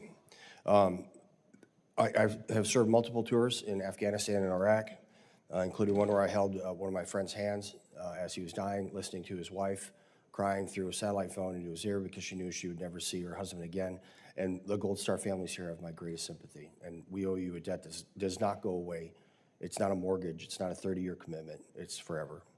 I'm the longest serving enlisted member of the United States military to ever be elected to Congress in the history of our nation. I was responsible for writing contingency plans for the entire continent of Europe and making sure that they worked. So with that said, I mean, I want you to know that because a lot of the stuff that you said to my colleagues is either not true, and that's either on purpose or due to incompetence. I would encourage you to hand to your successor Joint Publication 3 Tech 68 and have them open up to Chapter 5, Page 1, Paragraph C, because what you told these guys about who can do this is just not true. So you said that there was a plan. When was it written? Okay. You're referring to the NEO plan? Through the course of the spring. Okay, through the course of the spring. That should have been done years before. When Let me was it continue. rehearsed? Can I add to that? I'm sorry, Congressman, just to be very precise. We have a team of people that go to every embassy, especially embassies of concern, every year, including Afghanistan. I know, in sir. I December participated in those teams. So work on this. did it include removing the military and leaving civilians to fend for themselves against terrorists and then reinserting the military in a panic to help rescue the Americans that you abandoned in Afghanistan? Was that an annex on the plan? It was based on the premise that It wasn't. government Okay, would did collapse. it include flying over 170,000 unvetted Afghans and distributing them throughout the country, including the 13,000 that you sent to my district in Fort McCoy, Wisconsin? No? Okay. Where are those Afghans, by the way? We don't know. And I was just given this note. What you just testified under oath is not true. The ambassador who led the NATO, led the NEO said they weren't operating on a plan. So you just lied under oath. That is not true. Okay, did your plan include intentionally abandoning American citizens and green card holders to terrorists in Afghanistan? Of course not. Did it include unintentionally abandoning American citizens and green card holders to terrorists in Afghanistan? No, of course not. Well, it happened, didn't it? Were American citizens and green card holders left in Afghanistan? The answer to that is correct. How many? You can't tell me. And you know Hey, why listen, that man, I forgot to mention that, like my colleague Corey, I was one of the guys that went to go rescue American citizens. So I know you couldn't tell me. We knew, and you either didn't know or you lied. And here is my question. You're the Secretary of State now. Can you, with Secretary Mayorkas, grant a green card to someone who can absolutely 100% be verified for saving hundreds and hundreds of American service members and risking his life for over a decade, who is currently here under humanitarian parole? Can you guys do that? I would be happy to work with you on that. His name is Azizullah Aziz. Happy to pursue that with you, Congressman. Thank you very much, sir. And I'll tell you right now, you get this done, it is going to go, it's going to be one of the best things you could possibly do to redeem your reputation and your legacy as Secretary of State. And with that, I yield back. Joan yields. Let me just say thank you, Mr. Secretary, for being here. I want to thank you for your service as well. I think you'll be pleased to know this will be the last time you'll appear before this committee as Secretary of State and me as Chairman. And there's been a lot of talk about legacy. I know we've been working on legislation together called the Overseas Crises Response Implementation System and Immediate Strategy Act, or Overseas Crises. I hope that could be part of your legacy and mine as we close the chapter on Afghanistan, sir. And I wish you Godspeed to the Middle East. And again, thank you for your service. Pursuant to committee rules, all members may have 5 days to submit questions. Without objection, the committee stands adjourned.